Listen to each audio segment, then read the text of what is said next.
Welcome. So my name is Lily Calderwood. I'm the wild blueberry specialist at the University of Maine, and I want to welcome you to the 6th Wild Blueberry Conference.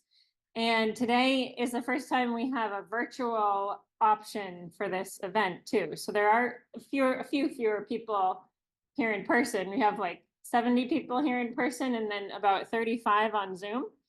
And so we have figured out how to do that, and we are recording those sessions so that if there's a talk also that you want to be in the other session, you'll be able to watch it later.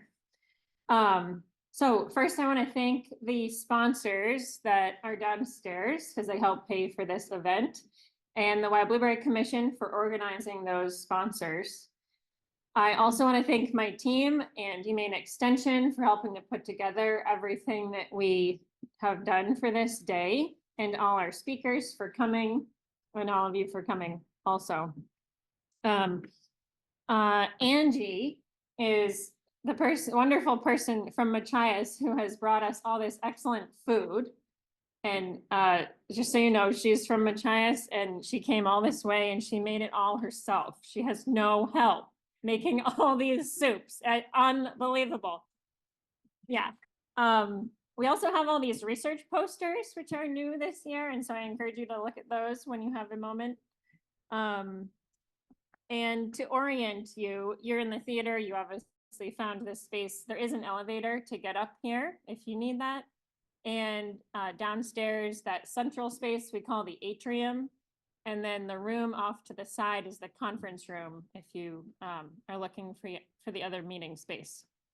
Okay, so with that, I'll let Jordan Parks is my research technician, and he's going to be moderating this room and introducing the speakers. All right, thank you, Lily.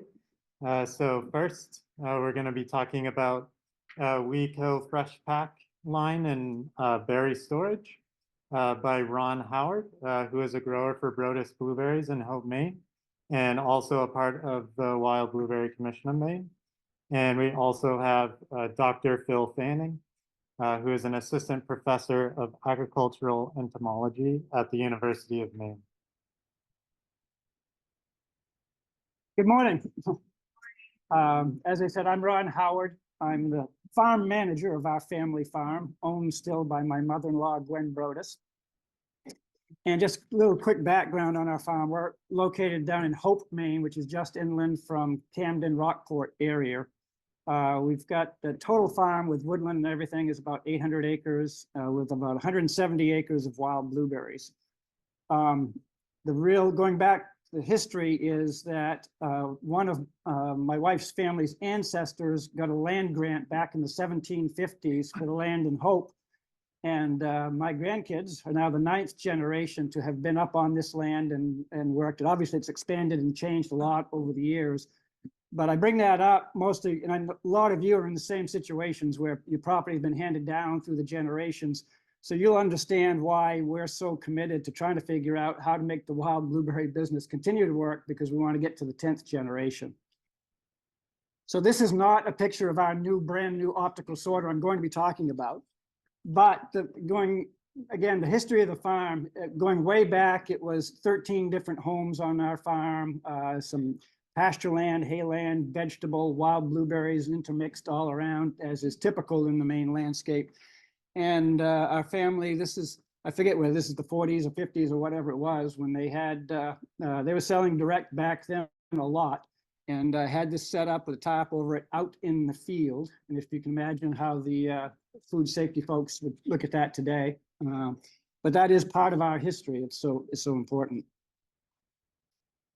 This is just part of our farm, and showing here, you see the long rectangular building in the middle.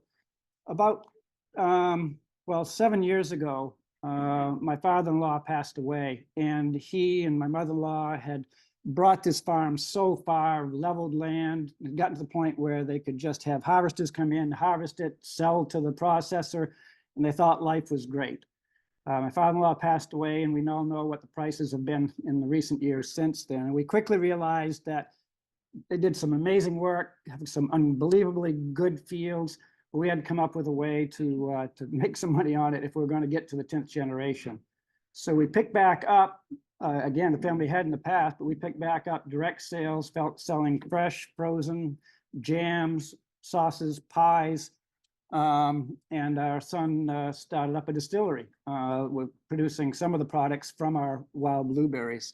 And we built this building, the first 90 feet of it we built in 2000, and then we added on another 60 feet this year. So it's 30 by 150 foot processing, packing, retail, storage building that we have.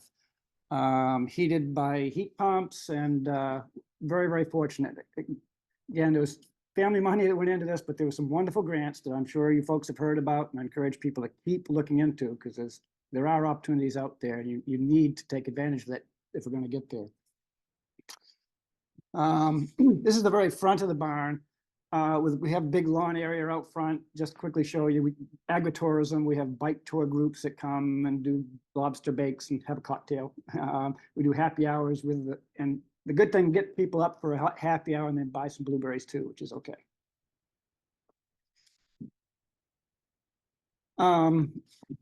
So one of the things that happened, we built this new building, moved our line out of my mother-in-law's basement up into this new building, and things were going great for the first year or two. But then we got to the point where we pretty much were maxing out that line. We were selling all the berries we could. We just couldn't get enough in the freezer that we wanted to. So we were looking at expanding. And our plan at the time was to put in a second line. So we were researching that, and then found that Zane was retiring and options were limited. So our existing old line that, again, you guys know, dump belt, string sorter with a tilt table for clumps, inspection belt, and pack berries off the end. It's some different components here, but most of these are what you folks have and you're using every day. So our plan was to just put a second one in to do that. Again, talking with Zane, couldn't get the equipment. All of a sudden I got this, just Googling, which I'm learning to do more and more, and saw that in Canada, they had done a research study of a optical sorter that Millen, M-I-L-L-E-N, Millen Farms in Nova Scotia had put in. And so talked to the university folks, talked to the owner up there. They loved it. If you don't, an optical sorter, what it does is you still have your blower, winnower, take out most of the leaves and chaff and that sort of thing, goes into the optical sorter. There are two cameras that watch what's coming down the belt. The cameras detect something that you don't want, mostly by color. And then as the berries drop off the end of that belt, these cameras somehow send messages to 1 or 2 of 50 different air jets. As the berry falls down off, those air jets integrate just at the right time to hit that one bad berry or clump of berries or whatever it might be, knock it out into another belt that discharges, and the good berries come out onto your inspection table. Not here to explain how it works. I just call it the black magic machine, and what I can tell you is it works very, very well. What the machine doesn't pick up, if there's an individual berry with one stem on the back side that the cameras just can't see, those will get through.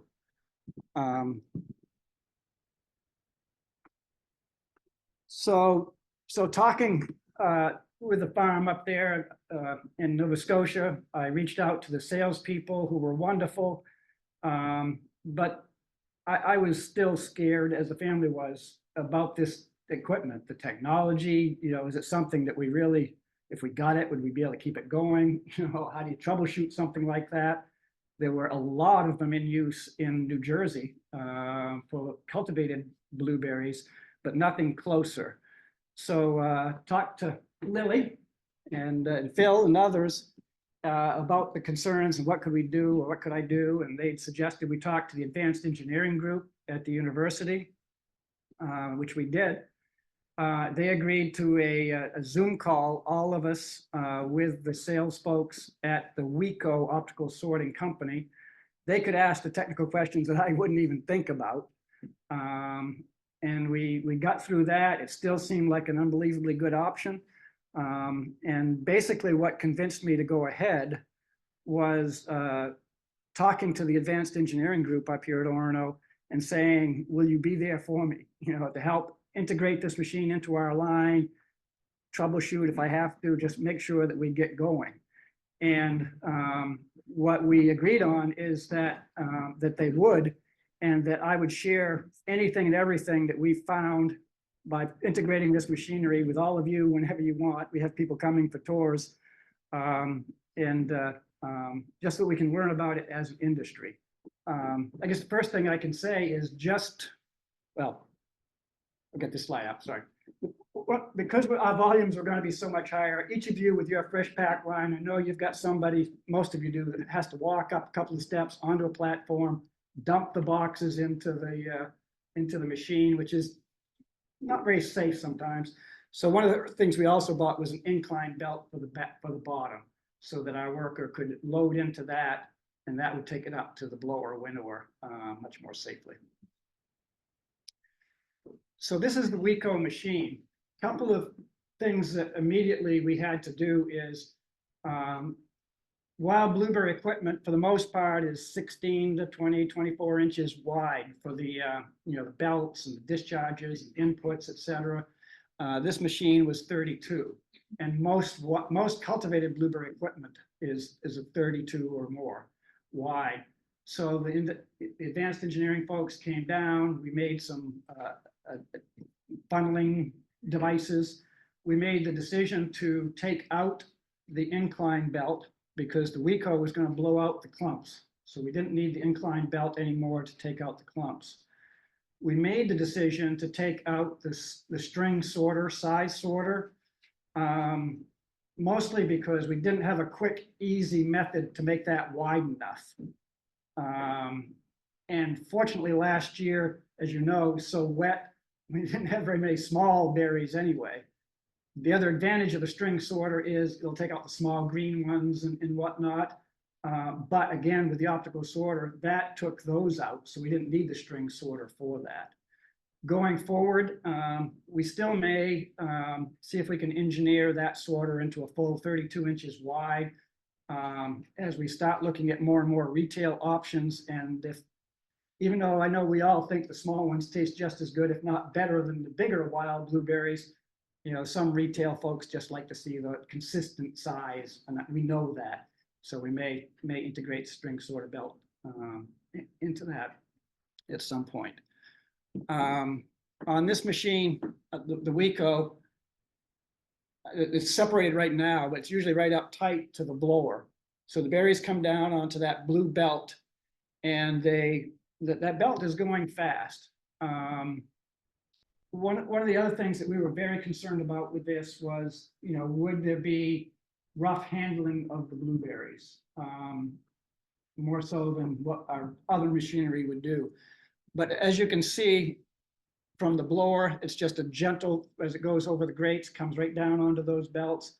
It goes fast, and then it angles when it drops down onto the inspection belt. So really not a whole lot different than rolling down over the incline belts that we've all used.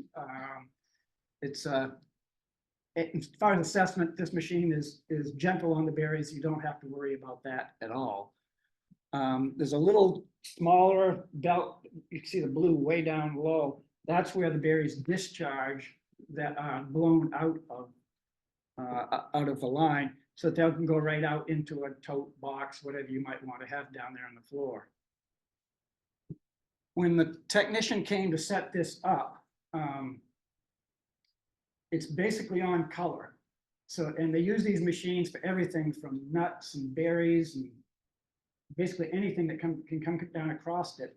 So, for example, if you were doing hickory nuts or something, you would be coating the machine to knock out anything that was blue, red, orange, etc., and keep in whatever the right brown is, and you can adjust light brown, dark brown, etc. So he was adjusting it to look for anything that wasn't blue or black, some little, again, I don't know how he does it. You could go in And as we know, we have some reddish tinge, sometimes maroon tinge to the berries, etc. So I had to factor that all in. He was there a whole day. It comes with, you buy the machine, you get the technician, they'll come and set it up to your specs. And setting that up. It'll also, which I didn't realize till he came to set up, it'll also detect differences in the skin of the blueberry, which, as it turns out, is wonderful, because what it will do is if the skin starts getting a little mottled because it's getting soft, this machine will detect that and kick some of those out, even if it's perfectly blue. So we saw at the end of the season, as you typically get, we saw more discharge of those types of berries, which for me was wonderful. We tried to do that by hand, but it's awfully hard when it's coming down the belt. It makes quite a mess sometimes. The other question that we had to somewhat take a leap of faith with before we bought the machine was just what kind of waste rate was there going to be? How much was it going to kick out? Was it going to be a problem? In our worst weeks, in the very beginning, when there were so many greens, we try stock early, but so many greens, and towards the end, when we had a lot more wet, the worst case was about 25%, which is, I think, okay. And for us, because we have the distillery, those aren't necessarily waste products that's coming out of that machine. We can accumulate those, crush, ferment, and make our various products with the wild blueberries. So yes, there's a local pig farmer who loves to get any extra that we have, but we can use it and to our benefit. So some of the bottom line is this machine, I don't know what it is this year, but a year ago was $110,000. We got an AIIP grant, and we put in there to pay for half of it. So that grant paid for half of this machine.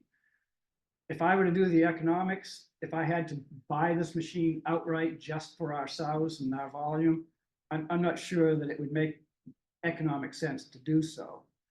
On top of this machine, you saw the incline belt. That was another 12, 15,000. We bought a new blower, a used one, so 3,000, 4,000. We picked that up for, and frankly, honestly, because we got all the help from the advanced engineering, all the redesigning and manipulation we had to do made it work. Again, when we got 9 generations, we really want to get to 10. You make some more economic sacrifices, maybe it'd be harder to justify. Again, with most growers, we haven't been able to put money aside to invest in new equipment, when we need it. But keep in mind, there are still grants out there. There's some new ones that have come out that you could be considering.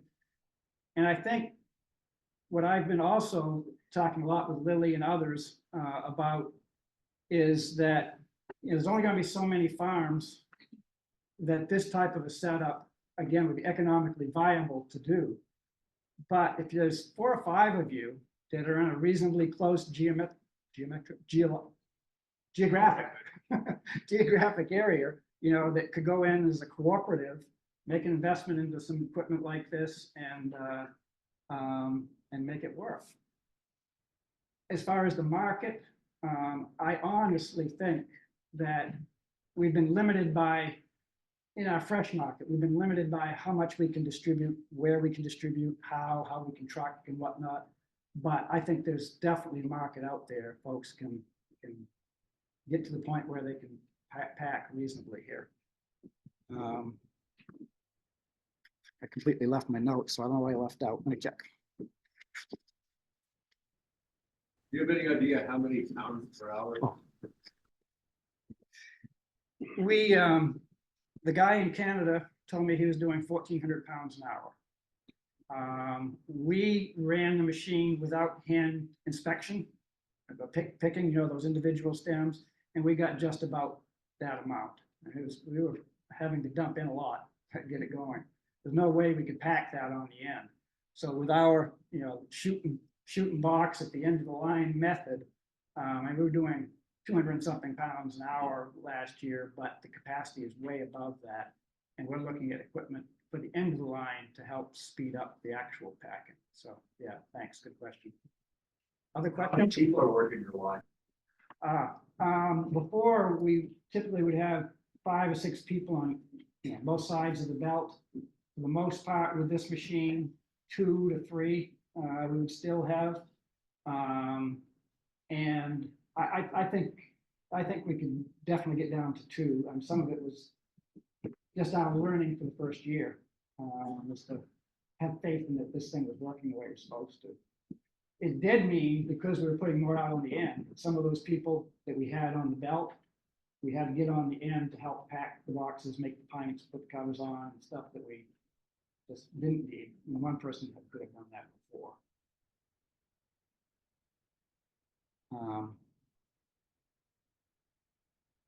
I also wanted to share, again, with us here in Maine, having lost Zane and other options to reach out and get equipment, our only options have been to go to Canada. And I don't know about you guys, but that's been very, very difficult to talk with, let alone get responses and get service. I have, through WeCo, I met this guy, Travis Harcourt. He says that at the bottom, you see his website, blueberryequipmentsales.com. That's his number. He deals only in used high bush blueberry equipment. He has his own farm. His father was the executive director for the High Bush Council of America. I mean, these guys know what they're doing when it comes to fruit. He's been very, very helpful. He's working with me now to try to source some other equipment. And I asked him if I could share his info, and of course he said, please. And he's pretty enthused about what he's learning about the wild industry, and he would like to help. He knows it's not the market that the high bush cultivated blueberries are, but he would be there for us, and any of you, if you want to reach out to him also. This is just an example. He just sent a picture to go along with his slide, but if you're still trying to take down a phone number or anything. Other questions? Do you offer service to other growers? Not yet. Our goal is to hopefully direct market most of our berries. And I still think in 5 years we can do that. We have had some initial conversations with a grower down east, with their season being later than ours, that maybe we did something where we could work with them, bring some of their berries down, possibly extending our season. It's something we've looked at, but nothing we've made any decisions on. One other question. So you attacked a constraint in your processing. You've made things more efficient. So you've been able to have higher throughput, perhaps. But now you probably have shifted to another constraint that you're probably looking at. What do you see as the next target for you that improve productivity? Yeah, our current constraint is the end of the belt packing, whether it's a pint, quart, clamshell, whatever it is. So we're looking at equipment to do that. And that's what I'm talking to this guy about. You know, there are, and some of us in here I know have been selling some berries to Blue Sky, who've been packaging, taking them off to New Jersey and other places to market. The people I've talked to said that those are just there's a fraction of the market that there's opportunities. But how many people can put together a whole pallet, 1,000 pints to ship out in a timely fashion? It's not easy to do. And then the other constraint that we will have is it's one thing if we can put up enough berries fresh, sell them that day, start over the next day. But if we're putting up bulk, keeping them in an environment that Phil will be talking about, keeping them cool and chilling them and having them ready to go out to another site. That's another thing that we're going to have to tackle and try to perfect. Or you walk? Until 2 years ago, every fresh berry that we did, we hand raked. Had tried the tractor berries, I just don't think, I would never do. We tried the walk behinds, and frankly, I think that they weren't gentle enough on the berries, picked up more dirt than I liked and some different issues there. We purchased, 2 years ago, one of those DH harvesters that you've probably heard about that go on the front of a zero turn mower. And frankly, I think they're, with a good operator, they're as good as a hand raker. So we're committed. We've got three of those now, maybe another. So, but again, that gets back, there's no way you could do what we're trying to do with hand rakers. We just couldn't find them. And if we did, they wouldn't rake them the way we wanted to keep the quality where it needs to be. Ron, do you have any thoughts about how to extend the longevity of the fruit if you're gonna be shipping it off more and more to out-of-state markets? Yeah, the temperature is the first thing that and actually Phil's gonna be talking a lot more about that, so I won't steal his thunder, but so whether we may need to put in a chiller to store so that when we can come with a truck that can then go right in at a cool temp and pass on. Certainly the gentleness and handling of them is first, and we feel like we've got a pretty good system now. Again, it's stealing Phil's thunder, he's gonna talk to you about. Coming from the field, we talked about the harvesting, obviously how you harvest is huge. We've got a small UTV that the grandkids run from the field right back to the barn where we've got heat pumps cooling down to 65, and I think they've done an amazing job at keeping the humidity low enough that they dry the berries. We bring them in at nighttime, they sit in there with fans overnight, pretty dry, and we process them the next day. But then after we pack them, we've got to get them cooled down fast enough. I know there's some other scientific stuff that I won't even get into it being looked at, but It's a perfect transition. Yeah.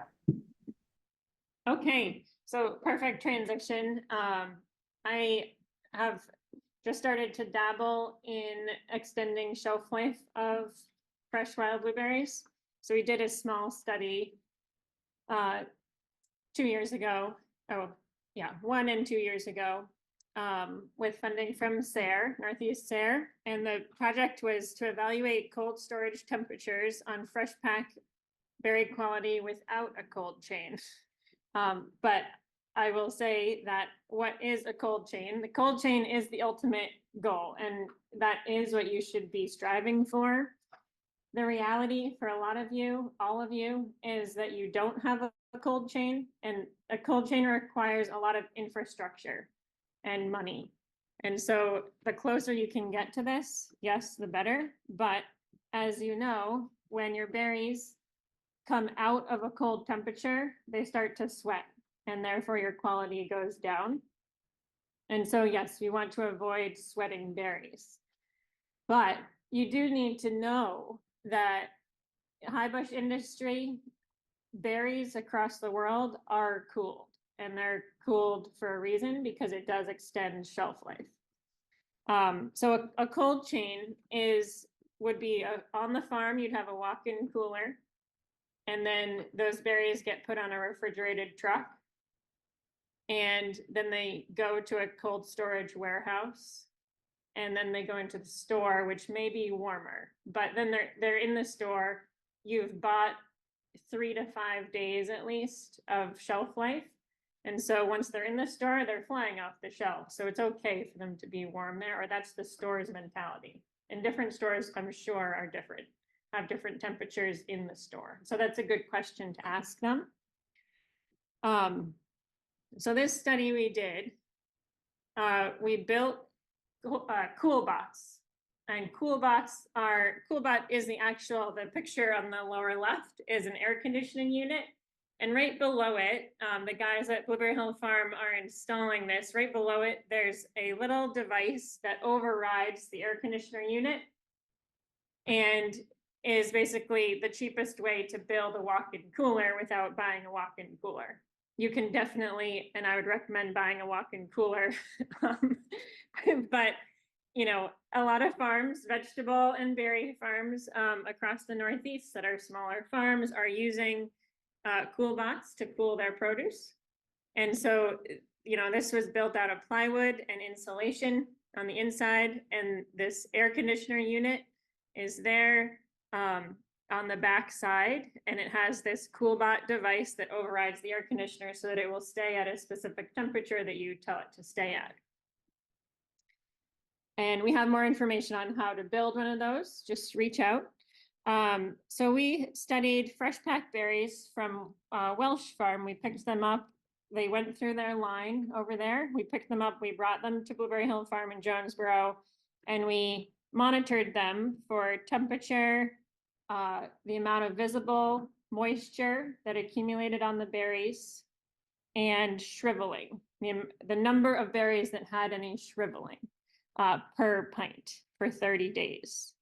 And so we took photos of every individual pint, and then counted the number of shriveled and the number of wet berries visually just from the top that occurred over the 30 days. And so what we found, this is wetness and shriveling percent per pint. And you can see, I should have said, we had the three cool bots. One was set at 34 degrees, one was set at 40 degrees, and one was set at 50 degrees, because we know you are keeping these berries at higher temperatures. In high bush blueberry production, they are aiming for 32 degrees. 34 was as cold as we could get this cool bot to be in the summer, hot summer days. So that's the background. So we have the significantly lower wetness on berries at 34 degrees Fahrenheit. And this was total average across the whole 30 days. And then here we have more over time.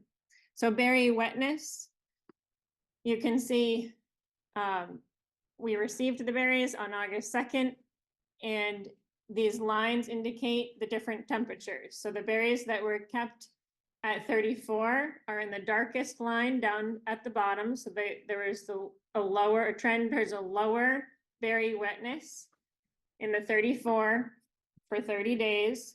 And then 40 and 50, you know, there wasn't a lot of difference there, but it is pretty clear that the 34 was significantly lower for berry wetness. This is just staying in the cool bot. They're not leaving. So that's, you know, a whole part of this that's missing. Then for shriveling, we saw that shriveling developed later in the berries that were kept at 34 degrees. And you can see that the dark line, well, so we've got the gray line, 50 degrees, developed shriveling on August 10th. And then August 13th, we had shriveling in the 40 and 34. So it's delayed shriveling, I would say, as you're keeping them cooler. So for a summary for this small study, at 34 degrees, the least surface moisture developed and shriveling developed later. And in this situation, berry quality was highest during the first 5 days of storage, and quality really began to decline at 14 days. That's all I had to share on that study, and I'll pass it off to Phil. Any questions? Yeah. Have you studied or anyone studied? We did that pool 34, and then they go into the store. How many days before you're starting to really see the sweat in the store? Mm-hmm. Because I would think that's what it's Mhm. way past. Yeah. When we did a lot of fresh food. Yeah. That's what we saw if we got them too cold. Yeah, it's a good question, but I think, so if you're keeping them at 34, it depends when you take them out of that 34. If you took them out of a walk-in cooler on the farm and you brought them to a store with no cooling, I mean, you guys are most experienced with that. Well, actually, you're not. They, they'll sweat. They will definitely sweat. If you don't have any cooling there, what so many of you are doing is there's no cooling, and so they stay like sort of moist, and they end up lasting for an okay amount of time. But so I guess I don't know the answer to your question with wild blueberries. And nobody studied it that you know of. Well, they have in high bush for sure. And so it's got to be, 3 to 4 days. I heard recently. I think they've got to be able to extend it by a week. But some of the fresh high bush blueberries that are kept in a cold chain the whole way, they're kept cold the whole way. So there aren't many examples of just having a cold portion of the traveling. They're cold the whole way. So any break is going to cause moisture. I think you either go all in or not at all. One retailer that I just spoke with says, obviously, they keep them in their cooler. They stock the floor in the morning, and anything that is left at the end of the day, they pull off. This is wild blueberries. So they're not willing to risk anything more than a day. There you go. Thanks. Yeah. What would the temperature of the berries going into the rooms? Good question. They're like 80 degrees. Okay, so they're warm. They're hot from the field. It's August, so it's very humid. Yeah. System like that, did you look at the total weight of blueberries going in? Because you can imagine a producer filling up a room like that. Yes. And the air conditioning load might be bigger. Yes, absolutely. Great question. We did not weigh them. We didn't have the quantity of berries in the cool box that you would have. And so, but there is research on that and how to manage that on small farms. And it is called forced air cooling. And so we built one of those at the farm, and we should make a video of it and how to build it. But UVM, Vermont Extension, has all this on their site. His name is Chris Callahan, and it's the UVM Extension Engineering Program. And they've built a forced air cooling system that's a fan basically, and with plastic coming over your pallet of produce, and the fan pulls air through it. And so when you have any walk-in cooler like this, you really can't just have cool air. You need to have air moving, and you need to pull that moisture through those berries. And so that's exactly what a Thermo King refrigerated truck does. It basically has this air conditioner on it, and there's air movement cycling through that truck. And so there's always a combination of air and this cooler temperature. Yeah. Would you be doing another study this year? We should be. I don't have funds to do such a study, but I would like, if you write down what questions you have, please write those down and give it to me. And we will, at least next year, we can do something. Yeah. What Phil and I would like to do is a packaging study where we would look at different packaging options for fresh pack, but a lot of that information is out there though. And we do know that it's probably plastic clamshells with holes in that plastic. That's the cheapest, and the netting that a lot of us are using is just not quite going to hold the berries to their fullest quality potential. Can you repeat the question? Oh, yeah. Yeah. I'm not going to be able to remember these questions.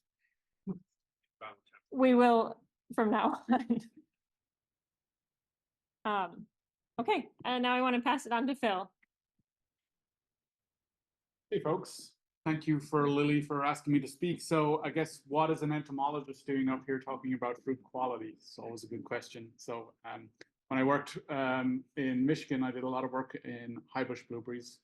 I always apologize for that when there's a wild blueberry crowd in front of me, but we did a lot of work with blueberry maggot fly mostly because they wanted to be able to export their blueberries all over the world, and that was seen as a quarantine pest. So we did a lot of research on blueberry maggot fly, but also spotted-winged Drosophila and how that impacts quality, how to control them post-harvest.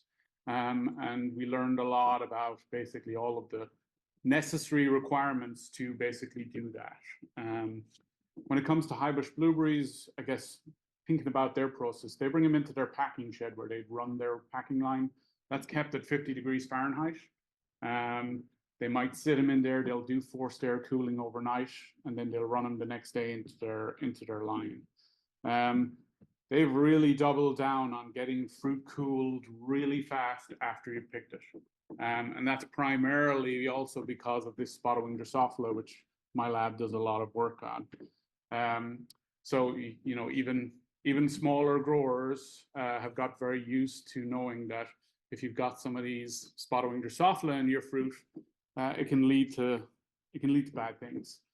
Dave Handley always shows this picture and it horrifies me even, and I work with this bug a lot, but that was a punnet of raspberries that was collected in the field. Unfortunately, those raspberries weren't treated. I think it was from here in Maine, and they left them just sit on the counter to see what would happen.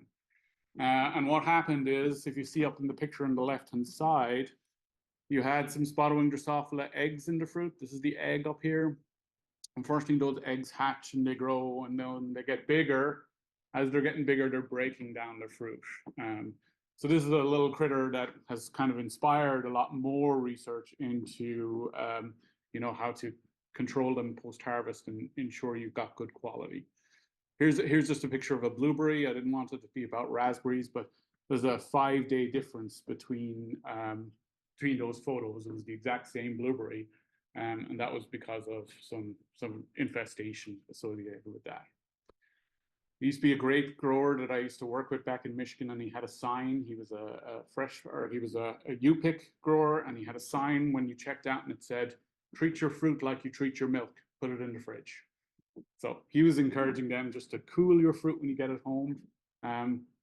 Indirectly, he didn't want them to see this if he left it on the counter, because he would have had some infestation. It's a very tricky bug to control. But Lily talked about using cool bots, and there's been a lot of research done on cool bots due to spotted-winged Drosophila. You can see here, these are some pictures I robbed from the internet. People have even turned, you know, just regular trailers into these cool bots using that system. You still have to have a way of powering it, but they basically can turn a trailer into it. They can build ones like Lily did. This data isn't actually from, we'll say, using cool bots, but it just shows how important temperature is at controlling spotted-winged Drosophila. 20 degrees is not good, so that's your standard house temperature. But if you have them at 0 degrees Celsius, which is, you know, 34 degrees Fahrenheit, or even 2.2 degrees Celsius, which is, I think, 36 point something, for, you know, 3 days in this study, you completely kill off all those spotted-winged Drosophila. So I wanted to emphasize chilling fruit is really important. It doesn't really work for blueberry maggot fly. This was a study we actually did for blueberry maggot fly. Again, we were trying to kill them in the fruit by chilling them so we could then export that fruit. But even after 10 days at 0.5 degrees Celsius, so 34 and a bit Fahrenheit, only 50% of them died after 10 days. Blueberry maggot fly are very, very cold tolerant compared to spotted-winged Drosophila. This study was actually done again with cool bots. This is from a colleague, Hannah Barak. They were specifically using a cool bot. they could get their cool bat all the way down to 1.67 degrees Celsius. I should have converted all these to Fahrenheit. So pretty cold. I think it was about 35, 36 degrees Fahrenheit. After basically 72 hours or 2 days, they were able to very effectively kill any eggs, put a significant dent in the first instar larvae, so these really tiny little ones over here, or the second instar larvae. So the size of the wee bugs that are in your fruit can play an important role. Lily was mentioning all these great studies that we want to do, and we're actively hoping to seek funding for that next winter. We've already some really good work that's been done elsewhere, and some preliminary kind of mushings here in Maine that shows even just running them through your line will reduce the amount of those larger ones that are more cold tolerant in your fruit. So using a tilt belt or a very fancy WeCo, it removes some of those softer berries, and that removes some of those bigger larvae that might be in your fruit. Ideally, you have none in your fruit. Obviously, we know that. But the combination of sorting out that soft fruit and then chilling it is really quite important. Now, once you've basically sorted your fruit, removed soft fruit, you've chilled your fruit. This is just an example of some of the work we were doing. A lot of work in high bush blueberries, they would basically then be putting them into a kind of well, they use some Tektral bags which go over whole pallets. There are smaller options, but they do put them into basically containers that reduce water loss. It increases basically the relative humidity. It doesn't cause the berries to get wet, but it reduces basically the air moisture deficit, which then draws moisture out of the berries and causes shrivel, which we saw from Lily's work happens over time. So these basically bags would reduce the shrivel. This is a very research heavy bag. We designed the bags for the specific weight of fruit due to the amount of respiration they do. We were even looking at using slow release sulfur dioxide pads to reduce decaying organisms, which I think Seanna is going to mention in her talk later. But there is a lot of research that we could continue to do on how to extend basically that time you can keep it in the cooler. We would have basically, I think we done all this research, it went out to 28 days without any significant reduction in the weight of the fruit, or we'll say shrivel. So being able to control water loss while it's in cold storage, even when they're in cold storage, berries will respire. They will basically use oxygen. They use up water when they do that. So controlling basically some of that really helps. That was pretty much all I was going to cover. It's not a very cheery topic, but an important one all the same. Has anyone got any questions on that? Time for one question. Oh, only one. Did the larvae actually live inside the berry? Yes, yeah. So the question was, does the larvae live inside the berry? Yeah. So the thing about the Spotted Drosophila is it can put their larvae into the fruit, unlike other vinegar flies. It's nutritious. It's great. Yeah. We go out to the field and we pick some fruit, and we might sample some. We don't take a lot of fruit when we're out in your field. And then we go back and we might test, and we go, oh, I had 5 larvae. It's never affected me. I think it's quite good, actually. So our next speaker is going to be talking about freeze drying with green Geans. And it's going to be by Frank Mannarino, and he's a sales manager there. Thank you very much. Thanks, everybody. Just want to let everybody know that we're going to hand out some samples. So you're all going to get a little sampling of freeze-dried blueberries. Josh, maybe someone can coordinate blueberry delivery for a time, or I can deploy some of my people as well. So what we wanted to talk about today was an interesting new technology, freeze-dried. I wanted to thank Lily for inviting us here. Appreciate the work that her and her team does. I also wanted to thank the sponsors, appreciate your contributions to making this event possible. So much appreciated there. So let's talk a little bit about freeze-dried blueberries. Overview of the presentation, we'll try to go through introductions, preservation, market data, superfoods, freeze drying, and a little bit about our company, Geans. So Gina is the owner and operator of Geans, woman-owned Maine business. Myself and my wife Lauren, we do mostly sales and marketing. Our son Tony runs operations and IT. We are a Maine business located in Biddeford Saco area.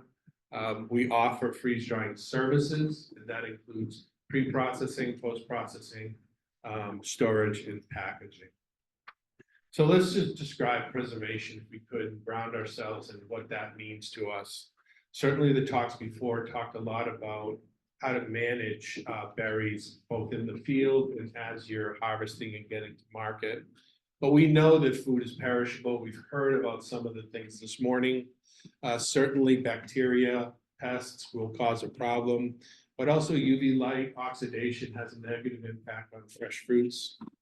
So the evolution of methods of preservation have really enhanced the ability for producers to get food to market and maximize crop yield. Some of the definitions, just to try to be a little bit descriptive and grounding. So, you know, Oxford's like the act of preserving something. Sounds like a cop out to me, it could have done better. Act of keeping something in its original state or in good condition, Britannica. The one I like the best here is the one down the bottom is Merriam-Webster, the activity or process of keeping something valued, alive, intact, or free from damage or decay. And I think we've all understood what we've heard this morning were methods and approaches to preventing decay. And some of the types of preservation, we know about fermentation, salting, pickling, freezing, certainly dehydrating, smoking, and canning. Freeze drying is the technology-driven method that uses very low temperatures in a vacuum to preserve food. So it's quite a bit different than some of the other conventional methods. Certainly, you could identify it as a hybrid between freezing and dehydrating, but it isn't exactly that way. We'll talk about that a bit. Why freeze drying? Freeze drying is also known as lyophilization, but that's just a little too techy. Freeze drying is much more simpler. It minimizes damage to food structure. It helps to retain original flavor and nutritional content. We're going to talk a lot more about nutritional content. By removing water under a vacuum, freeze drying inhibits the growth of microorganisms that continue to drive spoilage. It makes food shelf stable, and there is a significant level of retention of nutrients and flavor. And it is, in the end, a value-add product because of its unique way of retaining flavor and nutrition and its shelf stability. So we look at freeze drying as just another way for producers to preserve their harvest. It's not going to replace what's being done today by any means, but it's another option that your downstream markets could value. So it could be part of your preservation plan, and it certainly is a value-add product. So what are those value-add features? Why are we using that term? Well, because water is removed while flavor and nutrients are retained. Long-term shelf life stability, and there is an ease of use component to freeze-dried blueberries. They're ready to use in sizes and shapes, not so much blueberries, but when we freeze dry mushrooms, seaweeds and the like, these freeze-dried components are in a very easy to use form and function to be added into recipe and recipe development. So I spent some time looking at the UMaine website and tried to collect some data on the market. Looked at the past 10 years, you know, UMaine has a lot of this information laid out there. And as you scroll through some of this stuff, I think I have a pointer here. As you scroll through some of this data here, you can see over 10 years. So CAGR is cumulated annual growth rate. It's just a way to look at growth of a particular data set over time. And you can see over the 10-year cycle, a lot of the data looks pretty flat. There's a little bit of negativity here around weight per unit acre, but it's not a big change. Over the 5-year, there looks to be a little bit more interesting growth levels. You see 3% in harvest and similar in weight, and kind of flat in these two categories here. But the interesting data point here is there's 23% cumulative annual growth rate of processed blueberries in their price. So something's happening in the marketplace here, and I certainly hope the growers are getting some of that benefit. By the looks of the room, I'm not sure you guys are. But, you know, let's work on that. I wanted to take just a sampling of what's happening in the market space. There's some talk about seaweed on the left here, and there's talk about other ways to get food to needy folks in our space. But certainly here, the way UMaine produces information for us, the 77 million pounds in 2022, certainly hoping for a good year in 2023. Blueberries are a superfood. I take on a debate with anybody that would argue with that. It really is a superfood. I took and made a word cloud from some of the dialogue on the UMaine website, and you can see what stands out here. You see compounds, humans, plants with compounds that have antioxidants, polyphenols, phytochemicals. It's very, very much understood in the technical world, people who study food nutrition, how significant blueberries are as a superfood. And the reason they're a superfood is because of those chemicals. Now, it's going to get a little confusing. It's confusing me, and I'm a chemist. There's a category called phytochemicals, and within that phytochemical category is a group called flavonoids. And you can see this is a table of flavonoids here, and you can see there is a diverse group of flavonoids out in the market. Structurally, in chemical world, they're actually called polyphenols. They're polyphenols because of these rings. Those are phenol-like ring structures. Poly means many, so you have this unique structure here. And these anthocyanins are unique to blueberries, not exclusively. There's some other vegetables and fruits that have it, but blueberries are a banner holder for this very healthy component. It's supposed to reduce inflammation, reduce oxidative stress. And there's a lot of research. I just cite one here, just saying that they studied 18, and they studied some blueberries, 18 anthocyanins, 4 phenolic acids quantified in frozen and freeze-dried. Frozen berries tended to have a little bit larger variation in the total phytochemical content, where freeze-drying tended to lead to higher phenolic content. There's another one here, citing also another study behind it, but basically among undigested blueberries and processed blueberries using 3 different techniques, the highest total phytochemical content was from freeze drying. So this is the important message that I think people are starting to recognize is of the choices that you have and what the product that you have when it is a superfood. This could be a nice choice for you to consider for preservation. You wanted to talk, you gotta over here. But we got to be careful about how we handle it. I think there was quite a bit of dialogue today already about the problems with temperature and temperature control. So we don't want higher temperatures here, 40 degrees Fahrenheit to 140. Certainly pH can have an effect, acidity or basic environment. UV light has its way with fruits and vegetables after harvested, microbial growth and oxidation. Freeze-drying conditions are almost the exact opposite. There are temperatures that we're working at -10 to -40 degrees. this environment helps to retain the nutrients and flavor.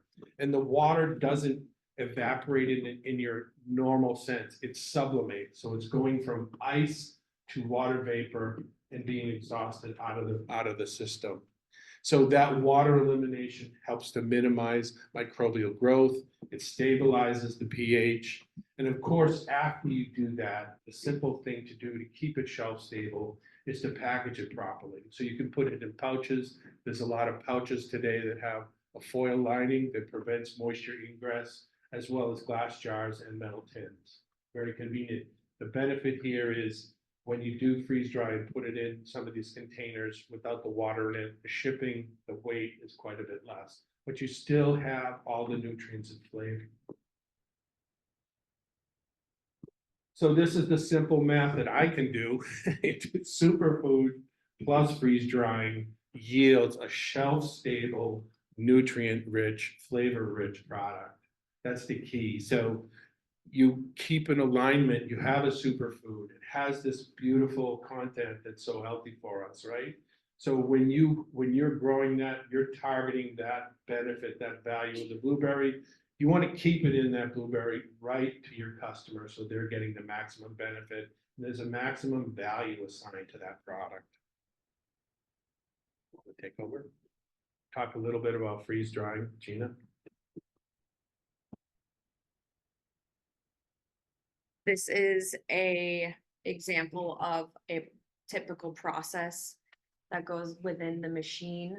The machinery has set limits for the temperature of trays where you put the product on. And then it also has set limits for vacuum pull to allow that moisture to be ripped out of the produce and put elsewhere within the machine so that that product could become shelf stable with no moisture content. And it goes through these cycling that fluctuates multiple times within a process run. That is a finished product, which you all have as samples in front of you. Yeah. How did those taste? Any feedback on the taste? Thumbs up if you liked it. Thumbs that way if you did it. Oh, cool, thanks. This is a table showing the moisture content for different varieties of foods, fresh produce to cooked meats. Essentially showing that freeze drying can take moisture out of multiple food products. And we have quite a bit of experience in blueberries, which is definitely, I think, on the next slide, examples that we've found moisture content in multiple batches.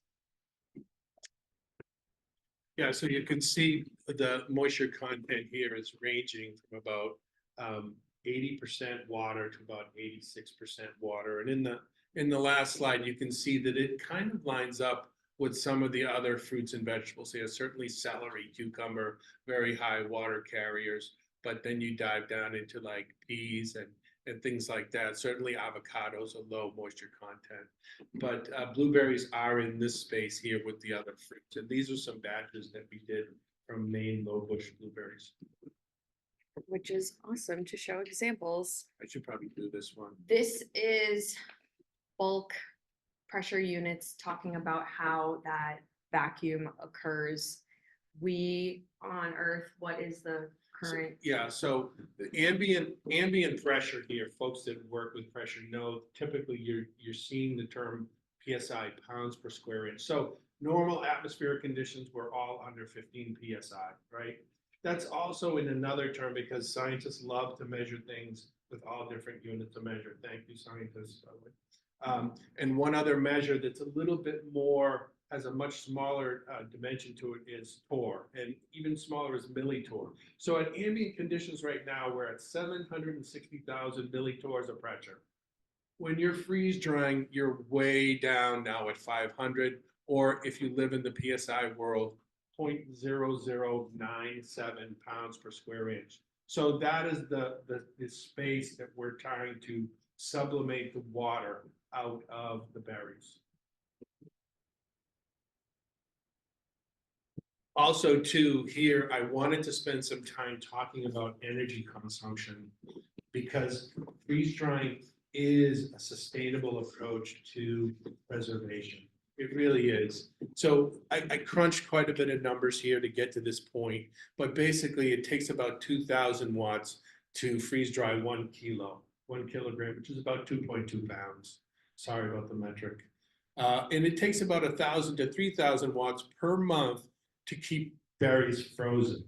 There's a little bit of variance there because we characterize this as 2 types of freezer environments. Small, infrequent access, so someone might have a freezer in their home. Once a day, they might dig in there and grab food and bring it out to defrost. But then folks, you may be working with a larger, bigger space industrial freezer where folks are coming in and out of that space to load and unload. The net here is watts per month. When you roll out what the watts per month are, you start to see the small freezer is pretty efficient at 330. And certainly the freeze dried here, because you did all that work up front when you were freeze drying it, is up here at 907. The average between these small infrequent and large frequent, it's about 937 watts per month. So at the first month, you're kind of neck and neck on average with on average freezing environment. However, when you blow things out to 6 months, you see you're not spending any more energy on the freeze-dried product. It is already shelf stable, but unfortunately, you have to continue to maintain inventory in those freezers. So as you get out to the 6-month space, you start to see there's a cost benefit to freeze drying and having it shelf stable like that. I threw some numbers out here at about 22 cents per kilowatt hour, but everybody might have different electric. You might have a solar subsidy or something like that. So there is a net savings here from a sustainability standpoint. And I'll let Gina talk about who we are. I'm Gina, and I started thinking about how I could service all of the farmers in our community. I was seeing a lot of waste in restaurants and kind of was imagining how to utilize a drying system, and I came across freeze drying to continue having food available all year round. And I brought on my family, Frank and Lauren, to assist me in sales and marketing. A great way to understand how this is a utilized process is to understand how it could be marketed and understand the trend for farmers and also restaurants and for chefs. And then I've asked my brother Tony to assist in all technical operations, getting involved with our computers, getting involved with the machinery, going through understanding batch records, invoicing on a larger scale. And I wouldn't be able to do what I'm doing without the help of them. And I appreciate that aspect, to have good family around. And this is the vision. It would be great to see our Maine produce available in the winter time. It would be great to see fresh blueberry flavor in the spring when that's not often the case. It would be great to see this for our whole state and then also get that elsewhere in our world.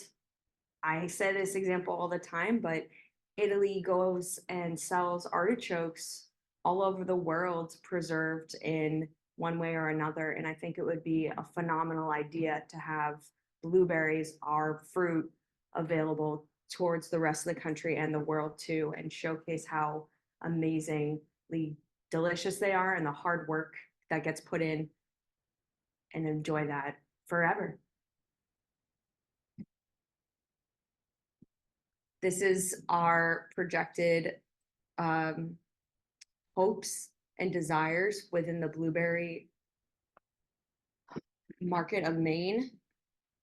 We have done batches of blueberries, low bush, to a small scale production, and we hope to get into 2030 processing 1 to 3 million pounds of fresh or frozen blueberries. Yeah, we'll have about 500,000 pounds of capacity this year of wet blueberry capacity to process. Meaning that's what you process. No, our capacity this year will be at 500,000 pounds. Oh, I see. Yeah. We're making some investments in some equipment, so we can scale up. We recognize the market is significant, so we're making some investment to get into freeze drying.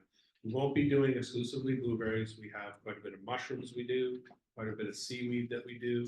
And like blueberries, it's a sensitive crop. It's a time to market once it's harvested. Superfoods like seaweed and mushrooms kind of fall into that category as well. And guess what? Maine is a core place for all of these foods produced. Seaweed, mushrooms, you may know Mountain Valley, there's quite a few others that are in that, those nutritional benefits. But blueberries is the big one. That's the one that you guys participate in. It's the one that's been around for the longest period of time. It's the one that the world market recognizes. And we just want to represent freeze drying as one other option that you have when you're looking at preservation and then how to market the value of them from a nutritional standpoint and ease of use standpoint downstream. These are some of the folks that we've worked with. You may see Brodis up there, Passamaquoddy, Mulching, Botanical Kitchen. It's just a small sampling of folks that we've worked with. Some of this is at a trial level because again, our scale is still a little bit small on a developmental level, but we expect to have operations up and running by the middle of April with our new equipment and machines. So just a summary, Geans freeze drying services can offer a cost-effective preservation method that retains flavor and nutrients while being sustainable and supporting local and regional food producers' efforts to create value-added products. And this was not done with AI. We thought this up ourselves directly. Thank you very much. Appreciate your time today. Yeah. Are you doing a consumer package good under the brand Geans as well, or are you offering No. a service to blueberry bulk? Yeah. We're offering a service to blueberry growers, folks that have blueberries maybe harvested fresh or in a freezer. Oh, I'm sorry. Repeat the question once more so I get it Are right. you a consumer packaged good brand, or are you offering a service? We're offering a service. The question was, are we a consumer packaging brand or offering a service? We're offering a service. I think the packaging part of this is actually quite a bit more money. And there's quite a bit of big players in the marketplace that do packaging. They've sunk the money into the equipment. So we have some collaboration with downstream packagers. What our history has been is we can freeze dry and create like a 5-gallon moisture vapor, very tight package. And then the downstream packing companies can do it. And depending upon your packaging, your branding, and all that stuff, they integrate with that well. We'd love to be in that packaging space, but step one is to get the freeze drying operation scaled up, optimized, get all of our formula settings commissioned into these new machines and start to work with folks. Sorry. Go ahead. Can you talk to us about the shelf life of this bulk storage as well as retail packing that we can expect? Yeah, the shelf storage in some freeze drying documentation is up to 20 years. I don't think anybody wants to carry inventory for 20 years, right? That's ridiculous. But I think it's safe to say that you have a good 5-year shelf stabilization, especially if the package has been unopened. So there's a few choices in packaging. Certainly foil lined polymeric bags are very good because the foil, aluminum foil, is 100% vapor barrier. Glass jars are also very good, like mason jars and large bulk jars, as well as metal tins. Both of those latter options add weight and freight to your logistics. So sometimes what we've seen is, especially if you're going retail, is a very high quality moisture vapor, low moisture vapor transmission packaging is ideal. Is ideal for it. And you will get at least 2 years, 5 to 10 easily. So just to be clear, like you provide a 5-gallon product and gets broken down into a CPG. Like Yeah. if Ron wants to start a brand. Yeah, it would go into like a stand-up pouch, like we've seen some folks. But you don't do that part. We do not. We can collaborate with one of our affiliates, one of our partners, if you will, outside. And again, that game is big game. That there's so much food that's processed that way. You see it in your stores. So for us to compete in that space, at least today, is an uphill battle. It takes, as much as we're spending on the freeze dryers, we're gonna probably drop a couple $100,000 on these freeze dryers. So who is the customer? The customer For is you. your customer. You guys are our So customer. we buy it from you. You buy services from I us. mean, if I were a grower, I would buy it from you. Yes, you were. So what we've have done is folks that produce blueberries usually ask us to pick up their blueberries from their local freezer operation, take those berries in, we freeze dry them, we package them, and give them back to the producer. Thank you. I'm sorry. I was so. No, you're absolutely right. We weren't very clear, and that's my fault. We should have been a lot more clear. Ladies first. Frank, can you tell me, I actually have 3 questions.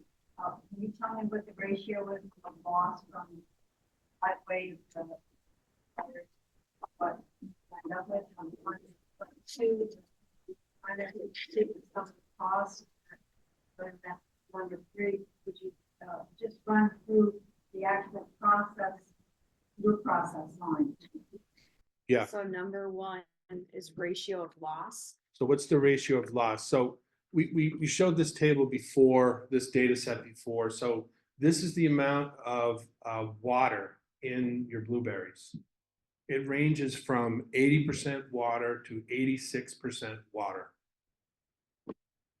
Okay, so your yield is the net of that off 100. So let's say we did 100 pounds and we know that the moisture content was 80%. You would get 20 pounds of blueberries. The interesting thing about that is you're not losing volume. You're not pruning, you're not shriveling. So the volume component to it maintains about 80–90% of the blueberries' original shape and volume. There is some shrivel. I think you saw the picture of the mason jar. There is some shrivel there, but for the most part, it maintains its shape, its volume. But the weight is greatly, greatly reduced. Yeah, and when you get the freeze-dried product, because there's no water in it, you might question, how does it taste? They're delicious. I mean, you've tasted them here today. I think the other thing that was interesting to us was the amount of research showing that the nutritional significance, the superfood components of the freeze-dried berries are retained at a very high level. Because what's the value proposition is after 6, 8, 9, 10 months, the berries aren't quite as nutritional as they originally were. You've done all that work, you've spent all that money, you're trying to make it the best it can be, represented as the superfood that it is. And a lot of times what we do to preserve things, we're taking it away. Not to say that preservation methods won't enhance flavor. It can very well. Blueberry jam, I mean, I could eat it with a spoon, right? But from a nutritional content, there's an offset there, right? And nothing replaces fresh, by the way, and we're not trying to replace fresh. Cost. So it depends upon the volume. Like most things in this world, volume is key, and what the pre-processing and post-processing would amount to. So if someone wanted to talk to us about a specific quote or price or something, we would be willing to do that. Typically, our prices will range between the low, somewhere around $2 to $3 per pound wet, up to $15 per pound wet, just depending upon the pre-post work that has to be done. A lot of times getting sticks and leaves and stuff, and it takes us some time to do it. Other times too, people want things packaged down to just very, very small packs. So like 1 ounce pack is roughly about 10 fluid ounces of berries. volumetrically wide. So it's a significant portion of berries, but it requires that high-speed, sophisticated packaging to make it cost-effective. And that's where we line up with the collaborator.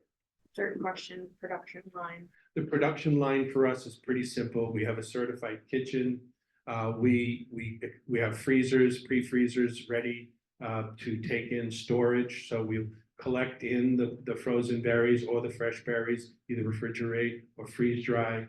Then those berries are laid out onto a platform. There is a specialized pre-treatment that we do that nicks the surface of the berry. Blueberries have a remarkable ability to retain their moisture.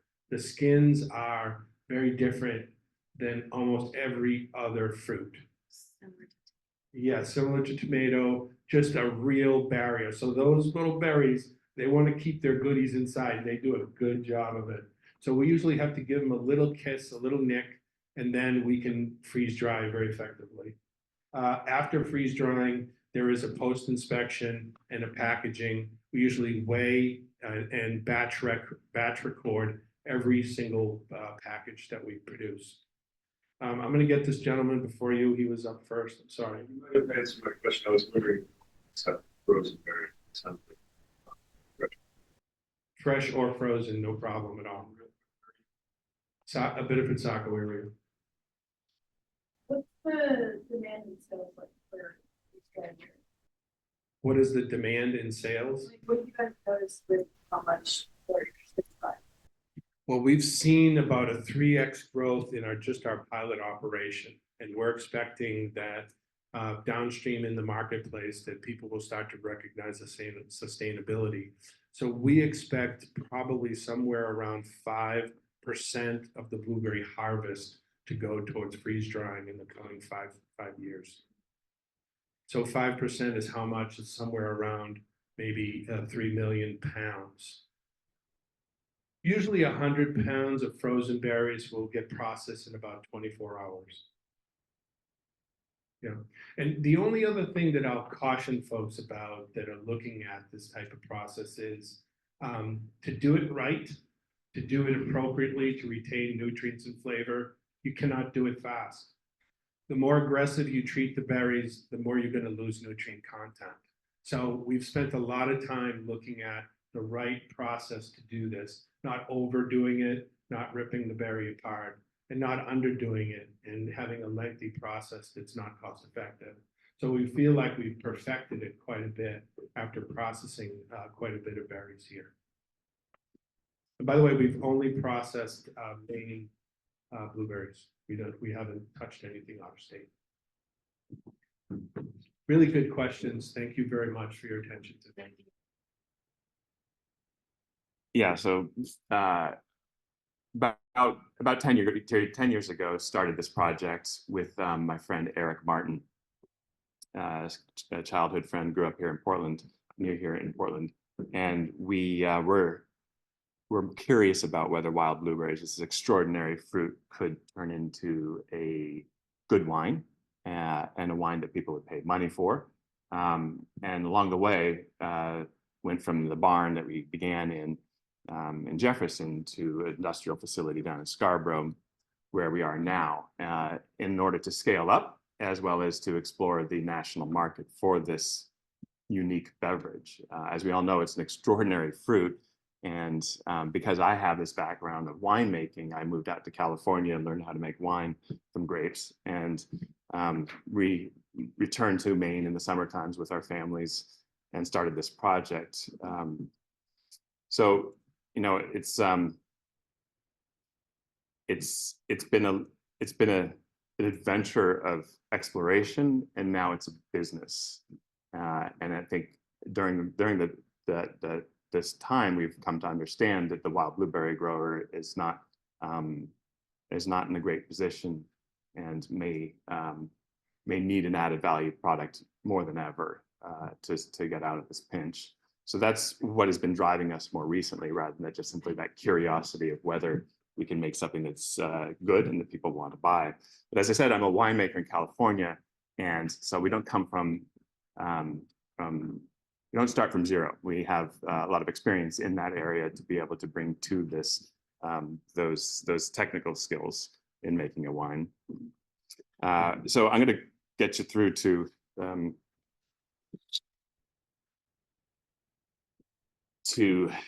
a brief photographic introduction, but those are the three wines that we make. They're all pretty much the same. They're bubbly, dry, wild blueberry, 100% Maine wild blueberry sparkling wine. It comes in cans for $6, the screw top bottle in the middle for $20, and the champagne method for $34.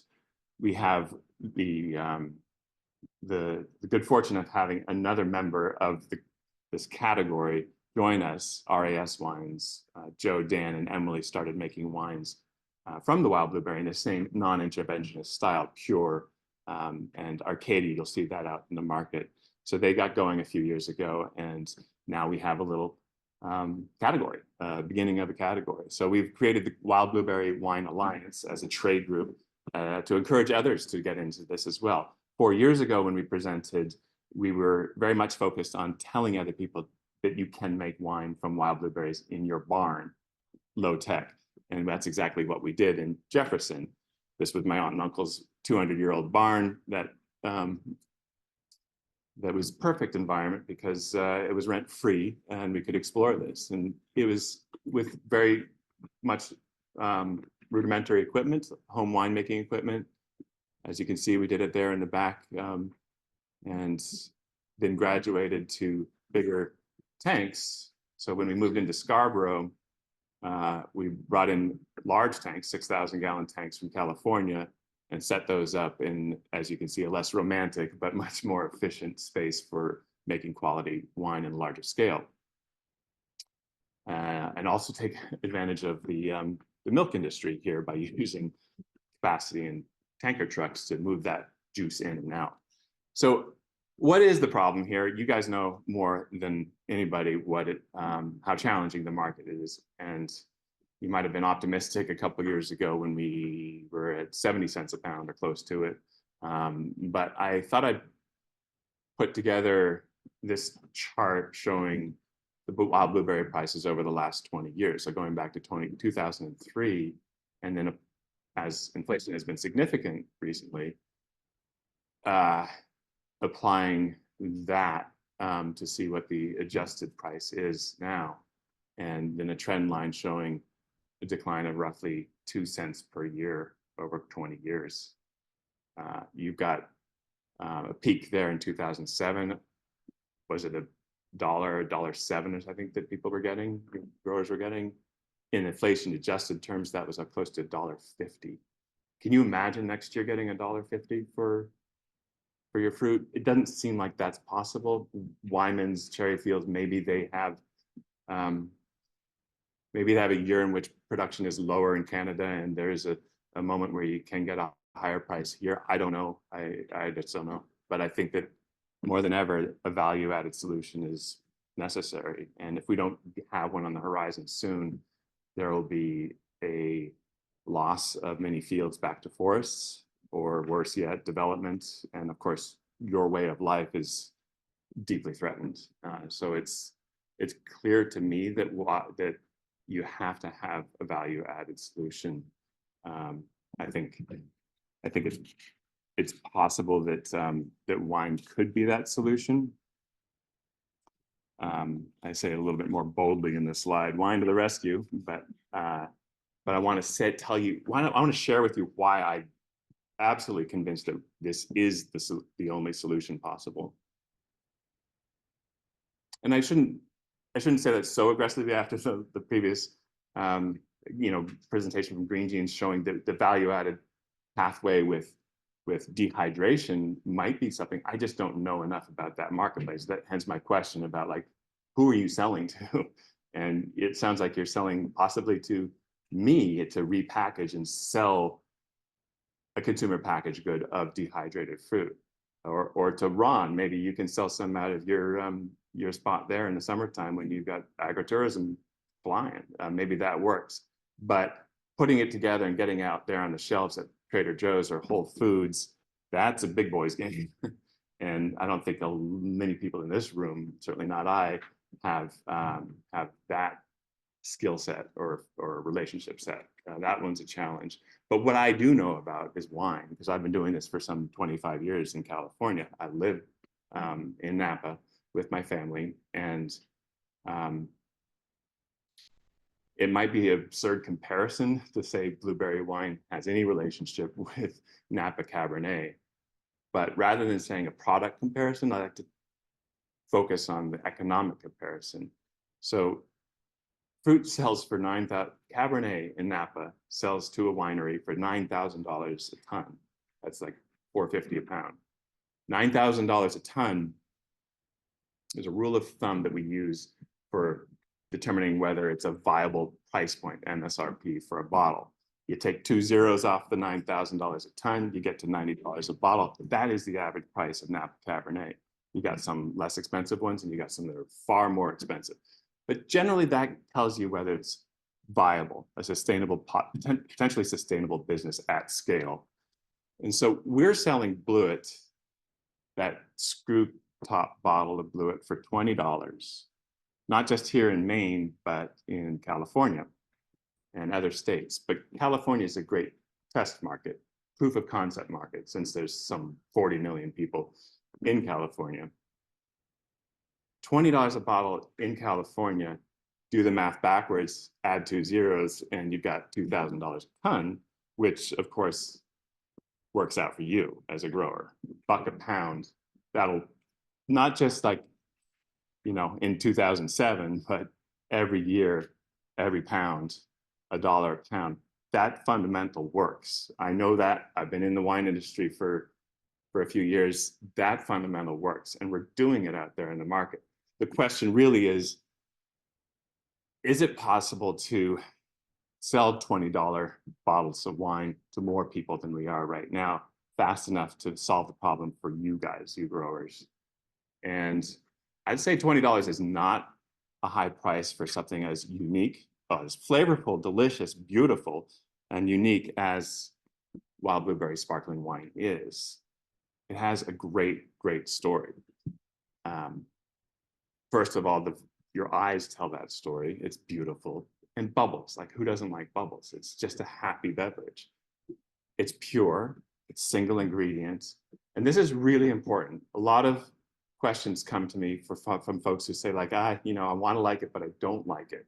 And we'll hand out cans for all of you to enjoy at home. You're not allowed to drink them here, but we'll put a stack of cans out there for you to pocket, take as many as you want.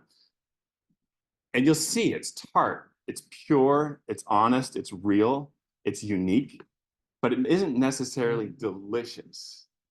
And that's because we're reluctant to make it delicious to meet the customer where they want it. We were just talking, Gina, about America. We love our sweetness, and you have this experience with pineapples being injected with sugar to meet the market demand. We're not going to go there. This is an extraordinary fruit that's been growing here for 10,000 years, filled with antioxidants. Making it pure is the only way to assure a future in which we can protect our market, rather than have someone else imitate it by using 5% blueberry juice, putting in corn alcohol, water, and sugar, because that is a lower cost of goods than this if we're going to pay you $1 a pound and make the wild blueberry sustainable here. It's complex. You'll see that it smells less like blueberry than you expected it to, but that's because our experience with blueberries are either fresh in here in Maine, but most of the country doesn't know about fresh wild blueberries.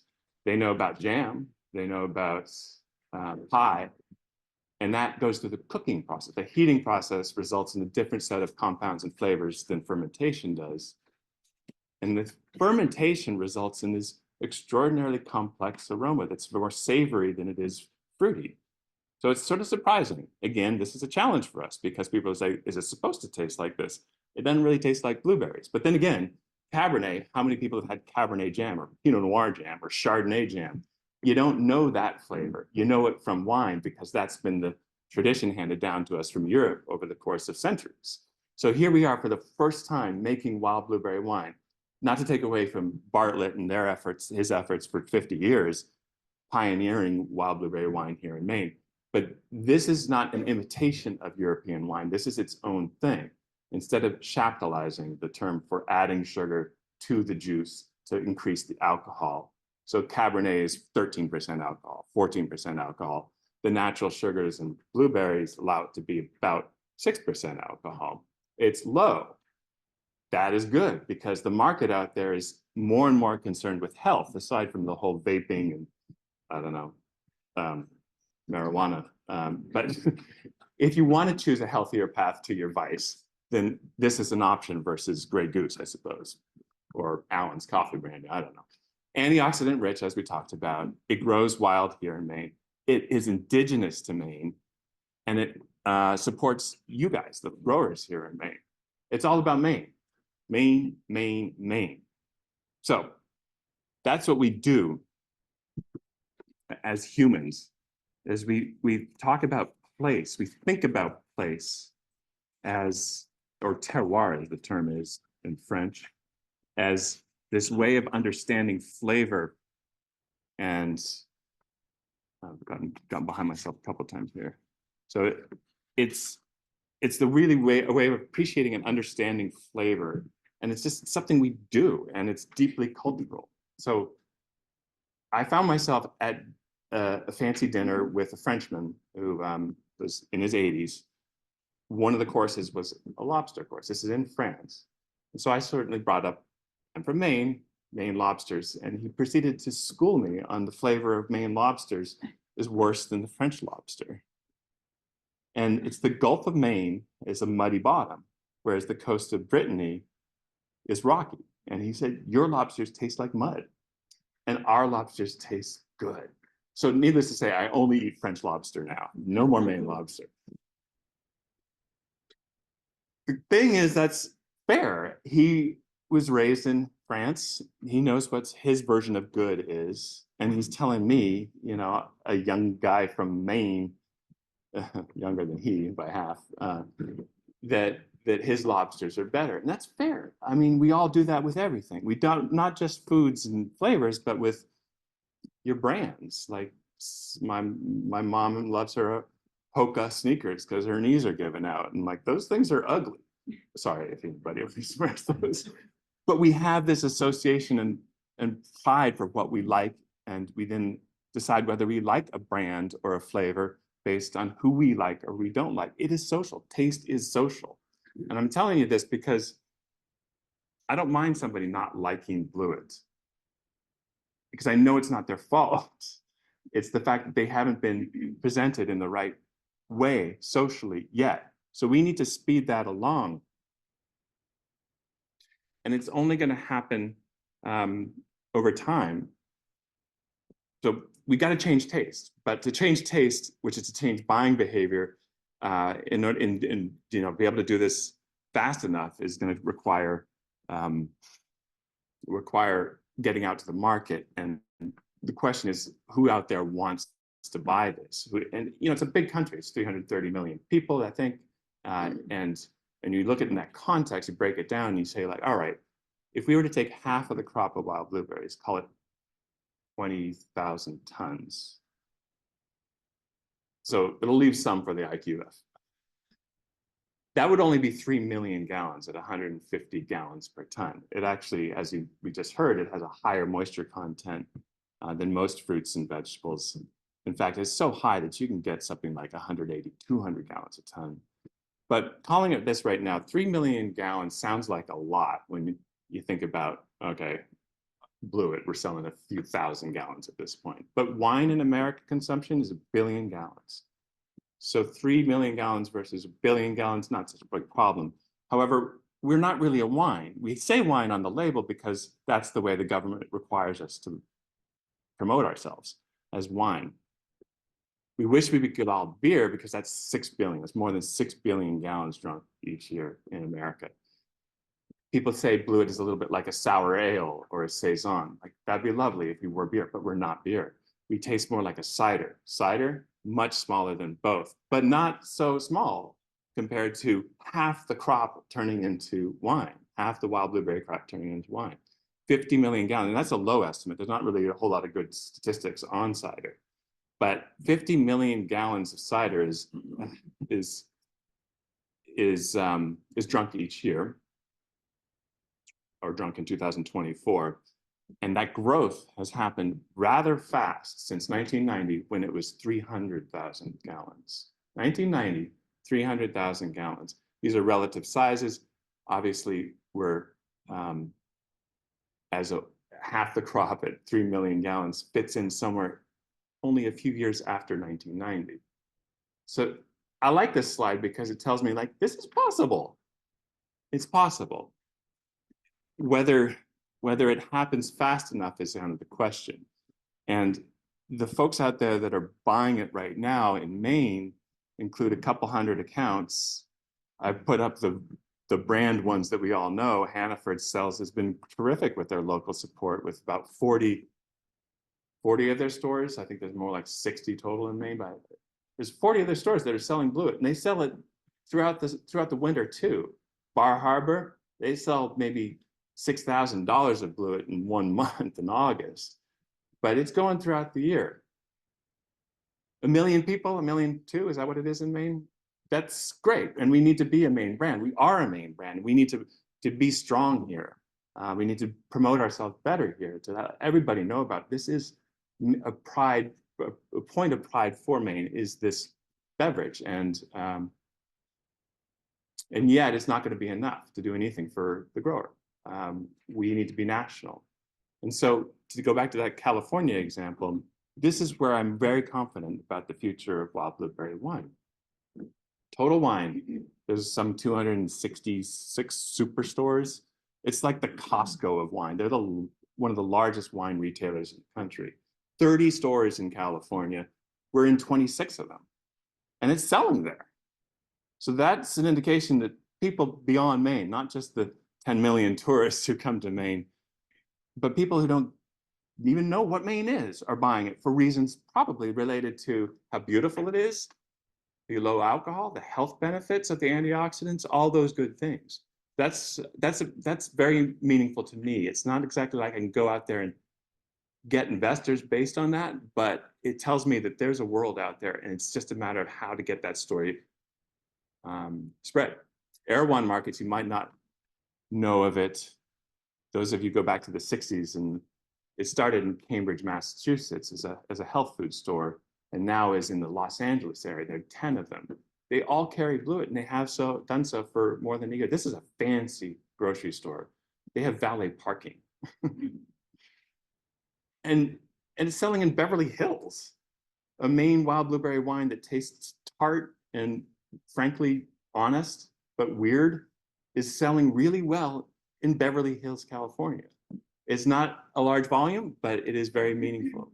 So this is a question of, like, how to get it done rather than can it be done. 4 years ago, it was, hey, this is our vision. Now we know it can be done, but the three things that really present challenges for us, source being the first one, which back then we didn't know.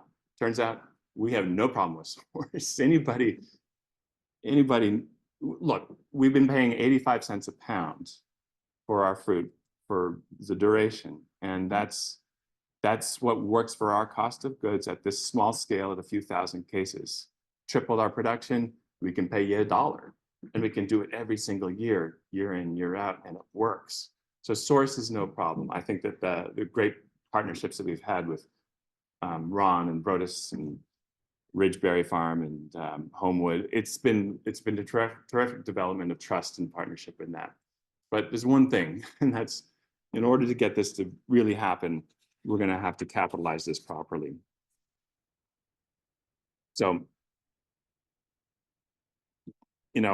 without money, it's going to take a long time. I'd say, going back to that cider slide, it wasn't really honest to show you just the last 30 years, because if you go back to middle of the 1800s, I think we were drinking like 30 gallons per capita of cider per year, and it plummeted for some reason. By the end of the 1900s, it was pretty much the same size of the bubble that it was in 1990. So there was no growth for 100 years. What triggered that growth? I don't know, but it would be much speculative. What do you think? Prohibition had something, but then again, beer industry grew out of that faster than cider did. So there are complexities there. But cider is a heritage beverage of America. Like that's where we got our start from. So it has that sort of momentum from the deep history. But I mean, when I was in high school, my friend Brad, who had lived in England and liked cider, told me about cider. And I remember when I went to college in New York, I would order a snake bite, which was half lager and half cider.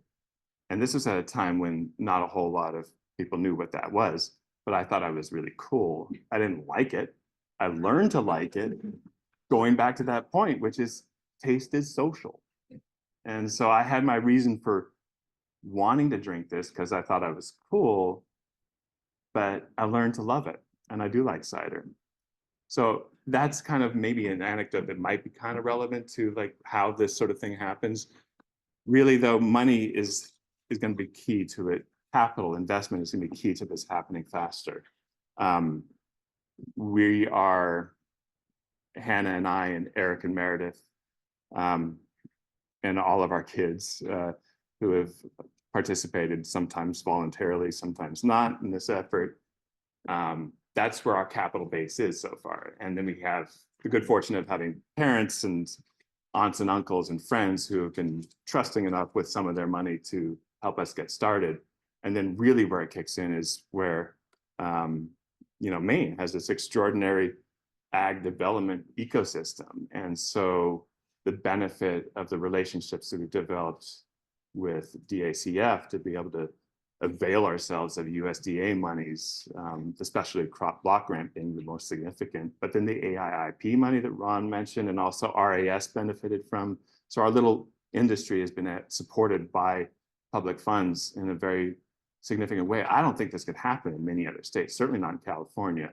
But to take an idea from where we were a few years ago to this point where we have a sustainable, profitable business, small, is been key. The key component of that has been our family, friends, and the ag development ecosystem here. So my gratitude is to all of those reasons.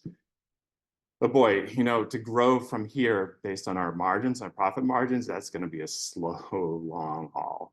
And it won't make a difference to you guys. Your growers are just not going to be able to benefit from that. So, our success may attract other players, and the bigger the better, honestly. Like, I'm doing this out of the adventure of it. But what we need is some big players to recognize there can be some money made here. Once you ignite the marketing for it, it can happen. I am 100% confident it can happen. You guys need it right now. So that's what we need to speed this along. And I'm happy to take your question, but I really want to say Wild Blueberry Wine Alliance is a resource for anybody that wants to help get this going, start making wine. We're right there for you. A lot of resources there. Of course, Lily has been extraordinary, supportive in this whole idea, and UMaine Extension. DACF, Coastal Enterprises is one of our backers.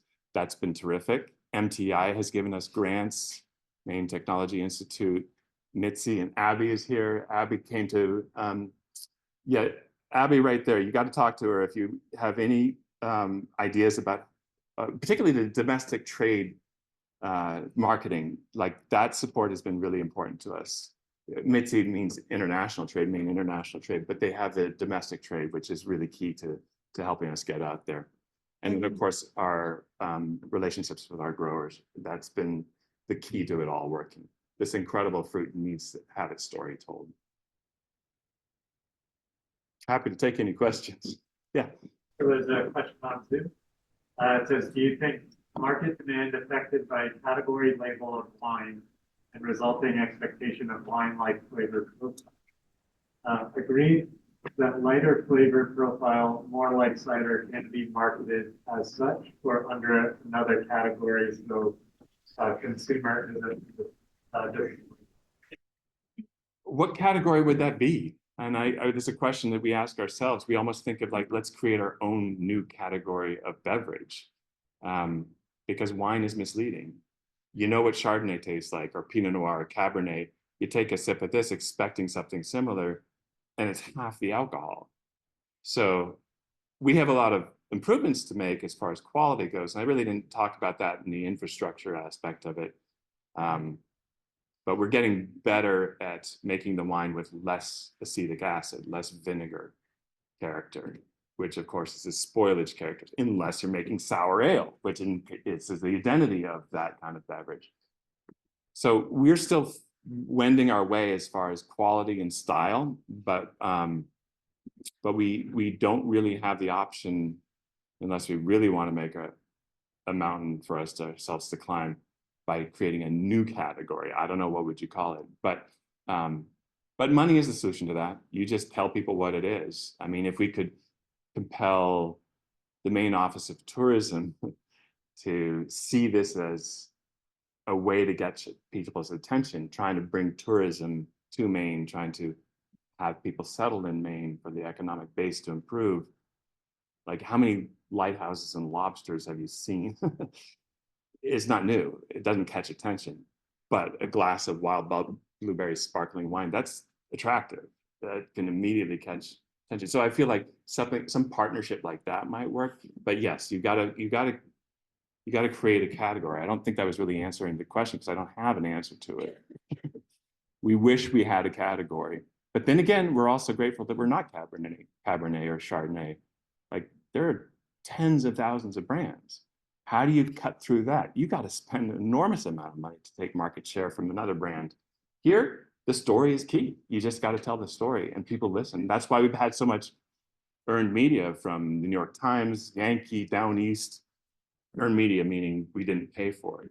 The editors saw that this is something that helps sell copy, and so they write about this because it's a good story. Time for one more question. Yeah. Michael, how long is your fermentation process? Fermentation process is very quick because there's not a whole lot of sugar in the fruit. There's about 12 bricks at maximum ripeness.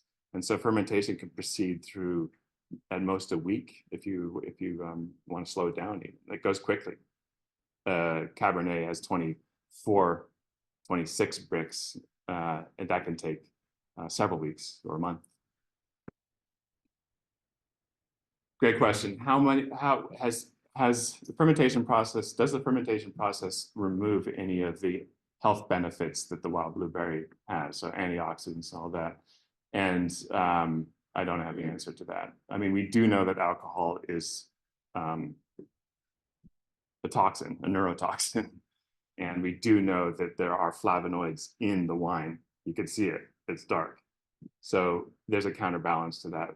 Whether it preserves all of that or actually accelerates some of the bioavailability of those flavonoids, I don't know. That'd be a research study once we really get off the ground. Yeah, definitely better to eat wild blueberries straight out of the freezer bag than to drink this. But if you're gonna want to get a buzz on, this might be a healthy way to do it. The BLUET sparkling wine is low carb, right? It's very low carb because of low sugar. I'm curious why that hasn't been really promoted. It's a great question, Sonia. The problem with alcohol in our country is that we had a huge problem drinking too much alcohol, and we still do, but temperance and prohibition really set that back, and then the government regulations are informed by temperance and prohibition still. So you can't promote alcohol using health marketing. All we can do is say it has low carbs, but you can't actually say this is healthy for you. I'm not even sure actually you could say low carbs. You can have it on the nutrition statement on the back. It's only 1 gram of carb. Beer does it. Beer does what? Talks low carb. Does it? Okay. Yeah, so you can. Great taste, less filling. Yeah, great taste, less filling. Calories. Yeah. I'm being educated here from the beer drinkers in the crowd that you can do that. It's very, my mindset is very much focused on wine, and I know that anytime you put on the back label anything like this is robust or strong or good for you, the certificate of label approval process eliminates that language. There's skinny girl wine. Skinny girl wine, yeah, so that's a brand. And skinny is not healthy, as you know. Thank you, everybody. All right, so next, we have Kitty Broihier, who is a nutrition advisor for the Wild Blueberry Association of North America, as well as a registered and licensed dietitian. So thank you to the organizers for inviting me. I'm thrilled to be able to be here. I don't know a lot of you, and I'm pretty sure a lot of you don't know who I am either. Although I'm hoping that you might have heard at least a little bit about the health research that you're helping to support through your dollars and support of WBANA. So my name's Kitty, and I am a registered dietitian. I'm originally from Michigan, and we have the bigger blueberries there. I'm so sorry. But as soon as I moved to Maine, which was 25 years ago, I immediately converted, and now I truck wild blueberries home when I drive back to Michigan so that my family can enjoy what I consider a superior blueberry to our Michigan ones.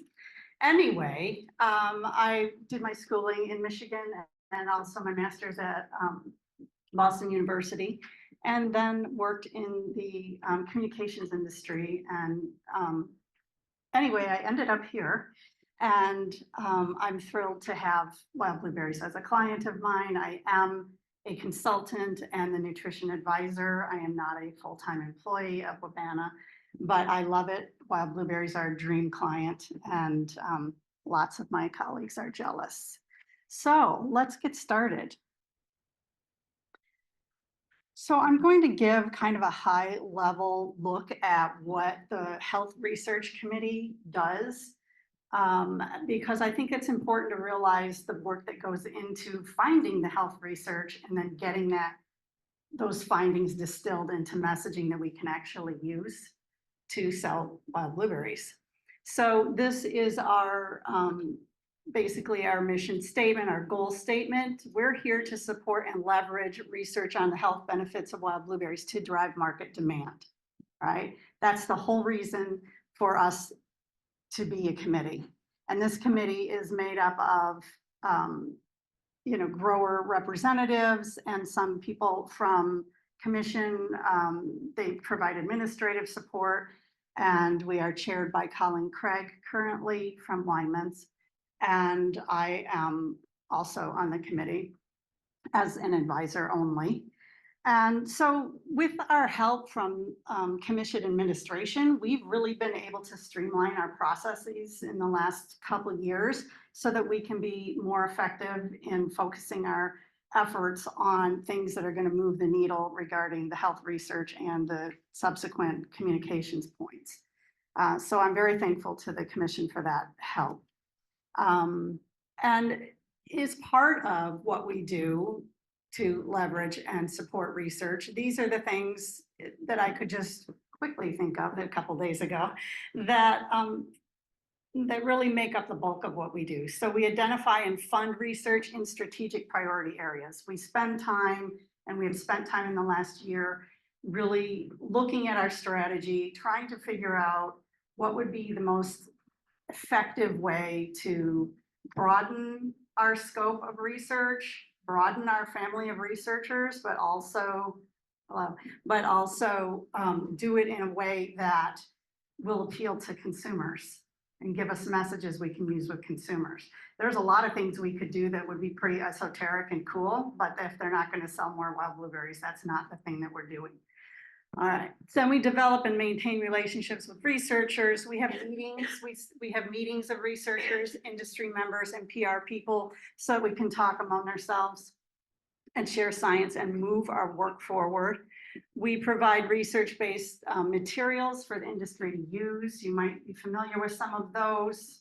I guess none of them are right here actually, but you can obtain materials through the wildblueberries.com website that you can use however you like. They're downloadable. And then you can use them at trade association meetings and things like that. That's where I use them and give those kinds of things out. And then we also provide composite wild blueberry powder and a placebo to the researchers free of charge so that they can utilize those in their research studies. This is what most trade boards do. They develop a product, typically powdered if you're dealing with the berry because they're so fragile and perishable. Typically a powder, and ours is a freeze-dried powder. And it's got a little bit of silica added to it, but otherwise that's just to keep it flowing. But otherwise it's just freeze-dried wild blueberries ground up. And they use that in the research studies, typically blended or given to the subjects in water. We don't want a whole lot of things confounding what we're seeing. So we don't want to add a lot of other tastants or other juices or something unless we have that pretty well controlled. So we do that. And then we have a placebo that was developed by one of the researchers, and we now provide that as well.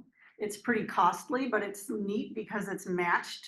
Once you mix it with water, it's very well matched to the powder if you were putting the powder in water in terms of color, taste, maybe a little less so in grit factor because there is a tiny bit of grit that you somehow can't get rid of from that powder, but it's very well matched. And that is one thing that we do also provide. All right. So the Health Research Committee has embraced a bit of a shift in our strategy in the last year and a half. From one that was focused mostly on brain and cognition, which might be really familiar to you. You might have heard me talk about that before or others. To one that reframes our priority research areas mostly under an umbrella called metabolic health. And so we have these 4 priority areas identified. Brain health will always be part of our research package, if you will. We're always going to be utilizing researchers and research that focuses on brain and cognition because we've had great results with those types of studies. And it would be silly to abandon that. However, and we have a really firm base of research around that. And we have had that for many years. So we're not abandoning that in any way. We're sort of looking at a different way to position the studies we already have as a collection, and then also maybe modify the way we're talking about it, the blueberry or wild blueberry health research with consumers. So that if we frame things under metabolic health, it really gives us a broader way to talk about the benefits, and also opens up things a little bit broader in terms of taking us into studies that are about weight or more towards sports performance or longevity, wellness and aging. Anything you can kind of lump under a metabolic health umbrella might have interest to consumers, and we want to be there if there is any of that interest. So instead of looking at a collection of research in silos of different topics, we're now kind of looking at it more holistically.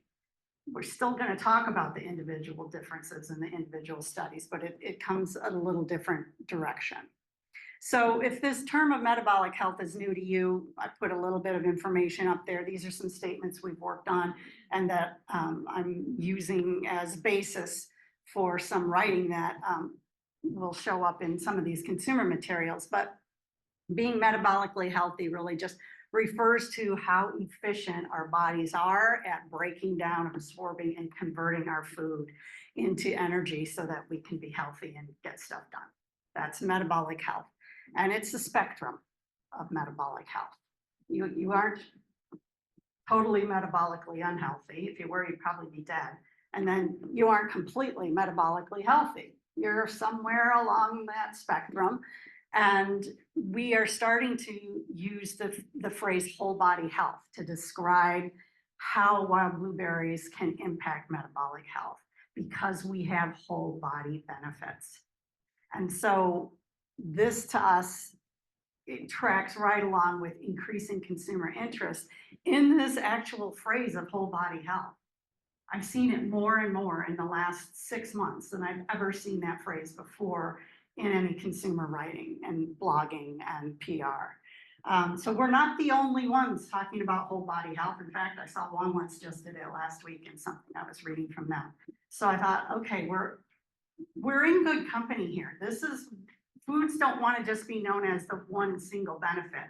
We want to be known as something that's going to help you all the way around. There is nobody that can't benefit from this. And that's the kind of thing that we want to, position ourselves as. Just checking my notes there. All right. So you might not really know what I do with wild blueberries in the Health Research Committee. But my nutrition advisory role, some of this is duplicative of what the Health Research Committee does. For example, researcher relations. I try to make pals with some of these new researchers that are doing cool things, and I go to the science meetings and I approach them and say, hey, I love that very cool thing you did that I just listened to, and would you be interested in trying that out with wild blueberries? And a lot of them would say yes, because it's like, it's a free thing. I'm like, here, I'll send you some powder and you can play around with it. And if you like it, maybe we can do something, and then I give them my card, and then we put out a call for proposals each year. In fact, our call is going to be going out by the end of this month. So I've got to move to get that out the door. But every winter we send out a call, and we do get a lot of relationships built that way. We get a lot more proposals now than we ever did before, and which isn't just because of me. It's because more people know what wild blueberries are, and they've been reading the research and hearing, hey, this thing is super, super effective in certain types of studies. And this is a berry that has higher levels of specific things that we're interested in, like the polyphenols, right? The anthocyanin components. So it's the berry that it's getting more attention, but it's also a direct outreach effect as well. I try and stay current on relevant nutrition science and then communicate that to people on the committee if it's appropriate for us or gives us a new idea. We put on that big meeting for the researchers. I alluded to that earlier. We don't do that every year anymore. It used to be an annual thing, but now we're not doing that. Ever since COVID happened, we sort of took a break, and now we realize we probably don't have to spend that money annually to still maintain these relationships and have the effect of getting those researchers into the barrens and really understanding the product. I assist the committee with various things. I do PR support. I have a background in communications and public relations and marketing. And so I straddle the fence between the science and the PR, which makes for a really nice job for me. It's a fun client because I get to do a lot of different things, but it also benefits WBANA because I can look at the science with an eye towards what's really going to make a difference to the consumer. What kind of messages do they want to hear? Not just what's this really interesting, complicated thing that we will never be able to talk about. You have to find that happy balance. And then I go to a lot of meetings to represent WBANA and of course, reach out and stay on top of research. All right. Trying to keep track of where I am.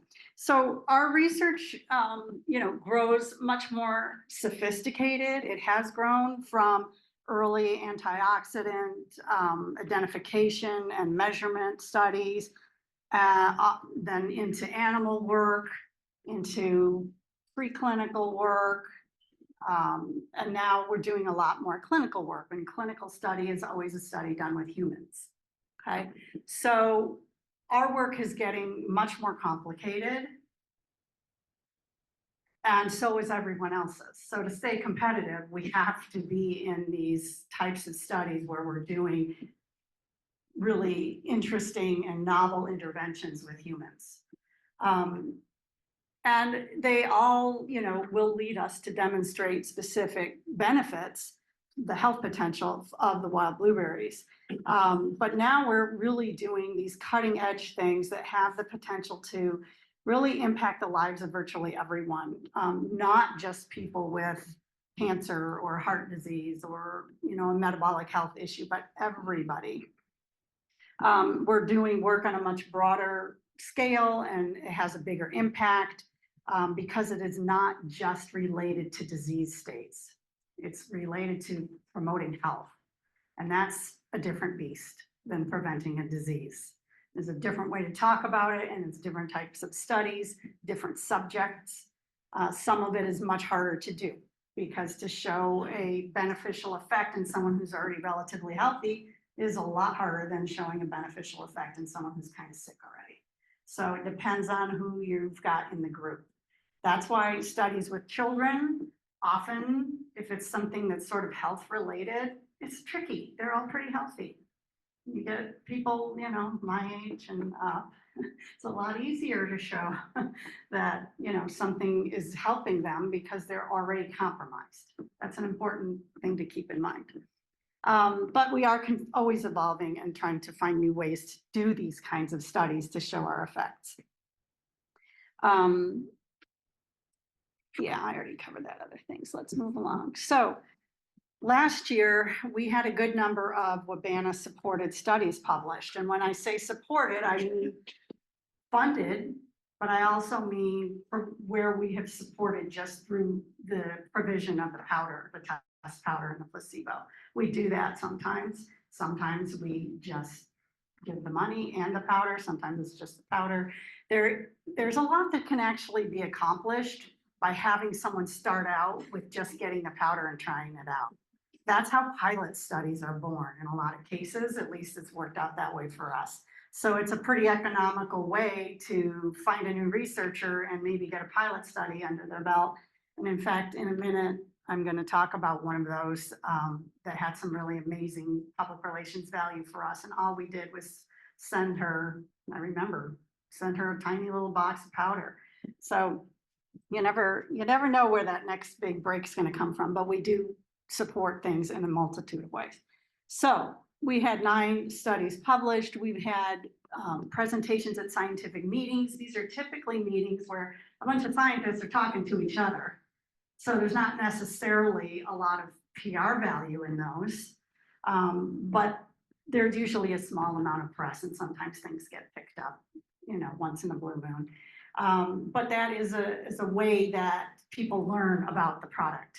And if they hear someone else saying, hey, I had these really interesting results with wild blueberries, then somebody else is going to pick that up and want to try it too. So that's valuable as well. It also increases just the general scientific community's knowledge that we even exist, because there's a lot of people that still don't really know beyond the East Coast what a wild blueberry is, and they just don't know. So it helps to talk about it at the meetings. We had 5 studies that were completed that have not been published yet. So we don't really talk about those publicly until they're published, just as it's just a good practice when you're dealing with researchers to not blab their results until they've got to blab it themselves. And then 7 more studies are in process, and I'm going to quickly review those in a second. So I did want to say a little bit about the press coverage we got this year. We had 2 studies that got a lot of press coverage in last year. We haven't had much yet. This year we just got here. But in 2023, we had 2 studies that were really widely picked up by the media. That happened in early spring. And it was on the heels of media coverage that we got in November of the previous year. So we had a 6-month stretch there where we were in the media quite a bit. That's exciting, of course. And it's really a chance for us to distinguish ourselves and pull away from just being lumped together with blueberries, but getting our focus being on the wild blueberry as being distinct. So one of those was called Blue Flow, and that was a study from UK researchers that showed that consuming wild blueberries in a beverage, if it was a water-based mix, resulted in a significant increase in blood vessel function 2 hours after this beverage was consumed. And that was compared to the placebo, which was consumed in the same way and timed the same way. But those people didn't have the improvement in their blood vessel function. And this was shown in every age group study, which was pretty much covering the lifespan, except for in young children, because in young children, their blood vessels already work really well. So that's to be expected, right? But going from teenagers and up, those results were found. And then along with that, it wasn't just the blood vessel function. There was another aspect of the study which looked at cognitive tests. And so brain, how fast is your brain working? How, what's the accuracy? What's the speed? Things like verbal memorization tests and logic types of tests. That's how they test these cognitive things. And we also found benefits in different areas of cognition for every age group, again, including the little kids this time. That got a lot of press, and that we call that Blue Life. That's the nickname for that study. And Blue Life is part one of another study, which is going to get published this year. And it's been a long time coming. These things take forever. But the sister study to that is called Blue Life. So the first one was Blue Flow, and this one's going to be Blue Life. And that is looking at some of the same things, but looking at the consumption, not just a couple of drinks and then measure 2 hours later. It's have wild blueberries for 3 months every day, and then we'll measure you later. And of course, there are measurement points in between. So that is pretty significant. That is one of the bigger studies that we've funded as a group, and it's also the longest. 3 months is a good amount of time. That's not an acute study. That's a really nice long-term study. So we're excited about that. And when that gets published, we're gonna make a big splash with that. The second study I already talked about, I mentioned that pilot study where I gave the powder to the gal that I met at a meeting. And her pilot study got a huge amount of pickup. And that study was done in California. It was done between Humboldt University and Cal Poly. And they used wild blueberry powder, and they did research on fat oxidation in some well-trained athletes. It wasn't like me or any weekend warriors. These are people that actually are athletes. And fat oxidation is just the fancy way to say burning fat. And so, this study came out, and we were only alerted maybe 2 weeks ahead of time, but it was picked for the cover of the journal. There was a huge press release from the colleges, and then we did our own coverage to sort of piggyback on that as well. And we didn't spend 1 penny on getting that done. So, except for the cost of that powder. So that is great. And that's a pilot study. And she just wanted to do that on her own to see if it would work. And now she's in the middle, the two of them are in the middle of doing a bigger study based on that, which is going to be giving the powder for 4 weeks instead of a shorter amount of time, and also to people who aren't quite as trained, so more moderate athletic people, not super athletic people. And the whole idea here being, am I running out of my time? Oh, okay. I'll speed it up. Anyway, it's pretty exciting when it comes out. We will make sure that you hear about it. But that's a little ways away because it's not even done. Okay. Jeez, this goes so quick. These are some of the studies we currently have going. These are just highlights. And I don't really expect you to read all of this and absorb it, but I'm just trying to illustrate that within the different health areas, our priority areas, we have stuff going under each of those headings. All right, and there's metabolic health, which we put in sort of differently. There's a weight control one. There's actually one on metabolic syndrome, and then there's another on appetite. The fourth one listed is on appetite. And then the second one is that fat oxidation one that I was just talking about. And then wellness and aging. This is an interesting study that's going, and it's about skin health. And that is all about, can we protect skin from the inside out by eating wild blueberries? And let me just tell you that they have some excellent data, and they are going gangbusters through their study because it was so good. They're skipping steps and moving ahead, which is pretty darn exciting, because thinking about something new we can talk about, skin health. I mean, who doesn't want their skin looking better as they age, right? I mean, you can see the benefit instead of just maybe, cross your fingers and hope and not know, And here's 2 new studies that we're funding next year with our budget money. Both fall firmly under metabolic health, cardiovascular health, and also some cognition thrown in there. All right, I'm almost done.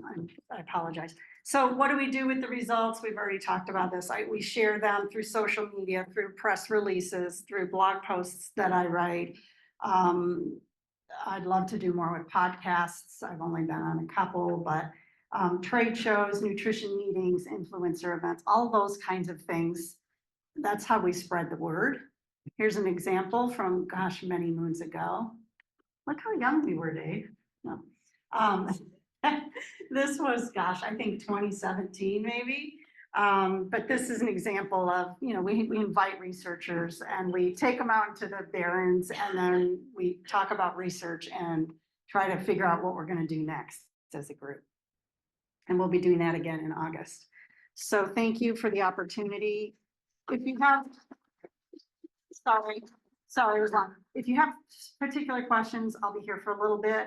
And you can always email me. Unfortunately, I forgot my cards, so I'll have to write down my email for you, but I don't mind getting emails at all. So thank you very much for your attention.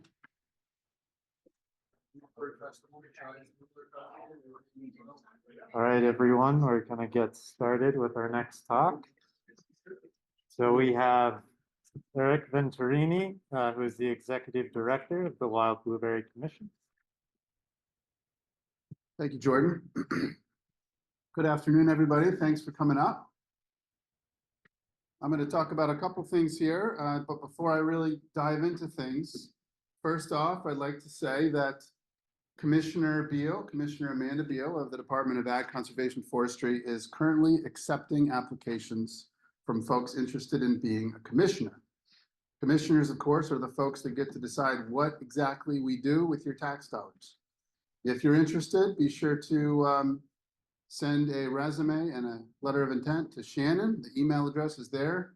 If you need any more information, give me a call, shoot me an email, and I can get you headed in the right direction. Second, at the end of this presentation today, I'm going to be handing around a survey for growers, growers and processors. We're looking for input. The commission is looking for input on the wild blueberry tax, on how you value it and what you think we should do or shouldn't do. So be sure to stick around and provide that input for us. Marie Emerson isn't in the room, but she doesn't let me stand up. Oh, there she is. Hi, Marie. She doesn't let me stand up and give a talk unless I have the mission on there. So here's the mission and here's the vision. So the mission of the commission is primarily 3 things. 1, to support the development of promotional opportunities. And I'm not saying these in any particular order. Second is to foster research and extension programs. So the work you saw today, seminars, the commission through the advisory committee helps to support that work and even provides funding for it. And then third, under the statute is really everything else, which comes down primarily to policy. So we're very actively engaged in state and federal policy, striving to represent your voice. The commission last year also adopted a vision, which is not where we are now, but it's where we would like to be. And that is an agricultural business environment that promotes a vibrant wild blueberry community and fosters profitability, innovation, and the social, economic, and environmental sustainability of Maine's wild blueberry farms and food processors across all scales of production. So before I dive into some highlights of what the commission did with your tax dollars in 2023, I'm going to give a bit of an update on the numbers for the industry. This is Maine Revenue Service data. The green bar is the pounds grown in Maine from 2017 to 2023, or sorry, the green line rather. Last year, 2023, you all grew 74 million pounds, down about 2 million pounds from 2022. The purple bar is the total taxable production. So that includes berries that come over into Maine for processing. Those are also taxed, and that tax also helps to support you all as Maine producers. Now, the blue bar tells a little bit of a story. That blue bar is the number of tax receipts. So that's the number of people in the industry that are paying the processing tax. You can see, and now we're using the secondary axis on the right that goes from 0 to 45. In 2017, there was about 37 people that were paying the wild blueberry tax directly. Of course, most growers are not charged directly for the tax. It comes through the processors. So these are people that are processing. It includes winemakers, it includes IQF processors, it includes fresh pack processors. Until 2019, that number stayed relatively stable, and then COVID hit, labor challenges started, costs started to go up. We saw supply chain challenges, and the numbers started to decline. And over the next 2 years, and now we're down at around 22. In 2023, the number, if I recall correctly, was 22. So that's not good news. The graph on the left shows production going all the way back to 2012. One of the biggest things you can see there is simply the volatility. That, of course, provides introduces all kinds of challenges to the market. People really need predictability in the market and to understand how much you're going to have year after year. We don't have that here. Of course, we've had a lot of volatility in production over the last several years. Now, the graph on the right is probably the one most people are the most interested in. And this shows published prices from the National Ag Statistics Service. This is the average of the fresh price and the processed price, averaged by volume, until 2022, which is the last published information that I have. And those numbers have been adjusted by inflation, specifically the producer price index. So that's inflation that hits you specifically as a farmer. And you can see that over the past 20 years, we've had 3 commodity price cycles, each one 7 to 10 years apart. And in each case, the high point and the low point was lower in each successive cycle. That's where we're at. That's not where we want to be. This is the last graph for state of the industry that I'll be talking about. This illustrates imports of blueberries, both wild and cultivated, coming into the United States. This is the most accessible source of information for prices that you can really access. And if the orange line shows the import unit value, so that's the price of frozen blueberries coming into the US, and the blue line shows the import volume. So how many in terms of millions of pounds? So for the blue line, you're looking at the axis on the left. For the orange line, you're looking at the axis on the right. Every time you see a blue spike, you see a corresponding dip in the price. And you look at the graph, you can see that's pretty apparent, especially over the last 2 years. And if you look in October of 2023, about a little over 10 million pounds were imported into the US in that month of frozen blueberries. And you can see that the price dropped accordingly. Now, this is correlation. It's not 100%. This is what's going, that's what's causing the price. But I think it's a pretty strong indication that at least in the short term, imports are problematic for the market. And although that blue spike in October of last year is both wild and cultivated, I can tell you that on average across 2023, Canada imported 2,500 pounds of blueberries per month. And in October, they imported 4,500 pounds. So part of that spike is Canadian imports of blueberries. Now, this is not the only reason why we're in the market position that we are. Certainly, the cultivated industry is growing tremendously. They're innovating as they are forced to do more and more of their harvesting by machine. That reduces the quality of the berries that they are producing, which then goes into the frozen market where it competes with you. So from here, I'm going to try to shift a bit, and we're going to talk about some of the work the commission did last year. And at the end, if there's time, I'll take questions. And if there's not time, I'll be around. So please come and find me. I'd be happy to try to answer any questions you may have. So with your tax dollars, with the commission, we try to do a lot. Try to do a lot of work for you all. And I'm going to go through quickly some of the highlights from last year. First off, one of our pillars of our mission is fostering research. Over the last 5 years, the University of Maine Wild Blueberry Research Team has leveraged industry tax dollars. So for every dollar of blueberry tax invested in wild blueberry research here, they've secured $11.2 of external funding. That amounts to $11.5 million over the last 5 years. And that's only accurate as to about October of last year. So I'm sure there's even more at this point. Over that same period of time, we've invested over those years, 2018 to 2023, $848,000 of the blueberry tax into research. And those are grants that go to researchers to do the work that you've heard about today.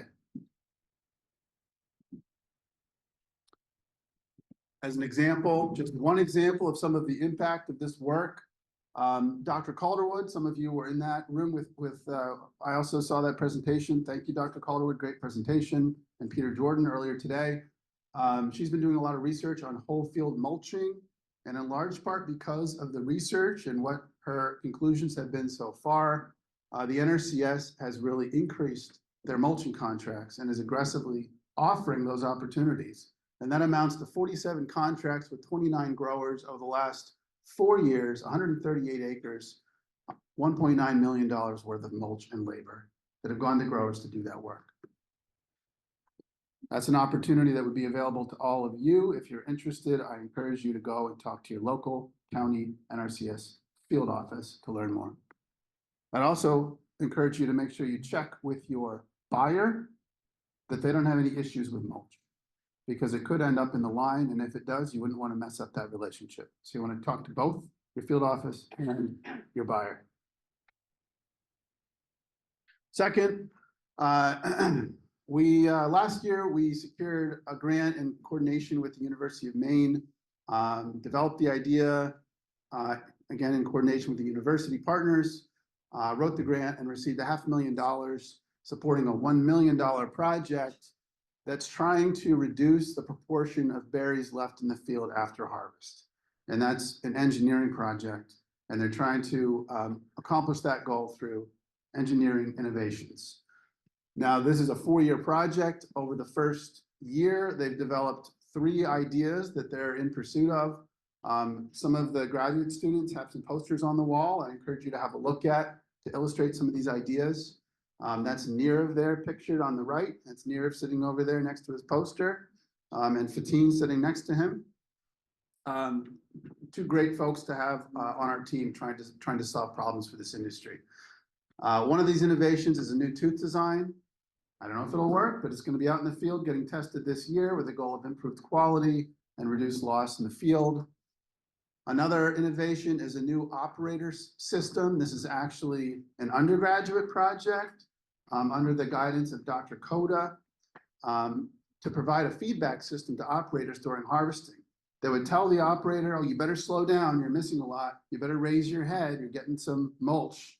You better lower your head, you're missing some berries. And provide real feedback to that operator to hopefully, again, improve efficiency of harvest. And the third idea, I don't fully understand it yet, I'll be honest with you. It's artificial intelligence, it's machine learning. They're looking to, it's all about crop load and harvest readiness mapping. So what's in the field, when is it ripe? How we can use this in the industry is still really in development, but that's the third idea that they're chasing right now. There's a steering committee that guides this work, and if anybody is interested in joining that crew, you think you have some insight into harvesting, let me know. There's still plenty of room for folks to contribute. Wild Blueberry Weekend. This is our last year was our third year of Wild Blueberry Weekend. This is an event where farmers that are participating open their doors to the public to come and visit during the harvest season. It's usually the first weekend in August. And in 2023, over this one weekend, the event generated earned media that resulted in 80 million impressions. That's people that saw news stories or listened to the radio or saw a television piece on Wild Blueberry Weekend. Our estimate is 7,500 farm visitors to 15 farms last year, $64,000 earned in on-farm sales. I really hope we see that number increase dramatically over the next couple of years. There's a lot of folks that are doing a great job at that. And then for every dollar spent, that accounts to a little over 1,000 impressions. You can see the numbers year by year over the past 3 years. Our visitor numbers dipped down in 2022 because I think during that first weekend of August, it was about 150 degrees. So a lot of people stayed home on the front porch, but they were climbed back up again in 2023. School nutrition program. This was a program started by Deputy Director Nancy McBrady, who used to be Executive Director of the Commission, now works at the Department of Ag, Conservation and Forestry. She started this back in 2017. And this is a program that aims to educate and promote the values of wild blueberries to the people in U.S. schools that make the decisions about what food gets provided to U.S. school kids. And so we've got promotional dollars. We invest in that. We have a great consultant that works with us on that. And we spent about exactly $104,163 last year on that. And that promotion generated 3.4 million, I'm sorry, that should be pounds, not dollars in demand, 3.4 million pounds of demand for wild blueberries. So that for every dollar spent for promotion, that generated 30, I think I've got some wrong numbers up here. So I'm not going to read that last slide. I'll have to go back and correct it. But the ROI for this program has been high over the past several years. So we can look at that trend over time. The blue bars represent pounds actually sold through the school nutrition program. In 2015 and 16, there was no promotional program. You can see it grew dramatically in 2017, and it's kind of gone up and down over the years since then. The orange bar, interestingly, over the last 3 years, indicates the pounds solicited. So how many pounds did the USDA want? And you can see that we supplied less than they wanted. What we're building through our promotional dollar is demand. And when the USDA asks the industry for, we want to buy 1 million pounds of wild blueberries for US schools, the industry responds, different companies put bids in for that product. It's a sale, they're trying to make a sale. And based on those bids, the USDA awards the contract, and then the company provides the fruit. And so, in the last 2 years, we fell a little bit short in terms of actually supplying the demand we created, which was a big disappointment. But we're still investing in the program, and I'm working hard to try to encourage folks like you all to participate. And so, if you want to participate in this program, even as a small grower, you can. You just need to work with an IQF processor. People are doing it. One company, probably the smallest company ever to be involved in this program, won a bid last October. And so I'd like to see a lot more small entities get involved, become USDA vendors, and we can make sure we meet that demand. And the USDA prioritizes in the bid process small growers.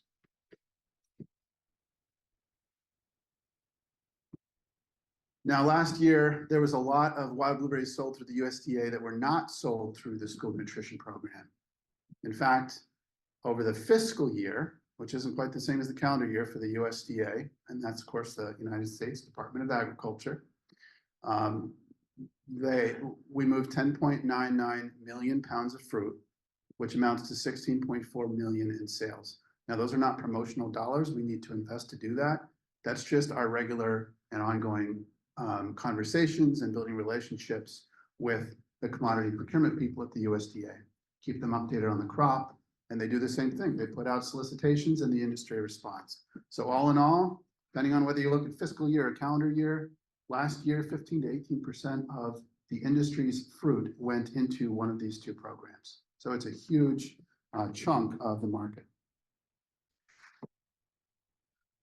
Getting towards the end here, policy. I mentioned early on that we spent a lot of time on policy. I'm not going to take a deep dive. We don't have time for it. But last year it's called a long session at the state legislature. So it's more activity than this year. We reviewed, there were 2,000 bills that were printed that we reviewed, mostly just by title, tracked over 90 of those, and gave testimony striving to represent your voice on 32 of those bills. The system we have for state policy in particular is that I have a group of folks that are interested and have told me they're interested. And if any of you are interested, let me know, give me your contact information, and we'll get you involved. Every week, every Friday, I send out an update.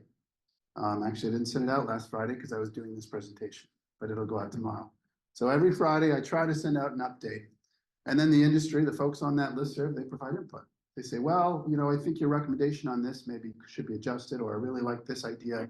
Please advocate for that. And based on all that input, we make our decision about how we're going to advocate for you in the state legislature. That's the process. If you want to be involved and have input on this decision, let me know. So we supported, of the bills we supported, of those, some of those 32 that we supported, 55% of them did pass. Another 7% were funded by the governor, which is another path to those bills actually becoming, going into effect. 23% were carried over, which means there was basically no decision made yet, and they're up again this year, and 15% died.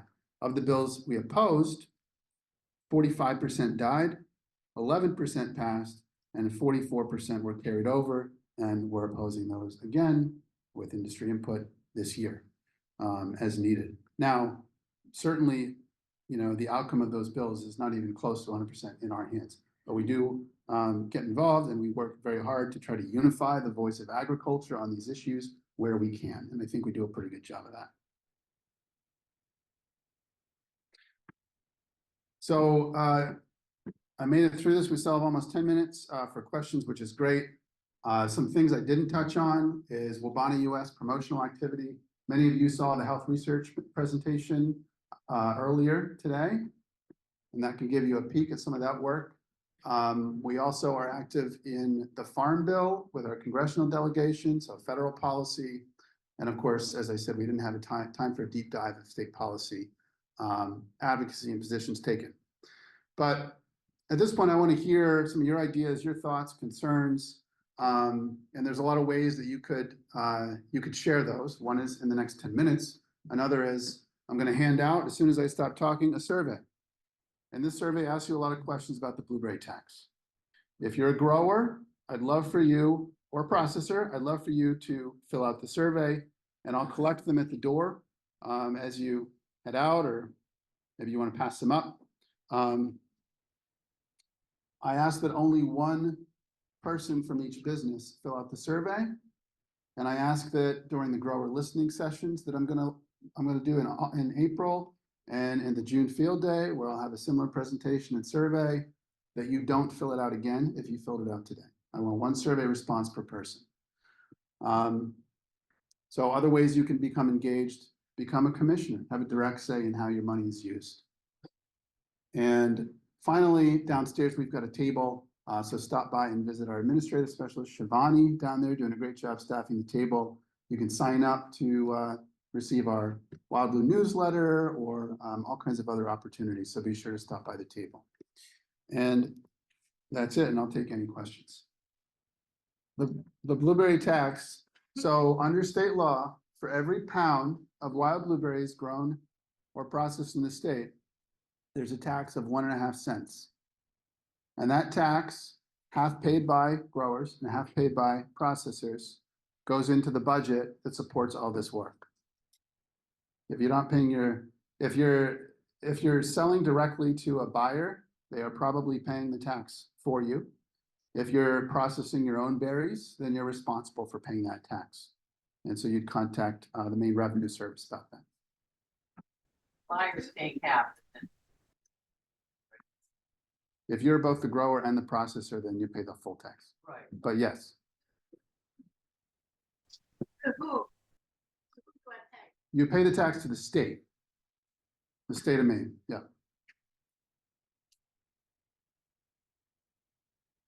Marie? Would you speak while you're on the subject of tax? Will you speak to pending legislation regarding the growers? So the commission in December, recognizing the state of the industry, has asked me, staff, to try to seek a 1-year break for growers from having to pay that tax for 2024. So we are trying to work that through the legislature. We've run into some challenges there, but we are trying, and I hope that we can report that we're successful in that by the end of the session. So if we're successful, then you wouldn't be required to pay the grower portion of the tax in 2024. Shannon? It's been kind of understood that processor sets the price, so the half that they pay is factored into the price that they set.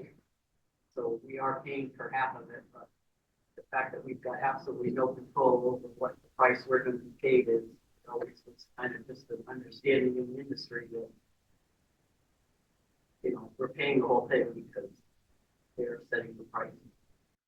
Well, how that works is, you know, the arrangement that you make, and it's a black box to me with the people that you're selling to. And, you know, what I'll say is that under state law, there's a legal requirement that half the tax comes from the processors and half the tax comes from the growers. So.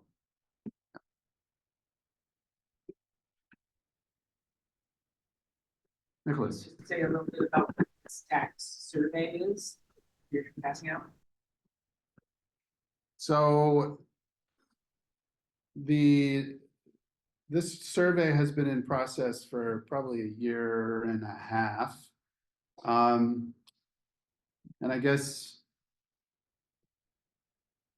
so what I'll talk, I think how I'll try to answer that question, Nicholas, is talking about the promotional side.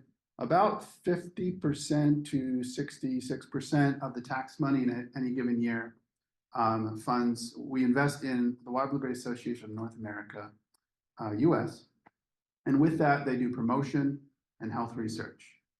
And there are some folks on the commission and in the industry at large that, you know, aren't sure if that's where and how the industry should be promoting anymore. That's really what it comes down to. And so in order to try to suss some of that out and figure out if we need to make changes to the tax, if the commission should try to do that, the commission wanted to get input from you all on how you value it, you know, what aspects of the work you value the most or the least, and then use that to inform any further decisions the commission does make. Nicholas, is that sufficient answer to your question? Yeah, just one of a little background. Okay. Yeah, why? Great. I know there's questions. Michael. Is USDA purchasing at a set price or is it a very variation price? Well, I heard 2 questions. I didn't quite catch the last one, so let me answer the first one first. It's a bidding process. The USDA says, I want 1 million pounds. Here's what I want, here's where I want it to go. And then companies submit bids. Say, you know, well, here's what I'm willing to sell that to you for, to go here at that date or at that range of dates. And so no, there's no set price. It's just a bidding process, an open bidding process. Now, what was your second part of your question? That, but so presumably there was no fruit to sell, but people didn't want to meet the price. That's how we were doing.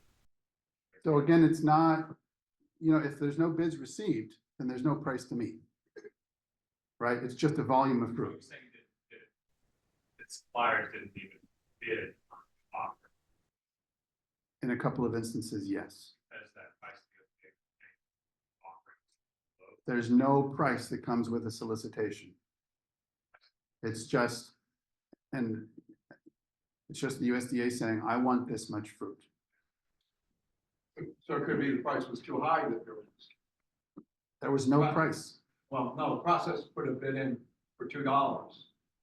And the USDA said that. There they were didn't no, get the there were no bids submitted. bid, no bid at all, Yes. at all, zero. For those differences on that graph, I think in 100% of those differences, yes, no bid submitted. Which speaks to opportunity, which is why I'm telling you all that you need to become USDA certified vendors. Any other questions? Ron? And yes, Spencer, thank you. He mentioned that this, we compete with High Bush for these, well, not for these contracts directly, but they have an active school nutrition program and they sell fruit through the Commodity Association and commodity procurement. And yeah, we compete with High Bush in every way we can. Ron? Just to understand a little bit more, if they requested 1 million pounds, there's only one person that bids, and they say $5 a pound. We have to accept it. My understanding is that the rules that they follow is it has to be fair and reasonable.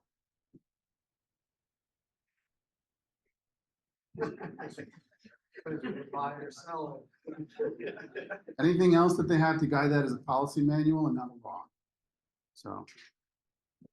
Dave? I just add to that comment that USDA has economists and they're tracking the market. And that's how they determine fair and reasonable, whether they think the government's getting a good deal.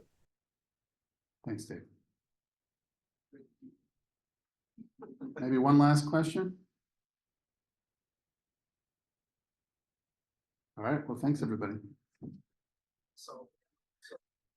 All right, so our next speaker will be talking about Endangered Species Act and pesticides by Dr. Cameron Douglas, who is a weed scientist in the Office of Pest Management Policy at the USDA. All right, good afternoon. I feel like everyone's favorite topic after taxes is federal regulations. So I feel like Eric teed that up really well for me. I was asked to do the unenviable task of presenting an early preview to you all about changes that you all might see in the next couple of years in terms of federal pesticide regulations. Can everyone hear me in the back okay? Not at all. Is that better? All right, I will hold this close. So 2 upfront caveats.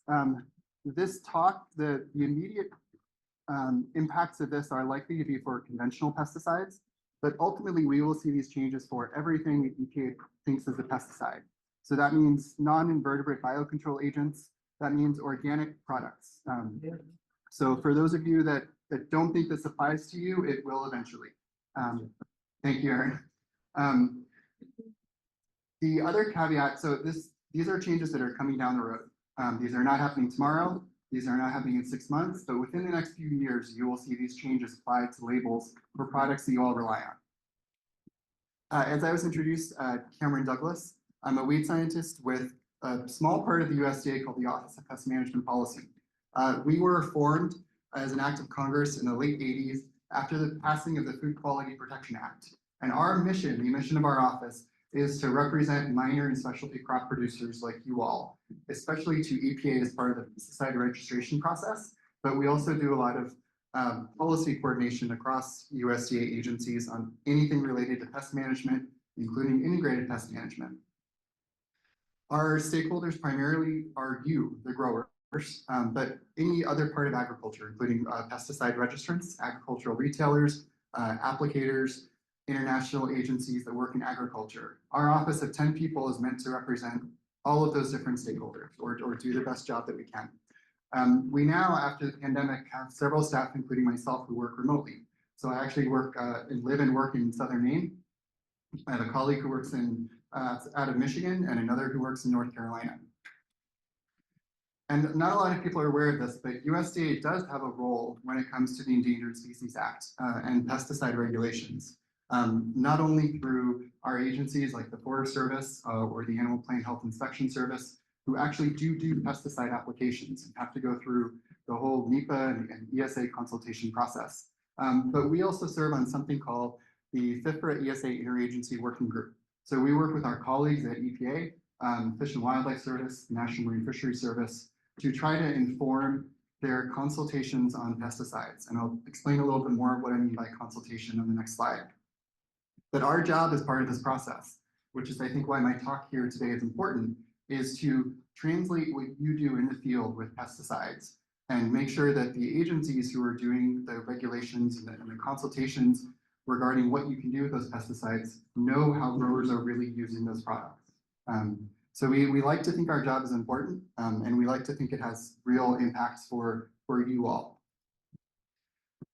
Apologize for all the acronyms, but it's sort of unavoidable when you're talking about regulations.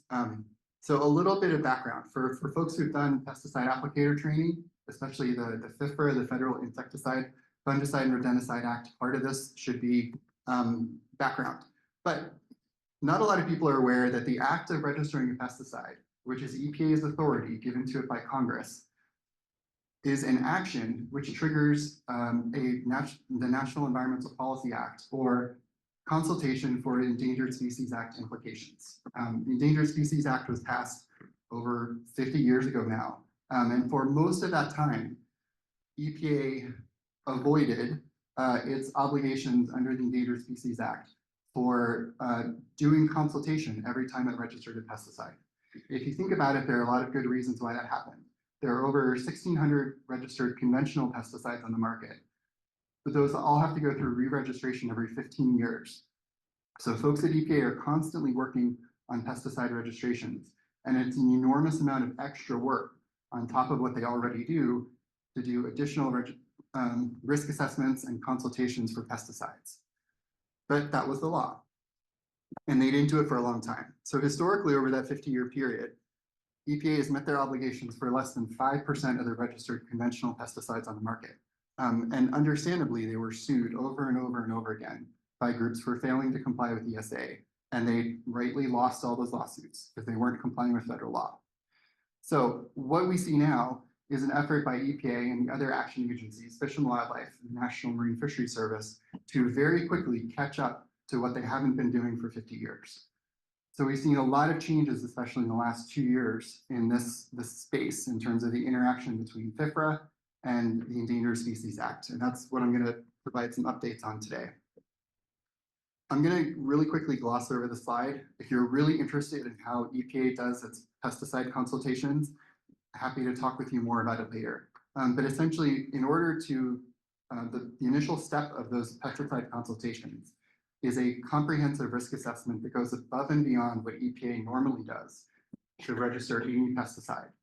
It has to be species specific, so they essentially have to go through every listed plant, animal species out there and identify the likely routes of exposure and risk to each of those listed species. This is on top of the risk assessment they already do for pesticide registrations.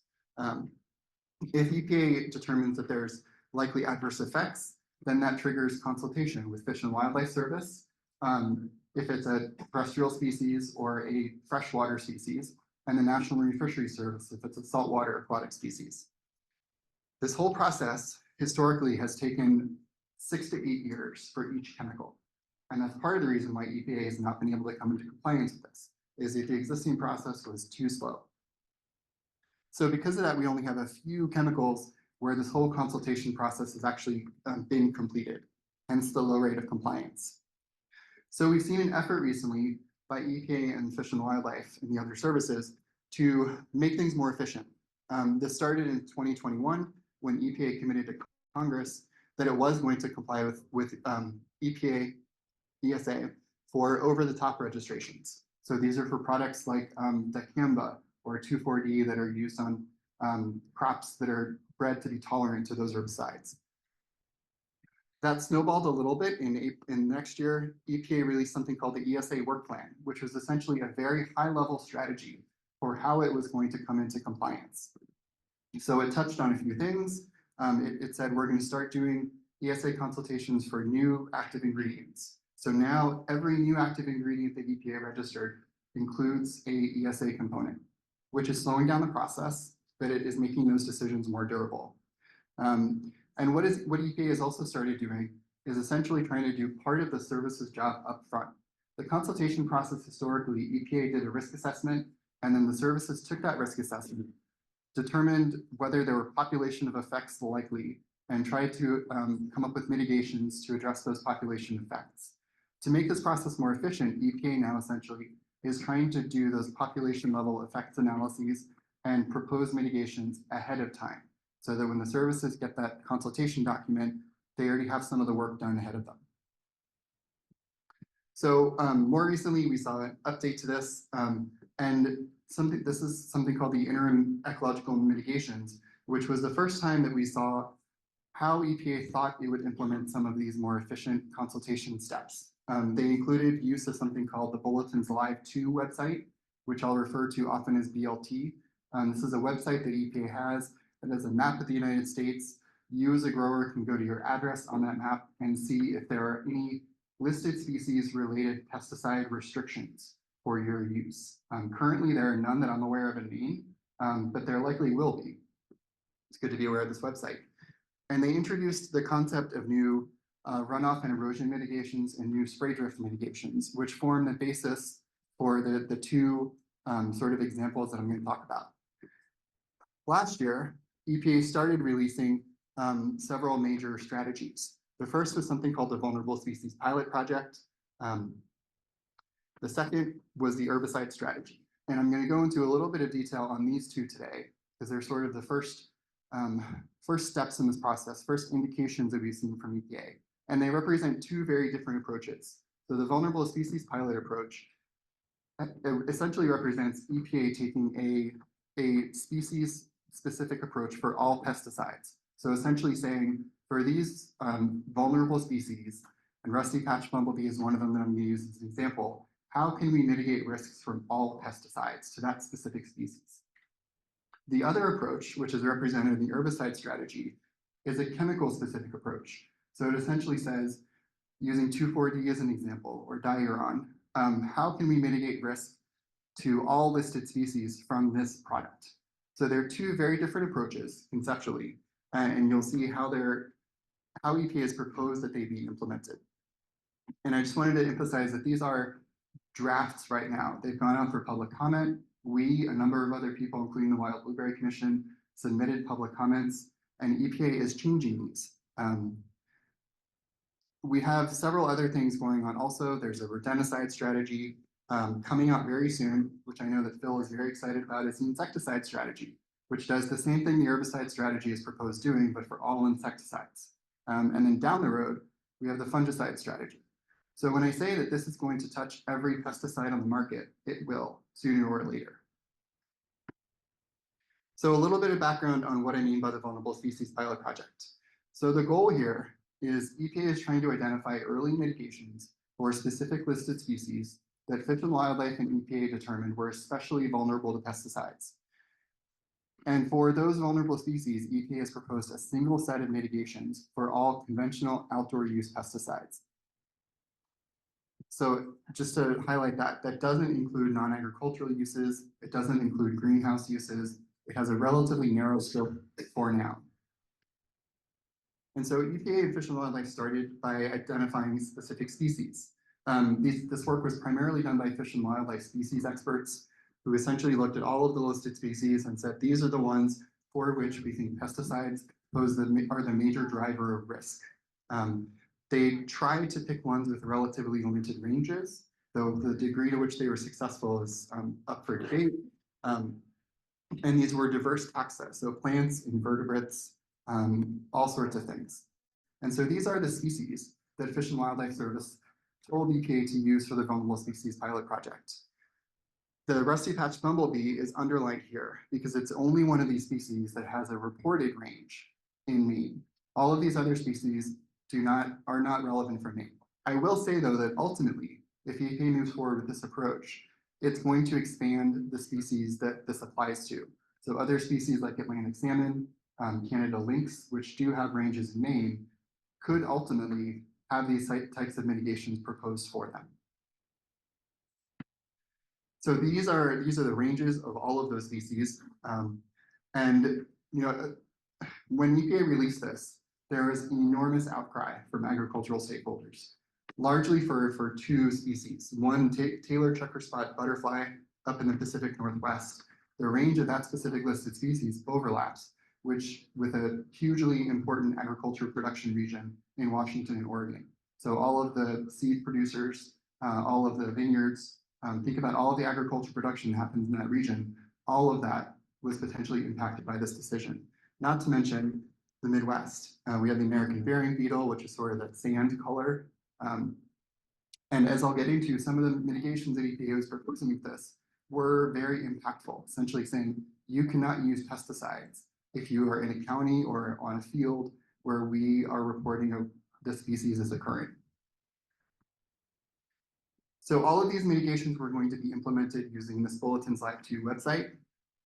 And there are two parts to this mitigation. And I'm going to introduce some new vocabulary today. A pesticide use limitation area is what EPA was referring to this, or PULA. And the important thing to think of is that anywhere that there's a PULA for the Vulnerable Species Pilot Project, EPA was proposing the complete prohibition of using any pesticides in those PULAs.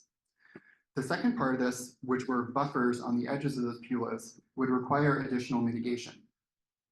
And these PULAs were based on Fish and Wildlife data on where species exist, and also critical habitats. And so there are a couple different types of mitigations. Within those PULAs, EPA was proposing something called avoidance, which is saying essentially you can't use any pesticides in those areas. Obviously, this is hugely impactful for growers in those areas. Again, consider that this is ultimately not just conventional pesticides, but also organic pesticides, non-invertebrate biological control agents. The impact that this could have for the way that all growers grow would be enormous. And then outside of those avoidance areas, they were proposing minimization. And this is primarily to address spray drift. So these were buffers, they were wind directional, and you could get some reductions in those buffers if you're using a windbreak or other drift reduction technologies. The other type of minimization that EPA was proposing for the Vulnerable Species Pilot Project were soil erosion and runoff mitigations. There were a couple exceptions to this, but essentially if you were in one of those buffer areas, EPA was saying you have to use something from this menu of soil erosion and runoff mitigations in order to continue using pesticides in those areas. I apologize for folks in the back. This is a little small, but this is the menu of runoff and soil erosion measures that EPA was proposing growers could use. So this includes things like rate reductions. It includes things like cover cropping, use of natural mulches specifically, use of no-till or reduced tillage, and some other field characteristics, like if you're growing on flat land, you would immediately get some credit for that. So essentially, if you were in one of those buffer areas, those minimization areas, you as a grower would be required to do a certain number of these practices in order to continue to use a pesticide. They did something that was sort of nifty to illustrate how this would work, and they published these things called story maps. And what they did is for each of the vulnerable species that they identified, they did a story map. And so I'm going to walk you through the story map for the rusty patch bumblebee. So they did this for all of the species again, so you can go to this website if you're interested in learning more. And when you go to the rusty patch bumblebee website, it pulls up the Midwest first, because that's where it pulls up. But if you start digging in a little bit more, you can go to the species summary page, which presents a lot of specific information on the rusty patch bumblebee. And then you can dig into, and the neat thing about these story maps is that it's overlaid with data from USDA, the cropland data layer. So you can actually get an overlay in the story map of crop acres and listed species habitat. So this is the crop data area, and just bear with me, we are getting to Maine. So in Maine, as I said, the one of those vulnerable species that has a reported range is rusty patch bumblebee. So the Vulnerable Species Pilot Project is hugely driven by reported species ranges. Not all of these ranges are current or up to date. I'm led to believe by Phil and others who know way more about this than I do, that this location, reported location of the rusty patch bumblebee in Waldo County is not likely accurate. So there are processes that can be undertaken to update these range maps working with Fish and Wildlife. So I wanted just to highlight right now that this process will benefit from further cooperation in the future between extension specialists, between Fish and Wildlife, and ultimately between growers. But to walk through this example, so this is a portion of Waldo County, and the hatched purple area is the reported range of rusty patch bumblebee in Maine.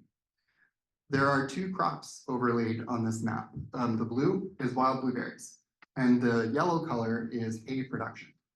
So unfortunately, there are some wild blueberry producers smack dab in the middle of that reported range of the rusty patch bumblebee. There are also some fields with hay production. And essentially what EPA is proposing in the Vulnerable Species Pilot Project is that if you're one of those growers, you cannot use any pesticides moving forward in that area for either blueberry or hay production or whatever else you're going to grow there. And then outside of that area, there's, I think it's a roughly 1,500-foot buffer outside of that area where you would need to do those additional spray drift and runoff and soil erosion mitigations in order to continue using any pesticide. So even in Maine, because of this one species reported location, something like the Vulnerable Species Pilot Project immediately would have some pretty major impacts for this grower, right? Because you can sort of say, oh, this is a narrow range in Maine, it doesn't really affect agriculture. But if you're that one grower, I can tell you it impacts you, right? Majorly, which is why, oh, sorry, I didn't even remember, this is a little bit more of a zoomed in map. Why there was such dramatic backlash, that's the best way to phrase it. And EPA acknowledged a lot of that backlash and has listened, might be a generous word, but we do expect changes. So EPA has not released a final version of the Vulnerable Species Pilot Project or really given any indications as to whether it will be implemented and how, but it did provide this update a few months ago. And it highlighted a few parts of the Vulnerable Species Pilot Project, which it does, which it is going to reconsider or address. So the first are those PULAs. EPA acknowledged that the ranges for those species were not current or up to date. And so it's putting particular effort working with academics, including at University of Georgia, on a process by which all of those ranges could be further refined so that they really do reflect where those species currently exist. So for something like the rusty patch bumblebee example in Waldo County, that could be hugely important. You know, if there are new surveys conducted that demonstrate that that species does not exist there, or maybe it exists somewhere else in Maine too, it would lead to updating of those PULAs and refinements of those range maps. There was a lot of uncertainty about the scope. EPA's definitions for the crops that it was considering were a little vague. In some cases, they said, this will account for, what's a good example? They will account for pasture grown for seed, but it doesn't account for pasture that's grazed. And growers said, well, that doesn't make any sense. So EPA is going to put some work into trying to clarify the specific crops and exemptions. Because conceptually, something like this represents such a change for what many growers are doing, it poses a real existential threat to agriculture.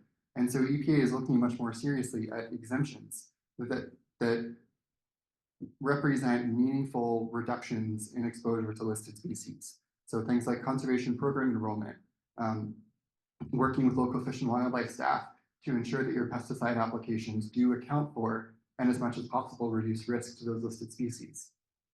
EPA is also considering revising and adding new mitigations, both for the spray drift buffers and the runoff and soil erosion.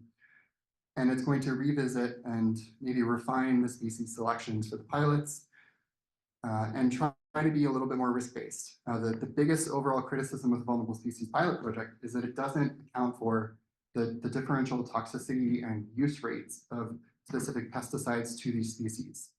Even in that one case, different pesticides that wild blueberry grower in Waldo County is using actually pose different levels of risk to those listed species. And the way the Vulnerable Species Pilot Project is framed doesn't account for risk, which otherwise is a paramount part of EPA's regulation process. I'm going to stop here really quickly before I move on to the herbicide strategy. Are there any comments on the Vulnerable Species Pilot Project? I realize it's sort of like a big conceptual whammy to the head for people, especially after lunch. I like the herbicide strategy better because I'm a weed scientist. And candidly, something like the herbicide strategy is more likely to end up on labels. There are a lot more questions about the vulnerable species pilot and how EPA would ever implement it on products. So I actually think it's worthwhile to spend a little bit more time on the herbicide strategy. This we also expect to be the precedent for, again, the insecticide strategy and the fungicide study. So those of us who work on regulation issues have spent a lot of time trying to help EPA refine and improve its herbicide strategy, because it is going to be the roadmap for fungicides and insecticides down the road. Conceptually, the herbicide strategy is very similar. It's EPA is trying to propose upfront early mitigations for all conventional herbicides used in agriculture. It covers agricultural use in the lower 48 states. EPA is embarking on a separate Hawaii-specific policy. The bulk of listed species in the United States are located in Hawaii. And so EPA essentially is trying to deal with that by having a whole different strategy devoted just to Hawaii. And so this herbicide strategy and insecticide and fungicide strategy will only apply to the continental US. So it considers impacts to 400 listed plants and animals that depend on those plants, either for habitat or for forage. And the mitigations that we're going to discuss are very similar to what we saw through the Vulnerable Species Pilot Project. So really quickly, I just sort of wanted to walk people through how EPA is going about these frameworks. The important difference with these herbicide strategies is that they do represent something a little bit more similar to EPA's typical risk assessments. So for these strategies, EPA, the basis of it is a risk assessment that looks at how an herbicide is used, the likely exposure to different species, and that in and of itself is an improvement.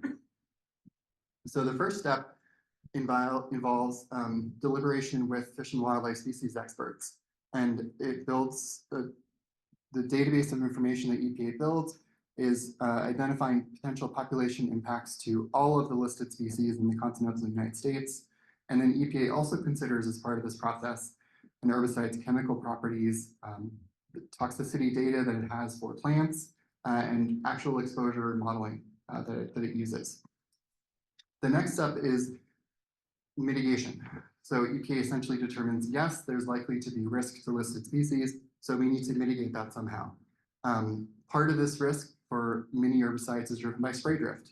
So what EPA is proposing is the requirement of drift buffers. Again, these are wind directional, but these are for any terrestrial or aquatic habitat where a listed plant or animals that depend on a plant exist. And then the distance would differ by droplet sizes, which is really important for herbicides, but also the toxicity of that herbicide. For blueberries, really only the ground and maybe some of the aerial applications are relevant in this case. And then there are ways to reduce that buffer. If you're using hooded sprayers, windbreaks, other types of drift reduction technology.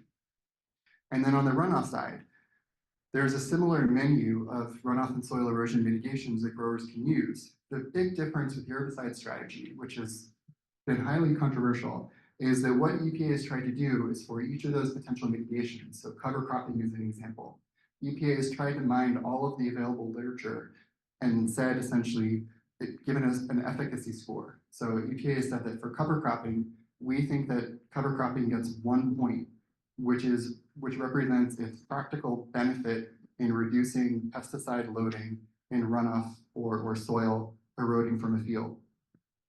And so I'll show that menu in a few slides, but that menu, each of those practices now has a score assigned to it. And a grower would then look at the label for an herbicide, and the label says you need to get 9 or 6 or 3, which is the best case, runoff and soil erosion leads. 2 more minutes? Okay. I will skip ahead then. Sorry, I got the clock on. So let me skip ahead to mitigation. So the herbicide strategies can have 2 levels of mitigation. One is the general label. So these are mitigations that apply everywhere, and I want you to focus on that map D in the lower right-hand corner. And essentially, what map D represents is that every pesticide used everywhere in the United States, except for those few random little white areas, will have some level of new mitigations applied to it. camera and you have a whole nother half hour. That's why I looked a little confused. I'm not gonna take that whole other half hour. But that allows me to slow down a little bit. That's good. Let me back up a little bit then. This slide was slightly important. So these are the runoff and soil erosion mitigations. This looks very similar to what you saw for the vulnerable species pilot project, but now we have these efficacy scores. Again, these are based on EPA scientists' estimation of how effective these soil erosion and runoff mitigations are for reducing pesticide loading. So a lot of variability. If you're using infield vegetative filter strips, you get 3 points. If you're using cover cropping, you get 1 point.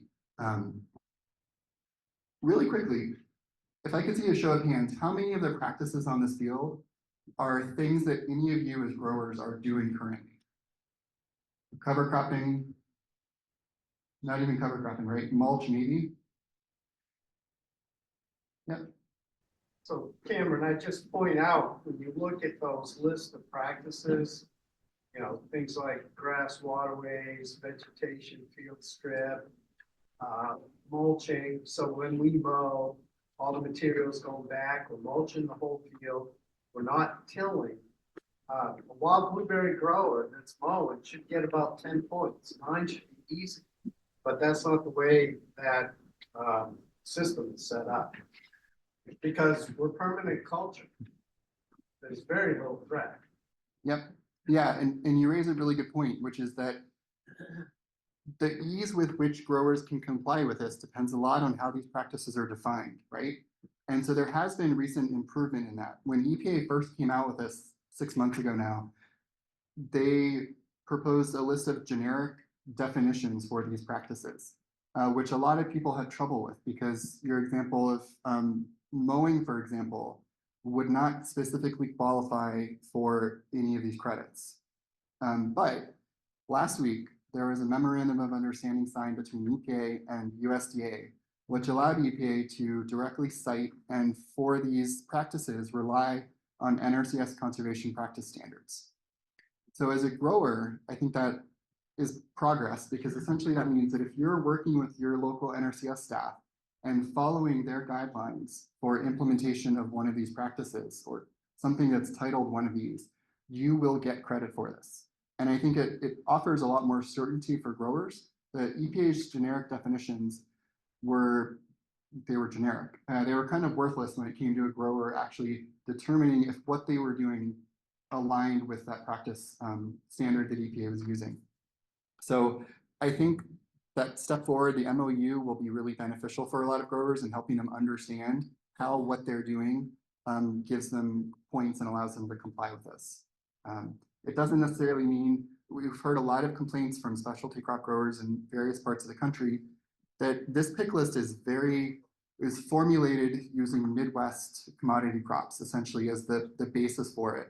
So a lot of practices that specialty crop growers are doing or variations on these practices that maybe wouldn't have applied with EPA's generic definitions might apply now, but EPA is also doing quite a bit of work trying to update this list. And we're really pushing them to come up with a process that would allow the public, growers through USDA and other folks, including extension specialists, to propose new practices to this list so that this isn't just a static list that never changes, but that it can be updated over time too. So coming back to the geographic extent.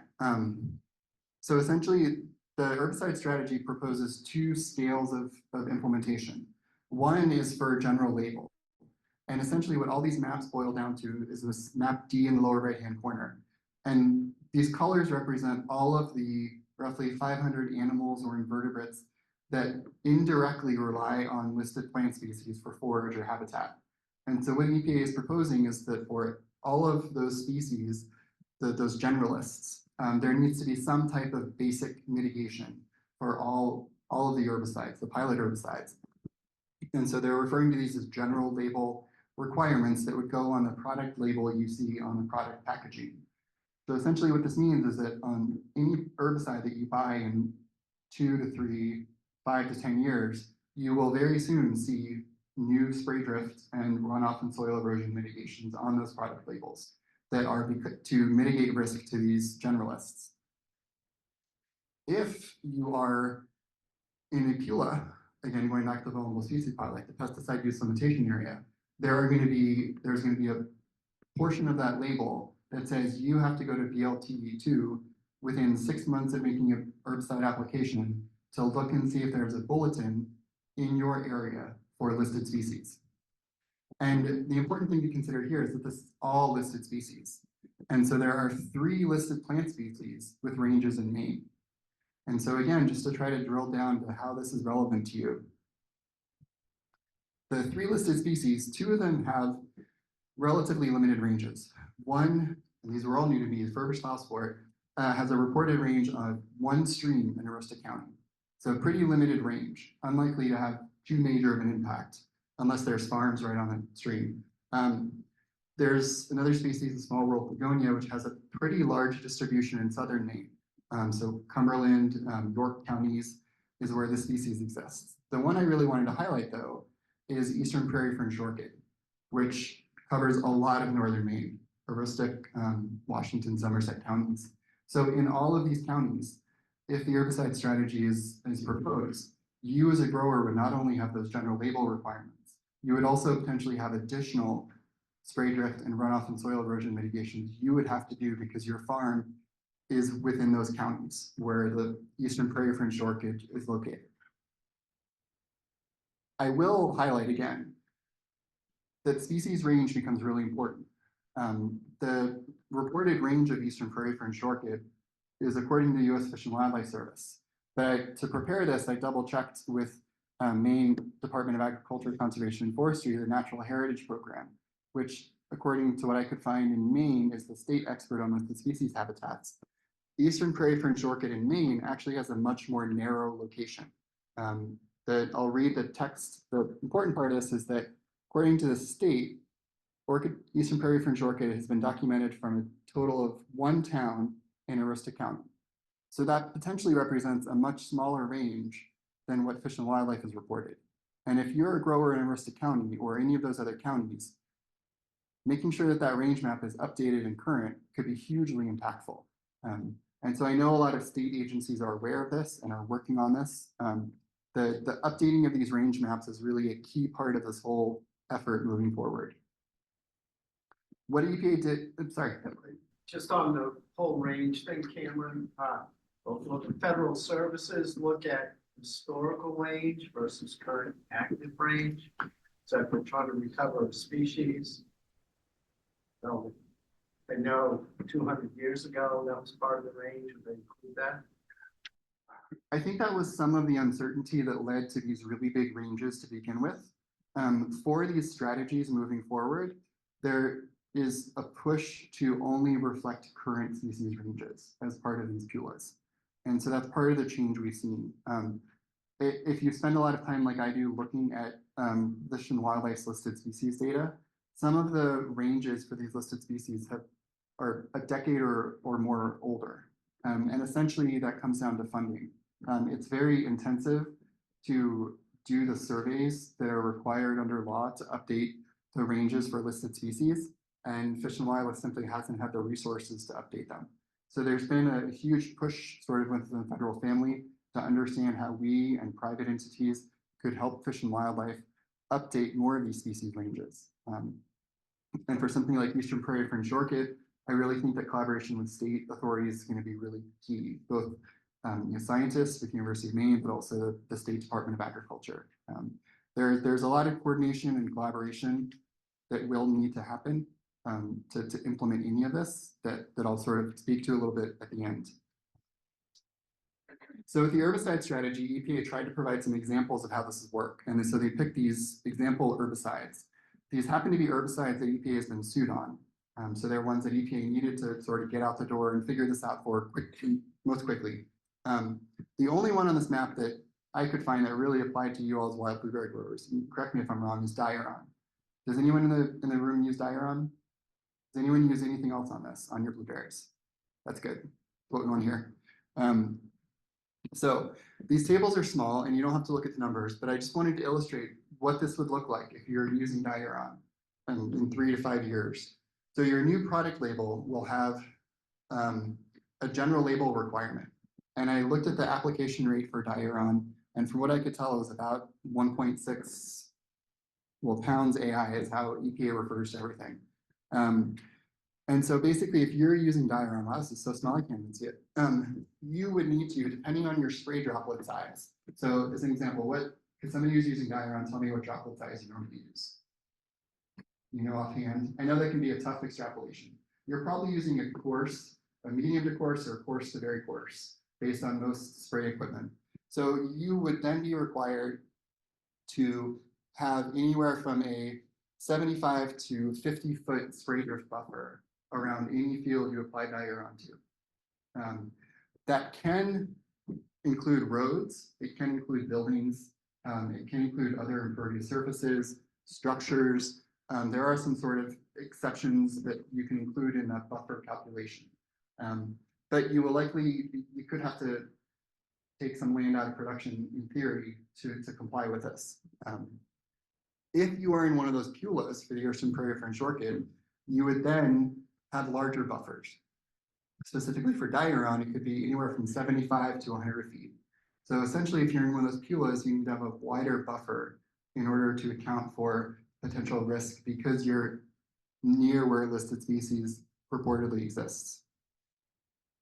And then on the soil erosion and runoff side, Diuron has, based on its toxicity and how it's used, has requirements from EPA of anywhere from 6 to 9 points.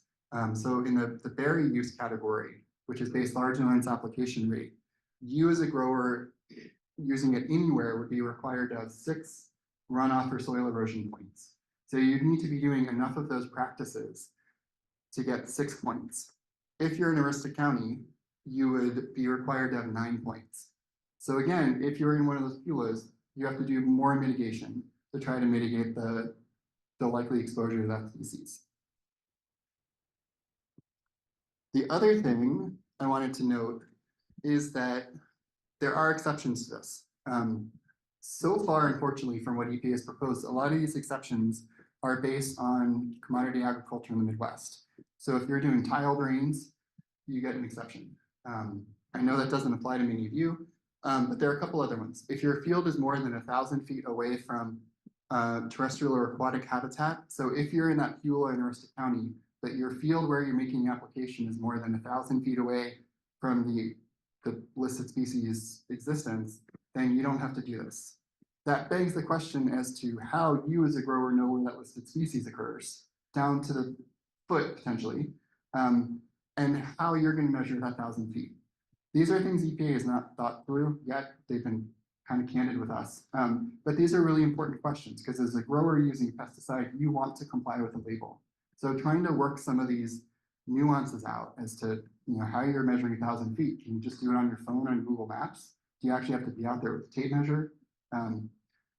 How you can delineate the terrestrial species habitats will end up being very important. And these are some things that I think a lot of the collaboration between state and federal agencies can help sort out for you so that the burden's not entirely on you. The other potential exemption, which we've been working a lot on, is enrollment in conservation programs. Our office was the one that originally proposed this to EPA. And so when they put this out in the herbicide strategy, it was a little vague and more of a question. Our original intent for this was that if you're a grower and you're working with NRCS, or some states like Michigan and California have similar programs to manage runoff and soil erosion, and you are already doing the investment necessary to practically manage and reduce as far as possible runoff and soil erosion, then you should get credit for those existing program enrollments. And potentially, depending on the scope of the program you're enrolled in, not need to do all these other mitigations or think about how many points you need. This is still something that USDA and EPA are in discussion with, and trying to get EPA to understand how these programs actually are practiced in the real world and how important they are for some growers has been a key part of those discussions. But when we see the final herbicide strategy come out soon, hopefully there will be an exemption or at least a lot of credit given to growers who are already working with NRCS or other private and state partners to do soil erosion and runoff management. Because we know a lot of growers are already doing this. They want pesticides to stay on fields. They want fertilizers to stay on field. So we've been working really hard to make sure that what growers are already doing is given appropriate credit. So to wrap up, again, there's uncertainty with the timing. EPA has said it's going to be years before any of this shows up on labels. But we know that there are several potentially important herbicides based on where they fall in the registration review cycle every 15 years, EPA needs to get out the door sooner rather than later. These include big ones for other parts of the country like 2,4-D and dicamba, but some of these chemicals under litigation like diuron could also be the first cases where even in the next few years, we see this implemented on. So EPA committed to producing a final herbicide strategy.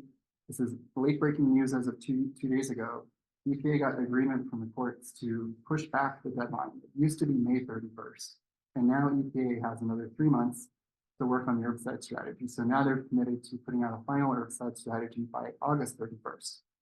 I will say though, that the insecticide strategy is meant to come out, what is it, till the end of April? No, June, right?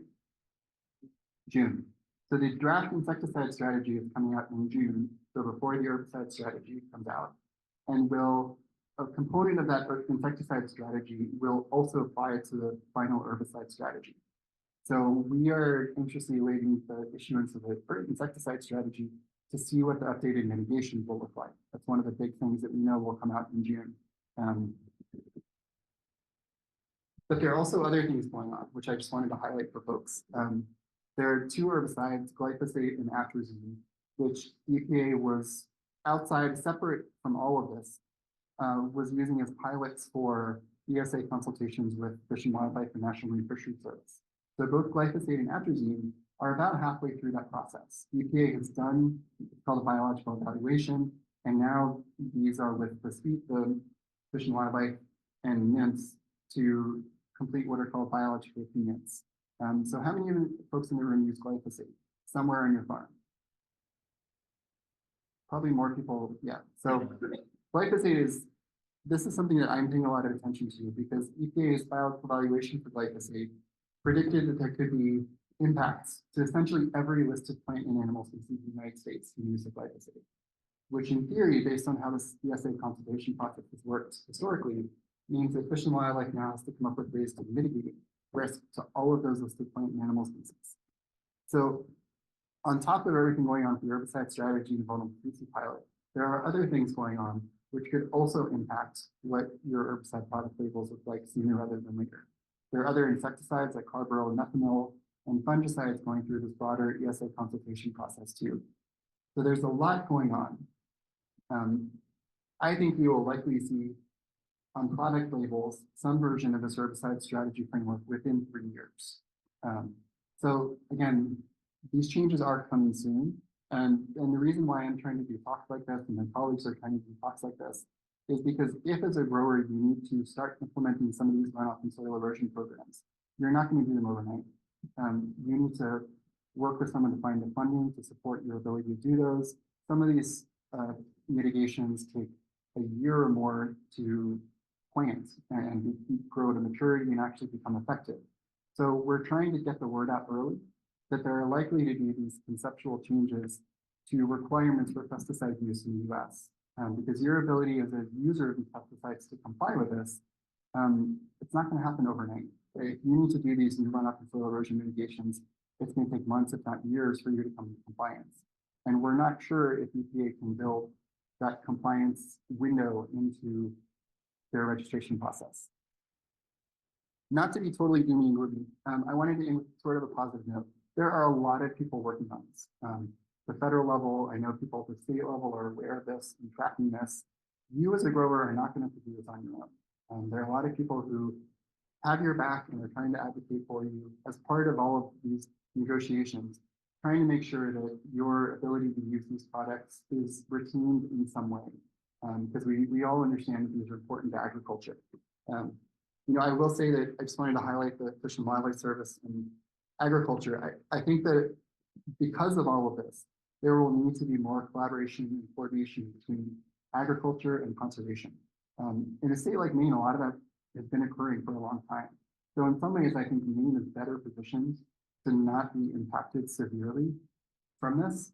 But there are other states where historically, for whatever reason, there hasn't been as much collaboration between Fish and Wildlife Service at the local level and agriculture. And making those connections, building those bridges to species experts, whether they're the state or Fish and Wildlife, I think will be really important. So, a recommendation I've been making to especially extension people as they talk to growers about what's coming down the road is start building these bridges. If you don't know that your county has a Fish and Wildlife office, it probably does. Now is a good time to introduce yourself, if you're a grower, to whomever's staffing that office and talk to them. Say, are there listed species in the county? Can I help understand how to adapt to doing what I'm already doing to account for that listed species presence? I've been trying to use that word adaptation more and more because I think that's a word that growers and agriculture are more and more familiar with in the context of climate change. But I really think there will have to be adaptation to the changes that the Endangered Species Act compliance for EPA will pose for pesticide use. It doesn't have to be all bad. Conservation is a good thing generally across the board. So we as the federal government and state governments just need to help growers adapt and do that work. And with that, I think I have a little bit of time for questions. Yep. In terms of glyphosate, does the application method have anything to do with any of this? We've used it with wipers and with applicators, but we never spray it. Does that have anything to do with anything? It actually has a huge role to play. In the historical ESA consultation, when the Fish and Wildlife Service and NIMS do their consultation, a large driver of their ability to say that they're mitigating risk is accounting for how growers are using pesticides. And so that's something our office has done a lot with other pesticides, the minimum label requirements don't always match what growers are doing. And in many cases, growers are doing a lot more than they need to on labels because you want to reduce off-target risk as much as possible. So part of that historical ESA consultation process, part of the reason it takes so long is because we do a lot of work allowing Fish and Wildlife and NIMS to understand how growers are actually using. And then what we see at the end of that process is those real uses being reflected on labels moving forward. And so there have been cases where our office has been able to work with Fish and Wildlife and say, these are the mitigations above and beyond what the label requires that growers are already doing for this. So let's put that on the labels moving forward so that they can continue to use that product just with heightened restrictions that they're already doing. So would you get like more points if mitigation points if you were just using a wiper with glyphosate and that? Yes, absolutely. Yeah. And I mean, so there's so much work going on in ESA that there's the historical ESA framework under which if you're doing those targeted applications, you would be able to keep using glyphosate because that's a mitigation. If Fish and Wildlife couldn't point to that sort of targeted application, it might simply have to say if you're near a listed species, you can't use Roundup anymore. So those targeted applications under the historical ESA context allow Fish and Wildlife to say, we think this can be mitigated. You can continue to use it safely if you're using these targeted methods. Under the herbicide strategy and some of these others, you would get points so you would get credit. It just semantics, it's called something different. The other thing I was to let you know is we also have wood land. My husband cuts wood. And we file our request to harvest every 2 years. We have to apply and do all this stuff. And when they send us back our new permission to harvest thing, they always send different endangered things, plants, bugs, whatever, when they send that back. So it's like we didn't have to reach out to them like you were saying and say, what's endangered in my area? What am I using? They kind of are pretty proactive in doing that. And it's really nice because it's easier for us than having to go chase all that stuff down. Yeah, I mean, I think Maine is a lot better positioned than other states because a lot of that work happens already. So that's all good. So Cameron, I'm having a little bit of trouble wrapping my head around the big picture. For 50 odd years, I've been told by biologists and conservationists that most some of the most valuable wildlife habitat is edge habitat. Transition from our farm fields to the forest. And basically, now if they are bringing in endangered species to our farms, it's actually working against us being the good guys, you know, with that edge habitat. And of course, if a lot of it's related to buffers, you know, it's going to work against the smallest fields in the biggest way because a bigger percentage. So that's going to work against the small growers. So have there been any discussions between federal services, wildlife agencies, and USDA on the whole edge habitat piece? Because obviously the incentive is to do away with the edge habitat, make that the buffer. Yeah, that has been a topic of frequent conversation. Both sort of, I mean, you hit a few points there. I think one is sort of conceptual, like agriculture for a long time has done conservation that has been enormously beneficial for a lot of those species. And EPA has not necessarily accounted for that quite as well as a lot of us would hope. And there are weekly conversations between EPA and Fish and Wildlife. So, and conceptually, I'm hopeful that final herbicide strategy and things that come down the road will reflect that a little bit more. You know, even just pointing to the buffer definition, which I didn't show you the actual definition, but when EPA first started talking to us about this 18 months ago, that buffer definition was very different and much more strict. It essentially said, well, there are a few herbicides where they, like dicamba, where they have proposed these types of buffers, and it had to specifically be infield buffers. So EPA 2 years ago essentially said for dicamba, you as a grower can't have to rely on land currently in production to be your buffer. And now they've moved in a more generous direction, which under the current definition, if you have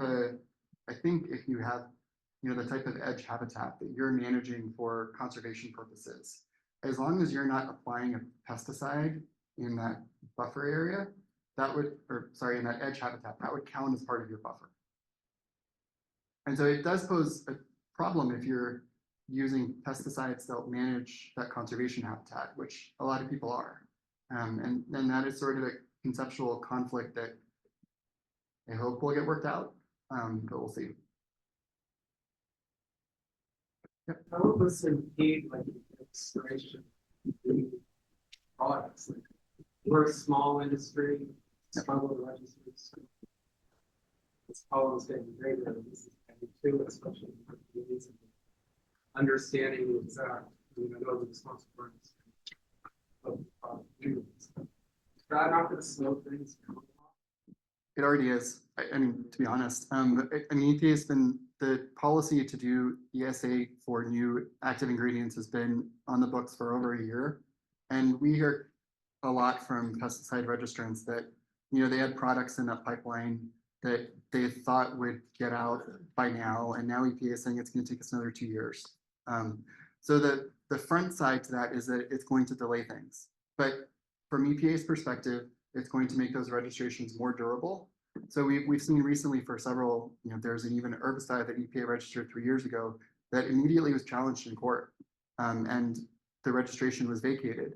And so growers can't use that product either. So from EPA's perspective, their argument is it might take longer for us to get that new registration out the door, but then it won't be challenged and it will have that durability legally so growers can continue to use that product. So it might take a little bit longer, though if these frameworks are, if we can sort out all the details for these frameworks, they will make that process much more efficient. So hopefully we can get what's now like a 5-year window for EPA approval of new products with ESA down to 2 or 3. So that's a concern that we are very aware of and are working to try to address. Yep, and one last question. Yeah, one of the species that wasn't brought up in the discussion earlier was the United States. Looking at freshwater species that are listed currently in other states, is it associated with the specific, you know, tributary, or is it associated with like entire watersheds that kind of regulations are getting imposed on? I think it's a watershed. There's a consultation, and actually, if you go to Bulletin's Live 2 now, you can look in the California Pacific Northwest. There was a Chinook salmon consultation that covered a number of different pesticides, insecticides, and herbicides. And if you go to Bulletin's Live 2, you can actually go to a county and pull up the restrictions for listed species for that came to as part of that consultation. And I believe it's a watershed level, mitigation. So it's not just, I imagine. yeah, I think it has to be for those types of species. So, well, thank you. This is my contact info. Feel free to look up. All right, so next we have disease management by Dr. Seanna, who is an associate professor of mycology, associate extension professor, and plant pathology specialist at the University of Maine. Hi, I'm going to talk about some wild blueberry disease management today.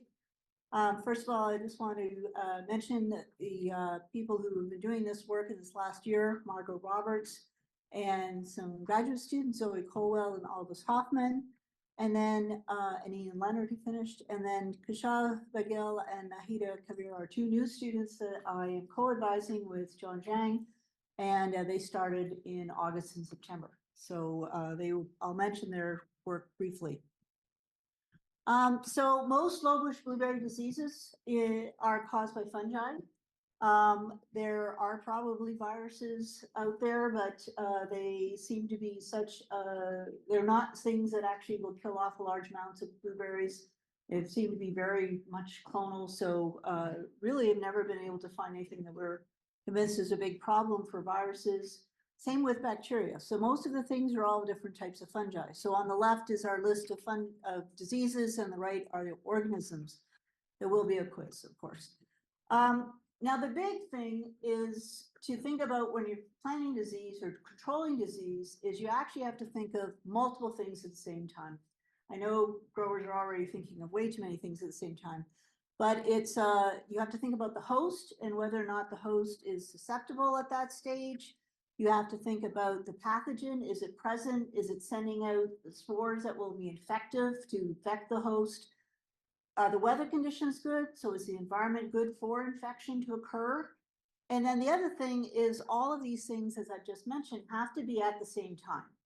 So ideally for the fungus, these things all occur at the same time and it's able to get in the host and then cause disease. And ideally for us, the growers and people working on this, we want to figure out how to disrupt this system so that the fungus can't get in. But all of this is useful information for figuring that out. So for disease control, we cannot control the weather as much as we would all like. We can't really change our host or plant where it's planted. So other crops, they can breed host resistance, crops that are resistant to certain diseases and plant those out. But I will talk about that already. We've already got that kind of system built into our crops. What we can do, though, is decrease the amount of pathogen that is present in our fields and interrupt infection. And we can also maybe increase the plant health to decrease disease. And that's actually what both Nahida and Kashav are working on. Nahida is working with with mummyberry on blueberries, and Kashav is working on leaf spots, and they're sort of working on other projects too. But one of their things is how do we mitigate disease, and does fertilizers and fungicides working together, does that help or hinder? And one of the thoughts is fertilizers produce a lot of young succulent tissue, which if it's produced at the wrong point could actually increase the amount of disease on the plant, because young succulent tissue is much more susceptible to disease infection. However, if it overall improves the health of the plant, that actually might make them more resistant to disease. So it could be a mixed bag, and we're looking into that with some other questions. So high bush blueberries, as we know, the evil other brother or sister, grows in orchards. And so that gives them some advantages for disease control in that they can spray things down the middle, they can spray things sideways through the plants, they can cultivate in between. They can spray things in the between to kill off mummyberry cups or things. But the enormous problem with these is they are typically a monoculture in that they're all one genotype or only a couple of genotypes within a field. So if they get a fungus that can move through and attack them, or a virus or a bacteria, it is going to go through the whole field. And so there's many cases where they've gotten certain viruses that have basically wiped out whole fields because every single plant was just as susceptible as the one beside it.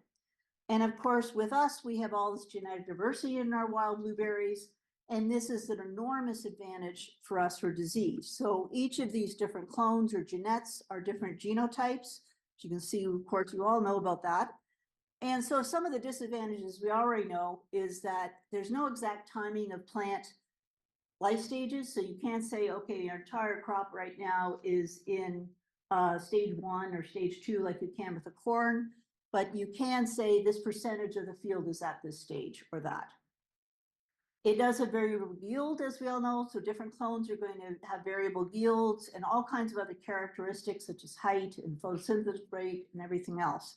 However, the enormous advantages for disease control is this variation, and we have variation in susceptibility to disease. We also have the whole field's not going to be affected by a disease, so you're never going to have a whole field wiped out.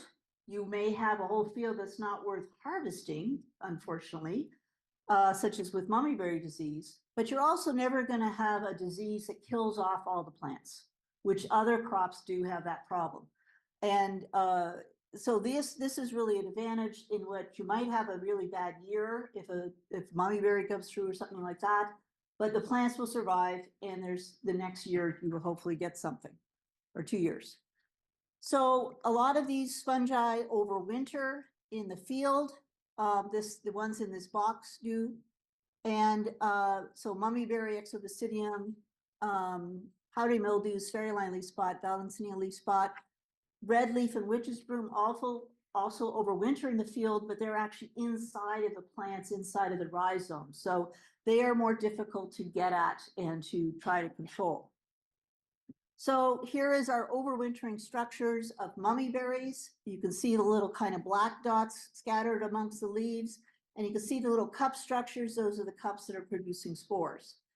And then we have powdery mildew. So it's a heavy infected leaf, and all these little black spots are Cleistecia. That's what the structure is of the fungus that survives over winter. So if this leaf falls in the ground, all those little structures will survive on over winter, and in late spring will open up, we think late spring, and send off its spores to reinfect the plants. And we also have Valdensia, which hopefully we don't have very much of. And this is under a dissecting microscope, so it's a real close-up. This would probably be about 1 centimeter across or ½ an inch across, little area. But that's all it needed to be able to survive over winter. And those 2 star-shaped things are actually spores of Valdensia. They're really enormous spores. So this is enough for this fungus to be able to survive over winter and start growing. So we know that the amount of inoculum can really have a big effect. So that's the amount of the fungus that survives over winter and is present in the next spring to be able to shoot off spores to infect the plants. So this data is from the last 3 years of us doing mummyberry fungicide trials. And these are the control plots. And so if you look at this, we did them in Blueberry Hill Farm for 2 years and in the Barrens for 1 year.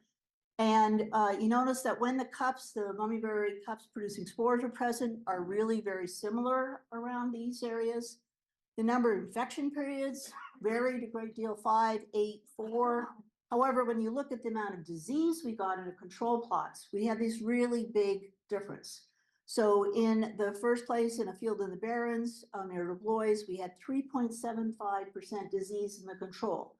This did not work for looking to see if fungicides were efficacious, because basically it's an error. That's just not good enough. So that's why we moved to Blueberry Hill Farm, where we can tell them, don't spray for disease. I want lots of disease. And suddenly we end up with much higher. We're in the 20s and almost 30% disease. And that's because the amount of inoculum, the amount of mummyberries in the ground and on the ground are much, much higher at Blueberry Hill Farm. And so that's why even with, similar 4 infection periods, times when the fungus could get in the plants versus 5, we have this amazing amount of disease. And hopefully a lot of you have seen these sorts of changes over the years with less mummyberries in your fields, so less disease. So the big things are cultural management. This is some of the things that are still going to be quite cheap and are things that you're already doing that may help with controlling disease. And the goal is really to decrease the spore production by decreasing the overwintering structures. So I think I've mentioned this before, pruning itself is probably helping because it's cutting down all those upright stems, then they're falling to the ground, they're drying up, and they're probably also have other fungi, they're starting to break them down. And if there's fungi like Sphaeroline leaf spot surviving in those stems, there are a lot of those might die off over the time period. So just even cutting down these stems and starting with new fresh stems is probably decreasing the amount of disease. And that's one of the problems with high bush is that they can't completely get rid of all of their stems each year. They prune out a bunch, but they still have another bunch that are surviving over multiple years, and those can hold on to diseases and pass them on. Burn pruning, of course, is even better because you are burning up a lot of the stems and some of the leaf litter, and that is known to decrease the amount of disease, particularly mummyberry has been studied, but it's also likely to have an effect on some of the leaf spot diseases too, because you're just eliminating some of that material. Even if you're not burning your entire field, one of the suggestions I have is that you might look for spot burning. For mummyberry in particular, if you notice a particular clone that has a lot of mummyberries on it when you're harvesting, especially if you're doing fresh market, you might want to think of burning that clone and killing off all the mummyberries underneath it, and that will provide less inoculum for it to further spread the next crop year. So that even spot burning can help a bit, and that of course would be much cheaper than burning the entire field. We do know that burning definitely helps. This is a data from a single field, which we used for studies for multiple years. In 2014, the grower was applying fungicide. After that, they started switching to organic. So 2016 was the first year with no fungicides. 2018, second year with no fungicides, crop year. And then they burned in 2019, and then 2020, we had less disease after burning. And then 2022 was even less because the conditions were pretty good. So we even had less disease after that. So burning can really decrease it. Some people have we've seen a really drastic decrease after burning. Mulch can really be an improvement too. As Lily was mentioning earlier, mulch, this is data from her graduate student who did this mulch study and found that there was less disease when fields were mulched. So if you look at this picture, the gray bars on the far left are the controls and the amount of leaf spots in those plants. And anything with any kind of mulch over it was basically decreasing the amount of leaf spot diseases. And this is basically just by covering them up. You're just covering up those, again, that infected tissue, and you're preventing those spores from being able to get up into the air. So we also did a study on mummyberry years ago with a grad student of mine, Kristen McGovern. And this is the patches where she mulched. And she did find if you put the mulch down early enough, you can block some of the cups, basically, smother them so they can't get up high enough to shoot off their spores, and therefore you decrease the amount of disease. So this worked really well. We actually put this down at the beginning of the crop year. Terrible time to put down mulch, but we're only doing small patches, but still a terrible idea to put down mulch then, as Lily has told you. It's much better to put it down early. So, but you can see we still had some really good results on the effects on the plants. So you can see on the left, the organic field, this was not irrigated. You can just see how much healthier the plants were with the mulch versus non-mulch. That is that rectangle. In the irrigated field, we didn't see the same sort of effect, but it definitely was a drastic effect. So the other options are fungicides. And most fungicides are protectants, so must be applied before infection. And they last 7 to 14 days, depending on what the weather conditions are and the fungicide, so you should check. Sometimes it's 7 to 10 days. And the timing that you put them down is crucial. You want to catch the right timing for them. And that's where we go back to this disease triangle, or I don't remember what this is called. What's this called? Pyramid. Thank you. I should know that. I love Egypt. So to control diseases with fungicides, you need to know when the plant is susceptible, when is the fungus producing infective spores, what weather conditions are good for infection. If you can find, all of these things, you can really come up with when is the most effective time to apply fungicides. Otherwise, it's a little bit of a guesswork. And then also you can look at which fungicides are the most effective. So we know this information from mummyberry. And this has been a lot of work done by Nova Scotia researchers, Paul Hildebrand, and looking at, so we have flower bite and leaf blight. Those tissues get infected. They produce another type of spore that gets carried by pollinators that infects the healthy flowers, and then they produce mummyberries as the berries grow. So that little gray shriveled up berries, as you know. So when's the plant susceptible? It's susceptible when the buds have opened up enough that there's enough tissue that can get infected. And so we've been using about 30–40% of when the plants are at that F2 stage, which means they're kind of at the crown stage, the things have separated enough. After that, they're susceptible. You get more and more tissue being exposed. When is the fungus producing effective spores? When we have cups in the field. And so these are all some pictures of cups. But remember, they're only 1/4 to 1/2 inch wide when they're open. And so what we've now got is a system where you could put down a mummyberry plot and track and see when you have cups appearing in your field. Really easy to do.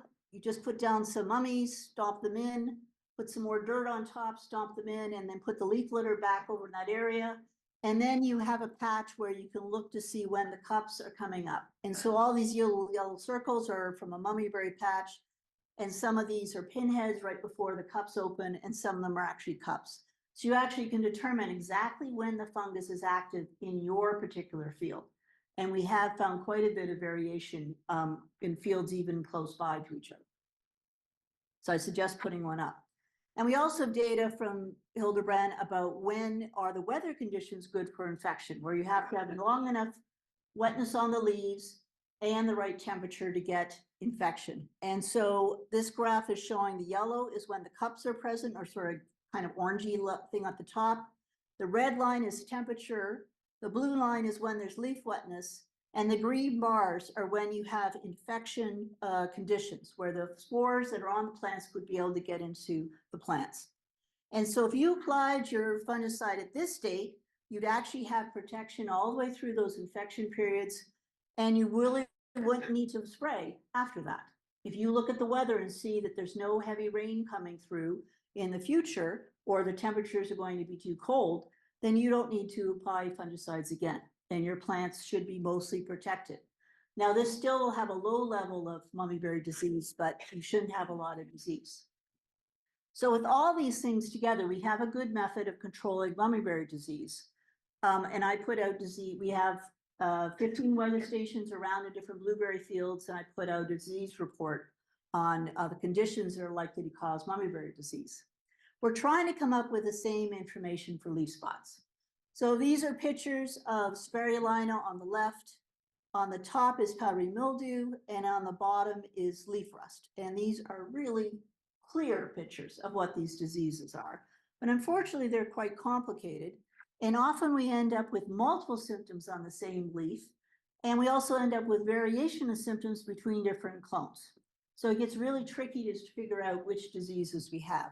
And what we like to do is figure out which diseases are causing early leaf drop in both the crop and the prune fields. So I'm going to give you a quiz. You just have to put your hand up, all right? So on the left is spirulina, and on the right is what rust looks like. And Zoe came up with this quiz, so thank her if you get stumped. What do you think this is? Who votes for spirulina? Nobody wants to vote. Zoe votes for Carolina. Anybody vote for rust? So we got some votes for rust. Okay, I think somebody might have seen this before. It's a rust. These spots are actually rust. What about this? Who votes for Spirulina? Okay, what about rust? Anybody vote for rust? No, you think I'm going to be easy on you, and you're right. What about this one? Oh no, we've done one of each now. Spirulina? Rust? Both. You guys have watched this before? Yes, it's both. And now what about this one? Which one? Spirulina? Yeah, some Spirulina. Rust? It's actually neither. So how do we figure this out? This is actually, I think this is probably powdered mildew myself. But how do we figure this out? Well, what we basically come up with is, well, I'm using the royal we. The grad students in my labs, with my help, have come up with some molecular methods to detect the DNA of these different fungi that causes these diseases. So Zoe has come up with a method to detect Spirulina DNA in leaves. And so this is some Spirulina. She collected the leaves, isolated the fungus, sequenced the fungus, and came up with a sequence that was unique for Spirulina that infects blueberries. And when she checked different leaves to see what was in the diseases, she found that 80% of the leaves that had these types of spots had Spirulina disease in them, or fungus in them, pardon me.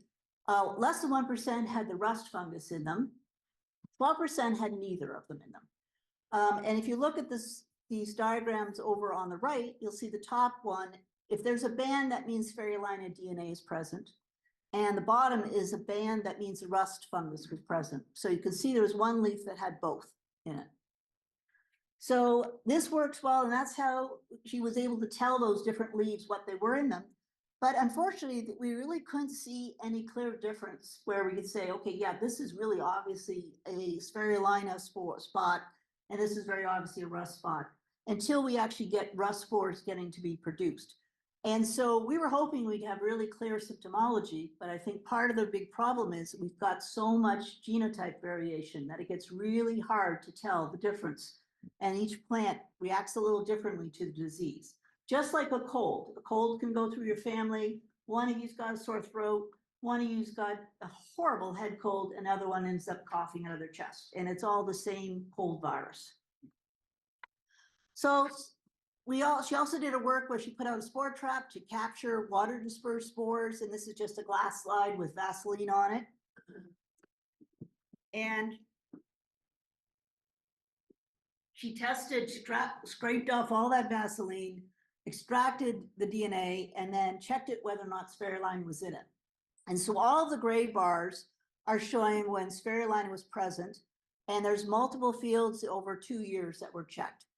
And this wasn't quite the pattern we were thinking we'd get, but we see anywhere there's black means there was no DNA at all. Anywhere it was white, there was DNA there, but there wasn't any Spirulina. So what this is really telling us, though, is that the fungus is active and producing spores much earlier than we originally suspected. We thought it was more in May and June later on, and it turns out it's actually beginning of May, there's some spores. The reason why we think we didn't see the spores in May in mid-coast versus down east, it could actually be just the amount of spores that were present differed, and that's why we couldn't detect it. And we're still in the process of quantifying this. So this is already telling us some information about when is the best time to spray for Spirulina. It's probably in the prune year, it's probably actually early May would be the best time to do that application. So we also had a student who looked at leaf rust. I've talked about her before. This is Leigh Wynn. And she took rust-infected leaves. These are much trickier. She had to take the leaves back and suck the spores off the leaves and then collect enough. She could grind that up and get DNA. And then she did some DNA sequencing and came up with a method again to detect this fungus. And she used this mostly on on spore traps, and this spore is moved by the wind, so we're able to put out wind-based spore traps to trap it. And this also revealed some interesting data in that this is when we can actually see the rust spores, is kind of really beginning August through to October. But what we really found was that she was able to detect some rust spores that are really early in the season. And this is probably the very early infection of blueberries, where the spores are actually coming from hemlock onto the blueberries. And so an application of fungicides early on will actually control the disease better than applying it later on. This one fungus that suddenly has a big spurt of spores in October, I think that's actually a different rust fungus. Unfortunately, all these rust fungi, a lot of them all have exactly the same looking spores, so we can't determine what they look like and be able to tell them apart. I think that's probably affecting another kind of plant.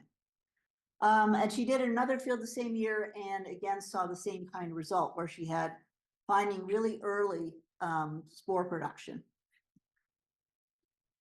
So the take home is that we're working on trying to figure out exactly what is causing disease and what the timing is of when the spores are produced.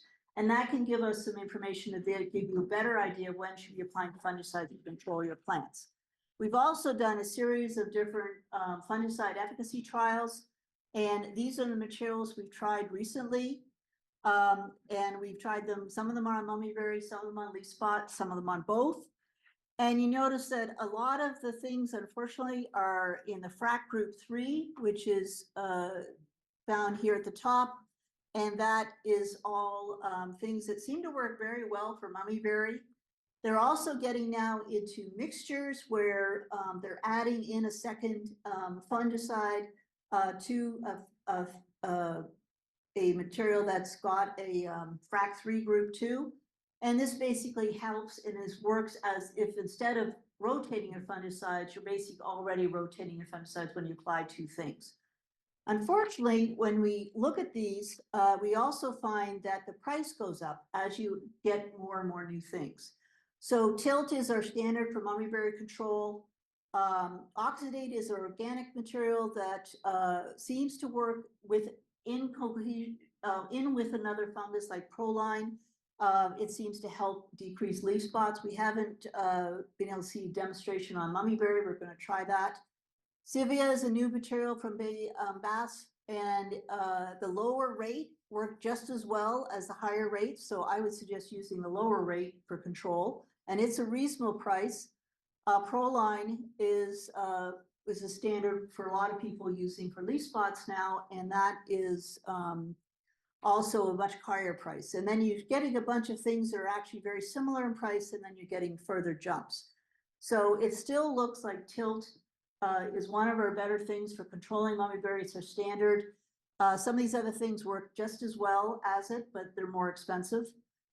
You still can't apply more than 2 applications of a single FRAC group in your field. So you don't want to start building up possible resistance to these fungicides. We have not seen any resistance to propiconazole in the field yet. So there may be a concern in other places. So I just like to acknowledge again the professionals, all the blueberry grower cooperatives I've worked on over the years. It's been a great number. Are funded through the Maine USDA block grants, MAPHIS, and of course the Wild Blueberry Commission of Maine through the advisory board. So anybody have any questions? If we have time for some questions? Yeah. No questions? Okay. Thank you very much. All right, next we have insect pest management by Dr. Phil Fanning, who's an assistant professor of agricultural entomology at the University of Maine. All right, thank you, Jordan. I can see the 3 p.m. slump across the room, so hopefully we'll keep this lively and we'll try to wake some folks up. Cameron has left, but I just wanted to say how great it was to have Cameron here. That group, the OPM group, are probably the most responsive federal employees that I know, and it's great to have them working for us. And the caveat there is my wife's a federal employee, so they're very responsive. Let's see if this works. All right, I will start by acknowledging my lab, mostly because they do all the work as usual. I'll use the royal we throughout my talk, but they're really doing all the work. But we have some great funding through the Wild Blueberry Commission of Maine, the USDA. Most of these faces you'll know. You have Judy Collins, who abandoned us to go ice fishing. I don't blame her. Megan Carter's in the middle. She just joined my lab this year and has been helping a lot to coordinate some of our bigger projects we work on. And then I have my graduate students, Shanaz and Ben here, who've done a lot of the work you're going to see today. I always have to start off by just acknowledging the use of good thresholds. So our IPM program really starts in the spring, where you should be out sweeping your fields. I've taken out the video of Judy doing a sweeping demonstration too, because she asked me to, but getting out there, doing sweeps, and making sure you know what's in your field, and then coordinating back to that in basically your flip guide, where we have all of our action thresholds, is essential. And that will avoid things like lots of blueberry tip midge and thrips. They really won't show up in sweeps, but you'll be able to look for basically the signs of them by getting out, walking through your fields, doing your part for your heart, and basically checking for what bugs is out there. If you're sweeping early, you should be able to detect things like spanworm, flea beetle, strawberry rootworm, before you end up with sites like this in your field. Big old bare patches where they've gnarled away a lot of your leaves. If you do find this, you'll always be able to find the culprit by grabbing that net, going out and sweeping around the edge of these bare patches, where you should be able to basically find the culprit pretty easily. You'll always concentrate on the edge of that bare patch. Okay, so obviously, if you use insecticides, there's a lot of options, basically conventional and organic, for our early season pests. All of these will be on your insect fact sheet that we produce every year, and you'll be able to see basically their efficacy rating on there. You have options for organic and conventional, and I always put in the caveat that you should check whoever you are supplying your fruit to at the end of the season to see if that's on their recommended product list, and be aware of all those seasonal limits. In kind of, thinking about pesticides, I highlighted here malathion. It's a conventional organophosphate that's kind of used quite a bit. Unfortunately, I heard from the suppliers recently that this is kind of going away. The technical ingredient has got too expensive for them to make, so we might not be able to use that in another couple of years, unfortunately. They weren't even going to register it in the state of Maine this year, but I think they did register it finally, so you can still buy it. If you have stock, you can use it up, but they are going to run out of it. Oh, that's the malathion. Malathion, yeah. Obviously, we also can recommend cultural controls for basically a lot of our spring season pests. You can think about burning. When everyone asked me about burning for flea beetle, I just raised the caveat that it needs to be a good hot burn. We have seen fields where basically people have burned and it was a little bit too damp. They didn't get a really good hot burn, and they still had some flea beetle problems after that. So you really need a good hot burn for basically to control those spring insects, especially flea beetle. You really need to burn it pretty well. Okay. For the most part, for the rest of the talk, I'm going to talk about spotted Drosophila. This is one of our new invasive pests. I've probably spoke about this quite a lot to you folks, but it is something that my lab has been working a lot on, primarily because it is such a new and unknown pest. A lot of people have been asking me recently about how well this pest overwinters here in Maine. And it does overwinter here in Maine. It's a pretty interesting pest. So late in the season, September, October, November, when our temperatures start getting a little bit cooler, our day length gets a bit shorter, this pest undergoes a little bit of a metamorphosis. It turns into what we call a winter morph. And what that is basically it's this shallow seasonal phenotype that helps with cold resistance. It undergoes a reproductive diapause, so it basically changes all its efforts just to survive the winter. So we know they can survive winters, but there's a huge die-off. So our population really collapses in basically at the end of the season when it gets really cold. But some can hunker down and they can survive throughout the winter. Here's some data from a colleague, Greg Loeb, who's in Cornell. We've done a lot of work on this across multiple states. Maine was included in that.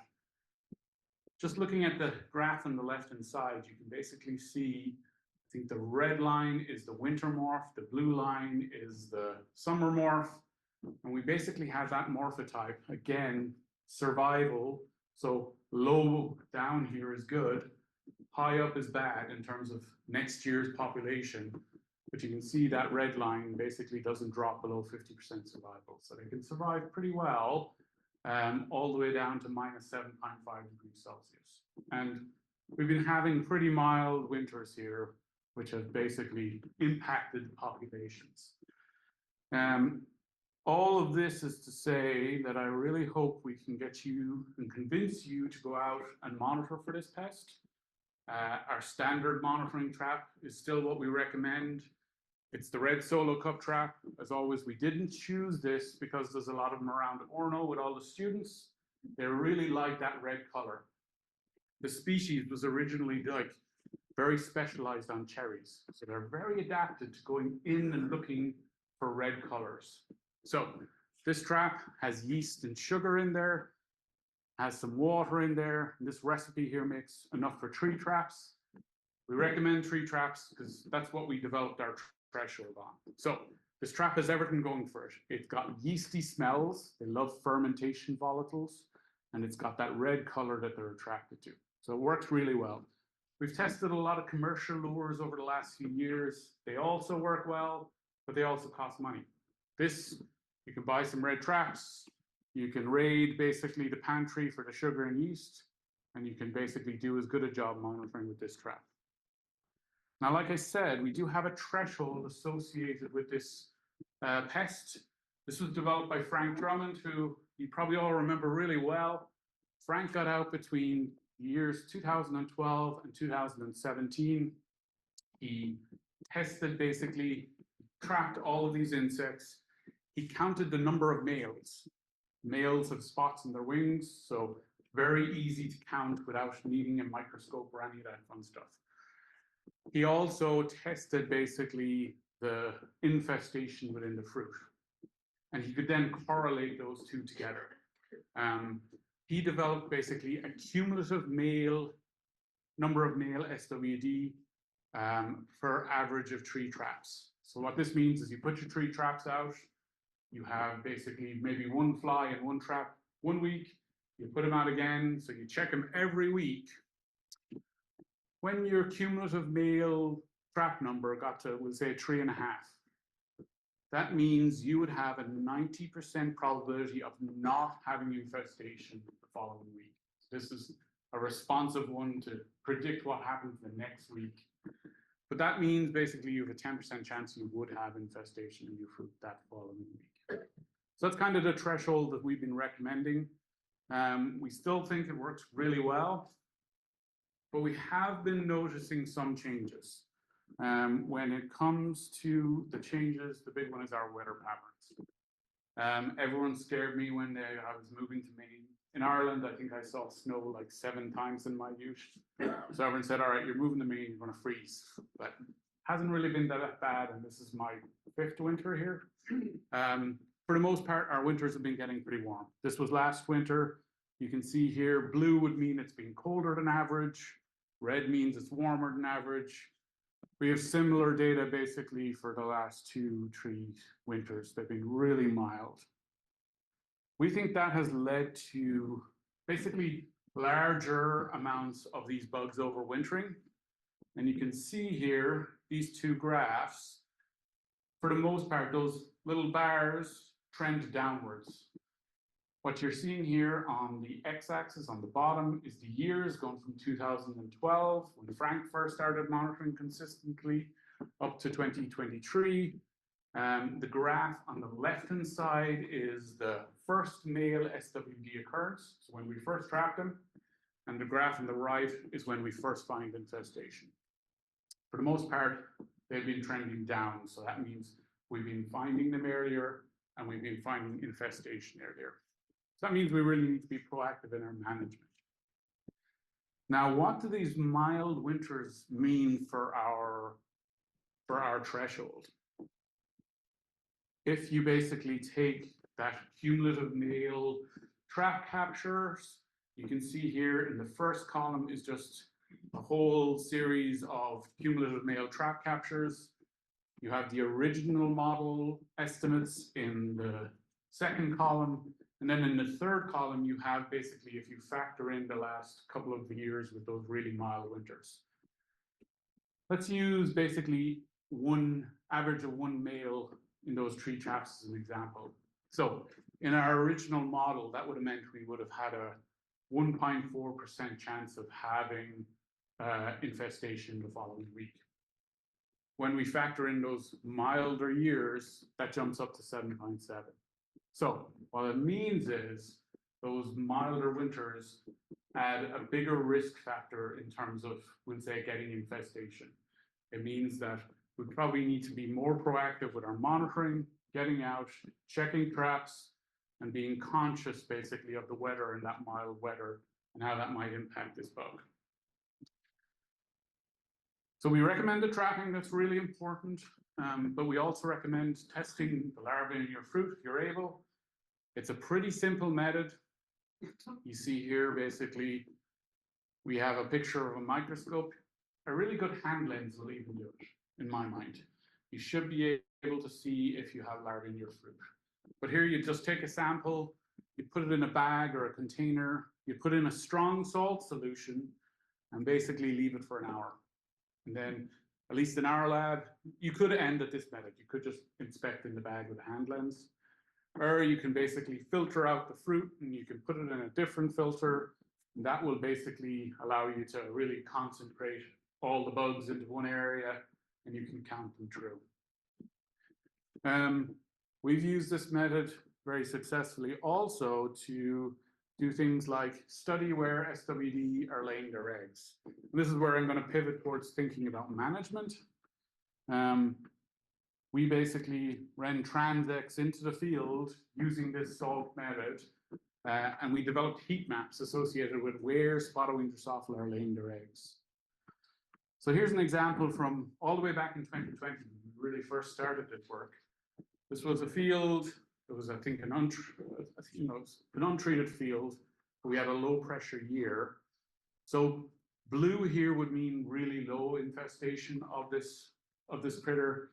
Red would mean high infestation. So as you're looking at the series of graphs I go through, you can go from blue to red. So this was our first week. We had really low infestation. I think we found one larvae in one sample of quite a lot. Next week, not much changed. Then we were into the 6th of August. So the first week of August, we started to see some of that little infestation at the edge of the field. The next week, they started to up their populations and basically move into the field a little bit, but they're really concentrated at the edge.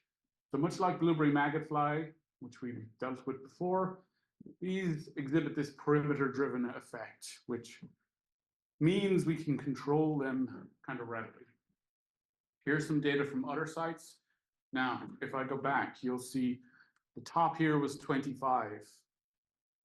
This untreated field the following year, the red there means 100 maggots in a sample on average. So it was an untreated field, so your treatment efforts really do a lot of work. But again, you have that perimeter-driven behavior. They're always within the first 60 to 80 feet. Here's a treated field that same year. 0.6 is basically the top figure there. So, managing with insecticides will help you out. So where are SWD laying their eggs? We've been developing this. This is data, this little graph here I'm showing has been data from 4 years. I think it's 12 different fields. And basically what you see is most of the infestation is really at the edge. It's all within the first 100 feet. So we think we can target basically our pesticide applications to the edge. Now, there was talks about the edge earlier and pesticide use. That is problematic, but still targeting them where they are is the most efficient and economical way and probably the most environmentally friendly way. I'm not going to talk much about insecticide efficacy. I won't walk through this graph very much. So this isn't the result of a lot of spray trials or anything. This is actually based on a survey that me and a whole lot of other entomologists ran in 2020. Unfortunately, we haven't had much new product since. We haven't really updated it. But it was survey results from multiple different states based on people's experience and opinions on efficacy across multiple different crops. There's a lot of really good options if you're a conventional grower. If you're an organic grower, there's less good options, unfortunately. You really just have this one in trust, which can be pretty cost prohibitive. This data is on our website. We also include ratings on our fact sheet. I always just highlight though, this isn't just, some lucky charms that got puked up in a slide. This is when we break it down by all of the different modes of action. And there's a lot of different modes of action that reach basically a threshold of good to excellent. So we should basically utilize as many of these modes of actions as possible because we already have found resistance developed in this bug in California. And we do unfortunately know they move around the country. It's a little bit more mobile than many of our pests. So we have lots of different insecticide recommendations. Again, I'm going to just, in the interest of time, refer you to basically our insect guide that we put out every year. You'll see basically our ratings. Always consult the end user of your fruit on that. So a little bit more of a upbeat side of controlling this little pest that my lab has been doing a lot of work on is the potential for a biological control agent. So this is a bug that will do the work for us. It will go out and attack this invasive bug that we don't want. And this has been the work that's basically started close to 13 years ago now. When we first found this bug in the United States, surveys of basically what attacks it in its native range started to commence. It was led by Kent Dane of UC Berkeley, who's done a lot of this work. So they went out, basically looked for all of the different bugs that would attack the bug we don't want. They found 19 different parasitoid species. And I should have pulled in a really cool video to show you how these work, but they basically lay their egg into the larvae of the spotted-winged Drosophila and kill it and eat it from the inside, which is pretty cool. So they found 19 of these little parasitoids. They brought 3 of them back into the United States and kept them in quarantine because a lot of work had to be done to make sure that they weren't going to attack fruit flies that we have here. And I know you're thinking, well, most of the vinegar flies or fruit flies, we don't want them anyway, but we still have to do a lot of research to make sure that we're not having non-target effects of our biocontrol agents. These 3 species, one was called Acebara. I guess the key take home here is if there's a lot of these gray bars, it's not good. That Acebara species basically attacked everything. It was rampant. So the US government said, don't even try, release that. That's no good. Leptopolina was also, there was a few too many of those bars, unfortunately. There was way less, but there was still too many.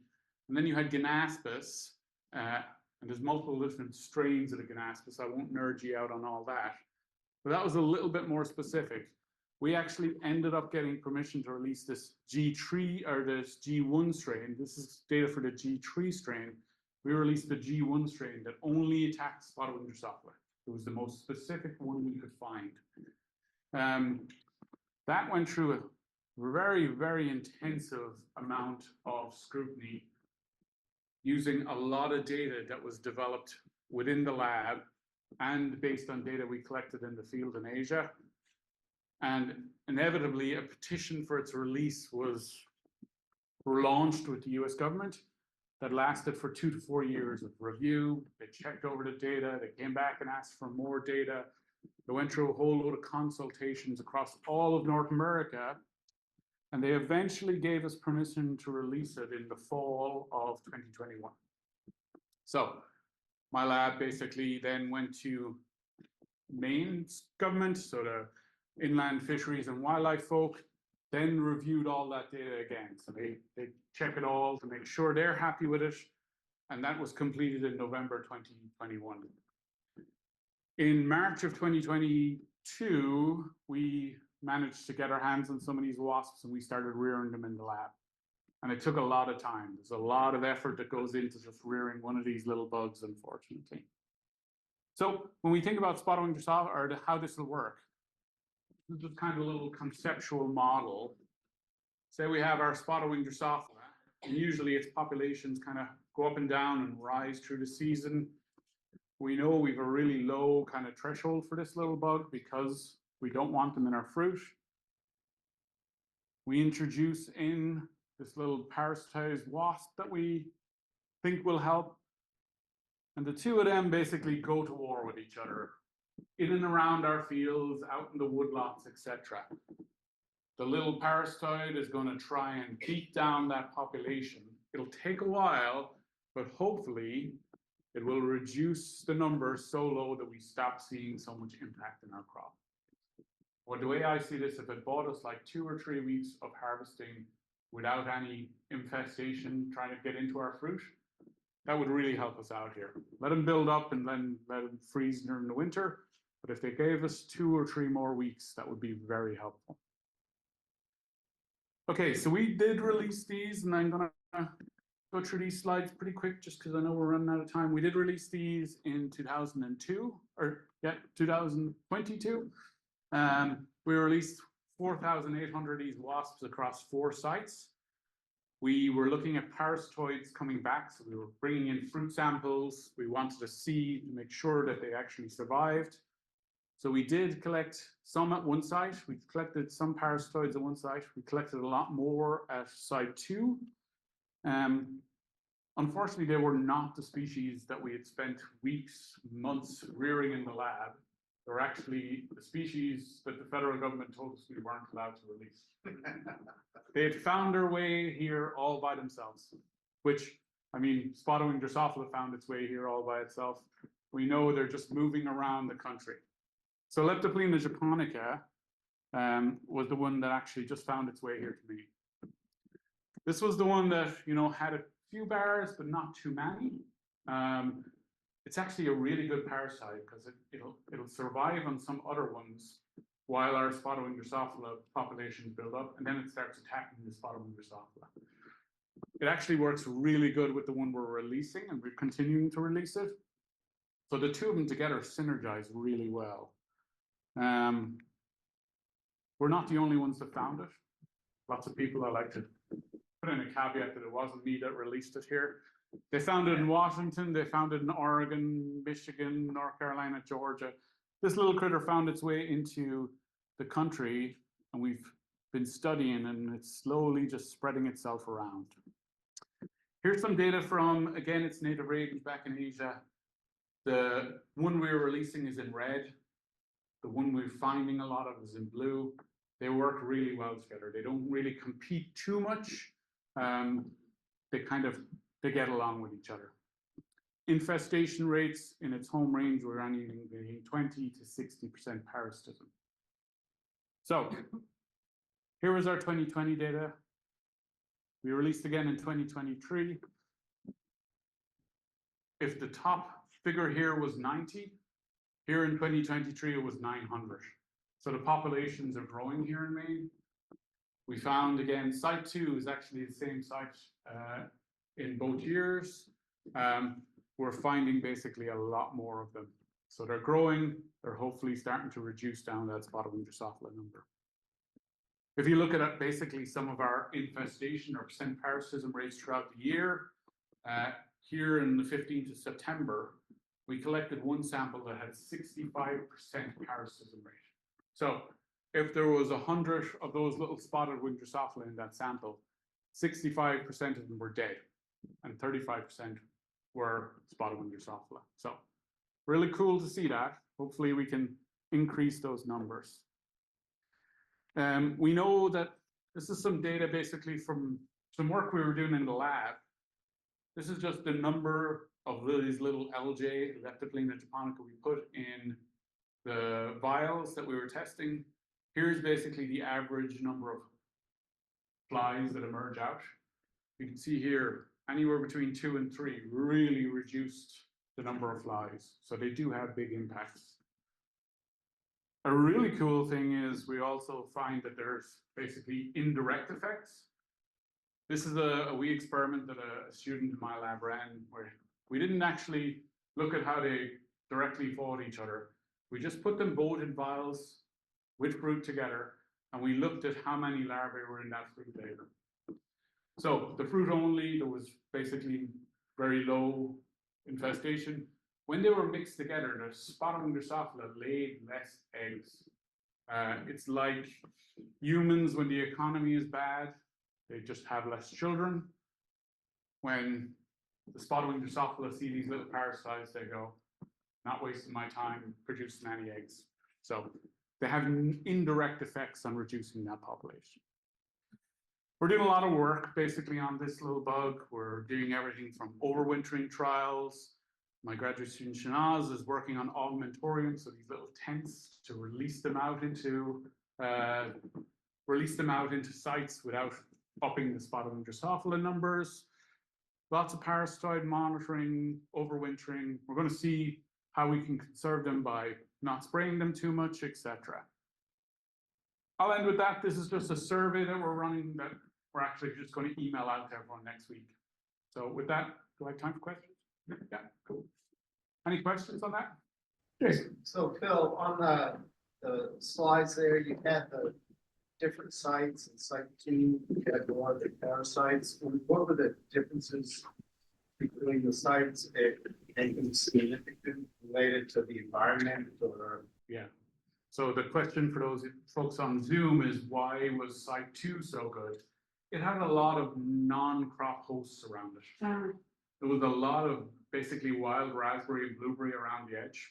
And it was good for the spotted wing Drosophila because they love those fruits, but also the parasitoids were getting in there intact there. So having some of those non-crop hosts around there actually benefited the parasitoid population. Blackberries too. Blackberries. Blackberries are out. You mentioned that malathion may be unavailable. I've been hearing for the last couple of years that Himidan may not available, but that a lot of the processors may not be allowing us to use it. Have you heard any more about that recently? Yeah, so the malathion thing, from what I've heard from the company, is the technical ingredient that goes into it is so much more costly to make that it doesn't make sense for them anymore to even sell it. Right, but I'm asking. For the Imidan, I think that comes back to a lot of, well, European Union basically have taken any tolerance for Imidan off their label. So they basically don't want any fruit that has even seen some Imidan. There's a lot of worker protection standard issues with Imidan because it is a powder formulation and an OP. So I think that's being reviewed as part of some of the stuff that Cameron has even mentioned. So, But it's not like this year yet. We haven't gotten what we're allowed to spray yet from the processor, so we're. yeah, not that I know of, but again, I can't speak for what the processors are going to do with their risk. Something that's measured. There's a lot of our target markets that are just scrapping the MRLs for a lot of things. We really used it much for a while, but we have to pull one open box of it. And I'm just like trying to see if I can get back to the chemical company. Any other questions? I have time for one more. Clear as mud again. Okay, great. Thanks, folks. All right, our last talk is introducing drone spraying by Patrice Sison, and who is a master's student in the Plant, Soil, and Environmental Science program at the University of Maine.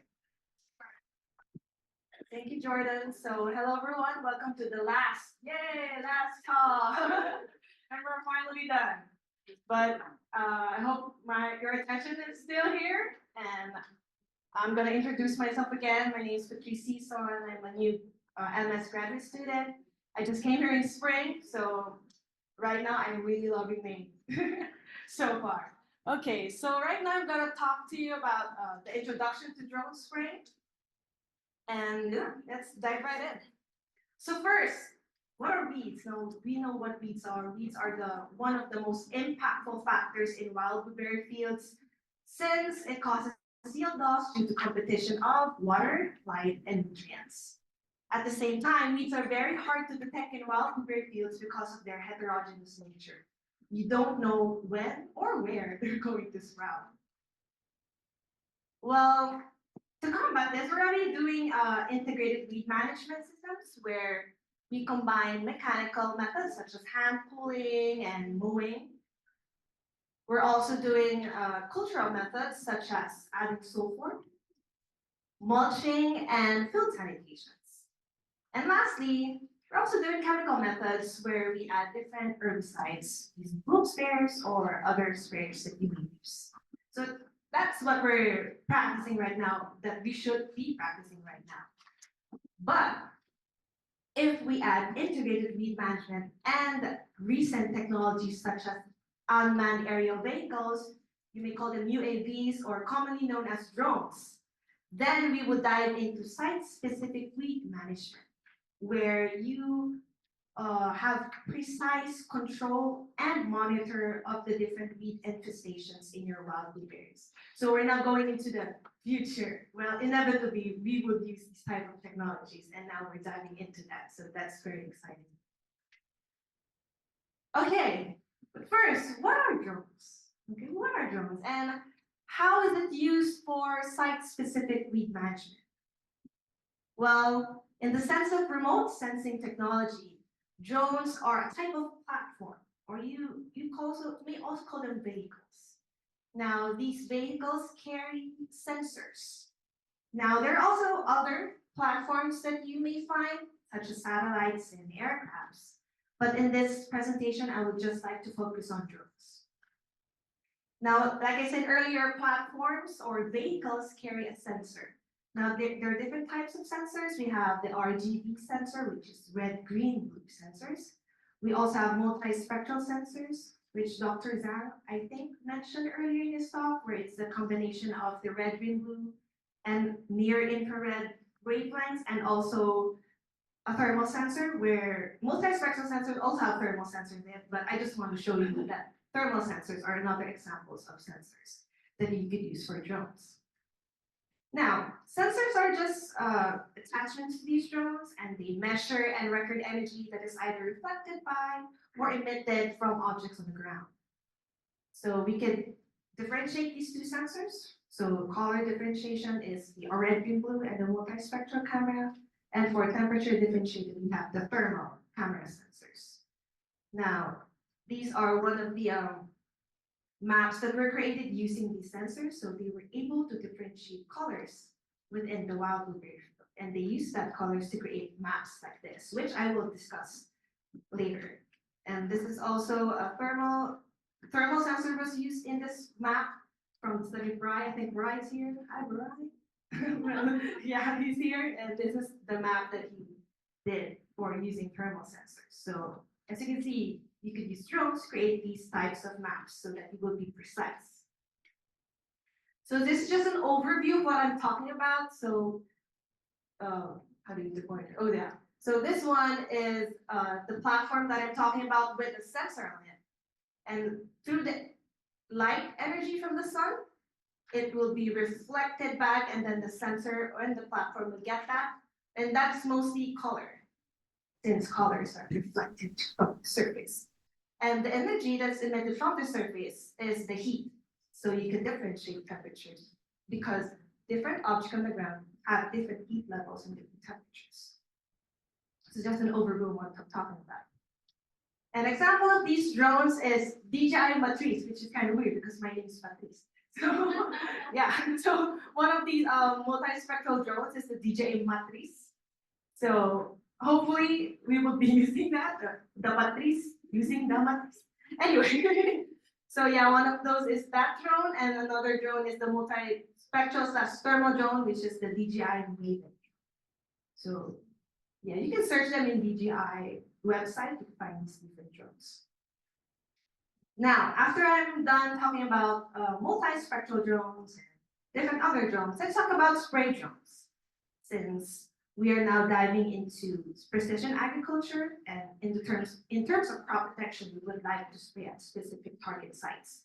So we would use spray drones for that.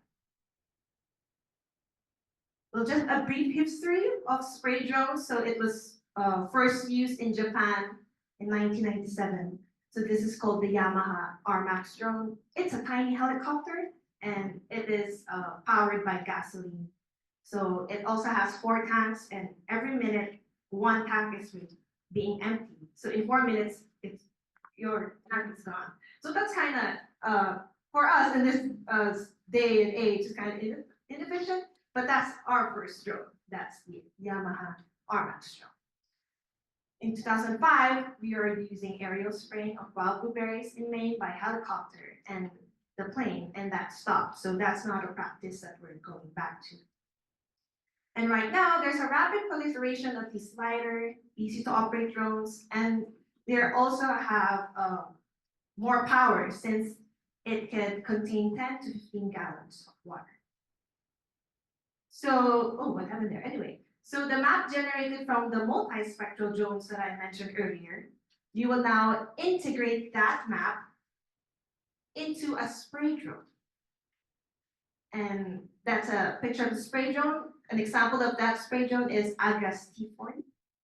So the Agras T40, it could do surveying, it could mapping, but like I mentioned, it could also do spraying and doing spreading. So spraying for your liquid formulations and then spreading for your solid formulations. At the same time, it could also carry a liquid payload of 4 liters or 10 to 56 gallons, and for your dry material, about 110 pounds or 50 grams with a 7-liter tank. So that's an example of a spray drone, the Agras T40. Now this is just a video I want to show you from Active Intelligence. I think Tom Massey's here. There he is. So this is just a video in a wild blueberry field where they spraying using a spray. Yeah. Kind of cool. I just want to let you guys show you guys that. Okay. Anyway, so what are the benefits of spray drones? Well, first, it would reduce your labor costs and also your pesticide costs, since you would have a less amount applied. So one comment from the Board of Pesticide Control, they told that 10-15% less product is applied in row crops. So that's a good benefit. Also, like I mentioned, since less amount is applied, it is therefore good for the environment, since less material would stay in your field. At the same time, it would reduce spray area to only weeds. So what I'm talking about is spot spraying, where you would, based on research, where you would train the computer to recognize these target plants, such as the insect one, the disease ones, or the weeds, and then you avoid their spots. So it would only spray the areas where the weeds are present. Okay. At the same time, since these are robots, you will have little to no applicator exposure. So that's good. Okay, and then lastly, you will have better berry quality, since boom sprayers might slightly tilt for a while. So if you would use drones, you would have less boom tilt as well. So it's just in the aerial. So it would also have better berry quality. Also, I just want to add, if you're gonna use drones as well, it's good for irregular fields.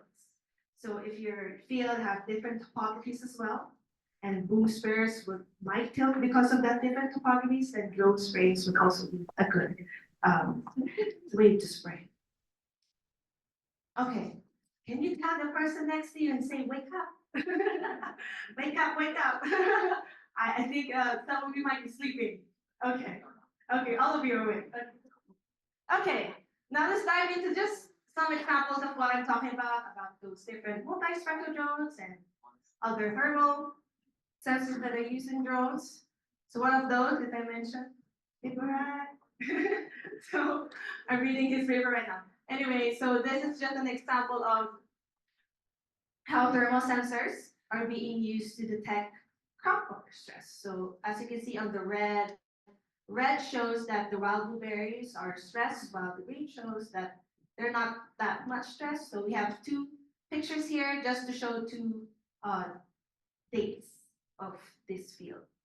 So that's just one example of a map that was created using multi-spectral cameras or using a thermal sensor. Another work is by Marty et al. This just shows that you could detect the life stage of wild blueberries too using multi-spectral drones. And the images that was created showed a good, this stage, this F4, F5, F6, F7 showed a very positive response to the different growth stages that were measured. So it just showed that at this stage you can predict the life stage of wild blueberries. So also, this is another drone work. So this one is detecting, since wild blueberries have different genetic differences. So this one was done by Percival et al., where he identified a specific wild blueberry named Vaccinium augustifolia nigrum. So you find that in blue. So that map, this map where you could see in your right, just shows that he was able to detect different, this blueberry type, this Vaccinium augustifolia nigrum type, using also sensors, multispectral sensors, and also using drones for that sensors. And lastly, I just want to show you that drone technology was also able to differentiate between healthy plants and diseased plants. So we have here healthy plants, and Percival et al. Was also able to differentiate the Monilla blight and the botrytis blight with a very good classification accuracy, which just means that it's very good. And then it uses different types of indexes, which is just a calculation of the different wavelengths of light that were measured using those drones. Okay. Okay, now for the fun part. So why am I here? So I'm here because, well, we're all here, and Lily is here because we have a research collaboration with Active Intelligence and Dalhousie University in Canada. So in this research collaboration, our goal is just to develop a method to only spray areas with the target weeds, or also called a spot spray. And our objective is just to accurately map either grasses or broadleaf weeds. And then we would like to test the accuracy of that map. And once we grab that map file and spray that, we would also like to test the accuracy of that spray using the map.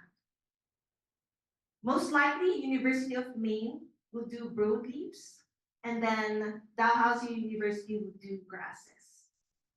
Now, a study was already conducted where in Dalhousie, where they were able to detect and effectively map fine leaf sheep pest.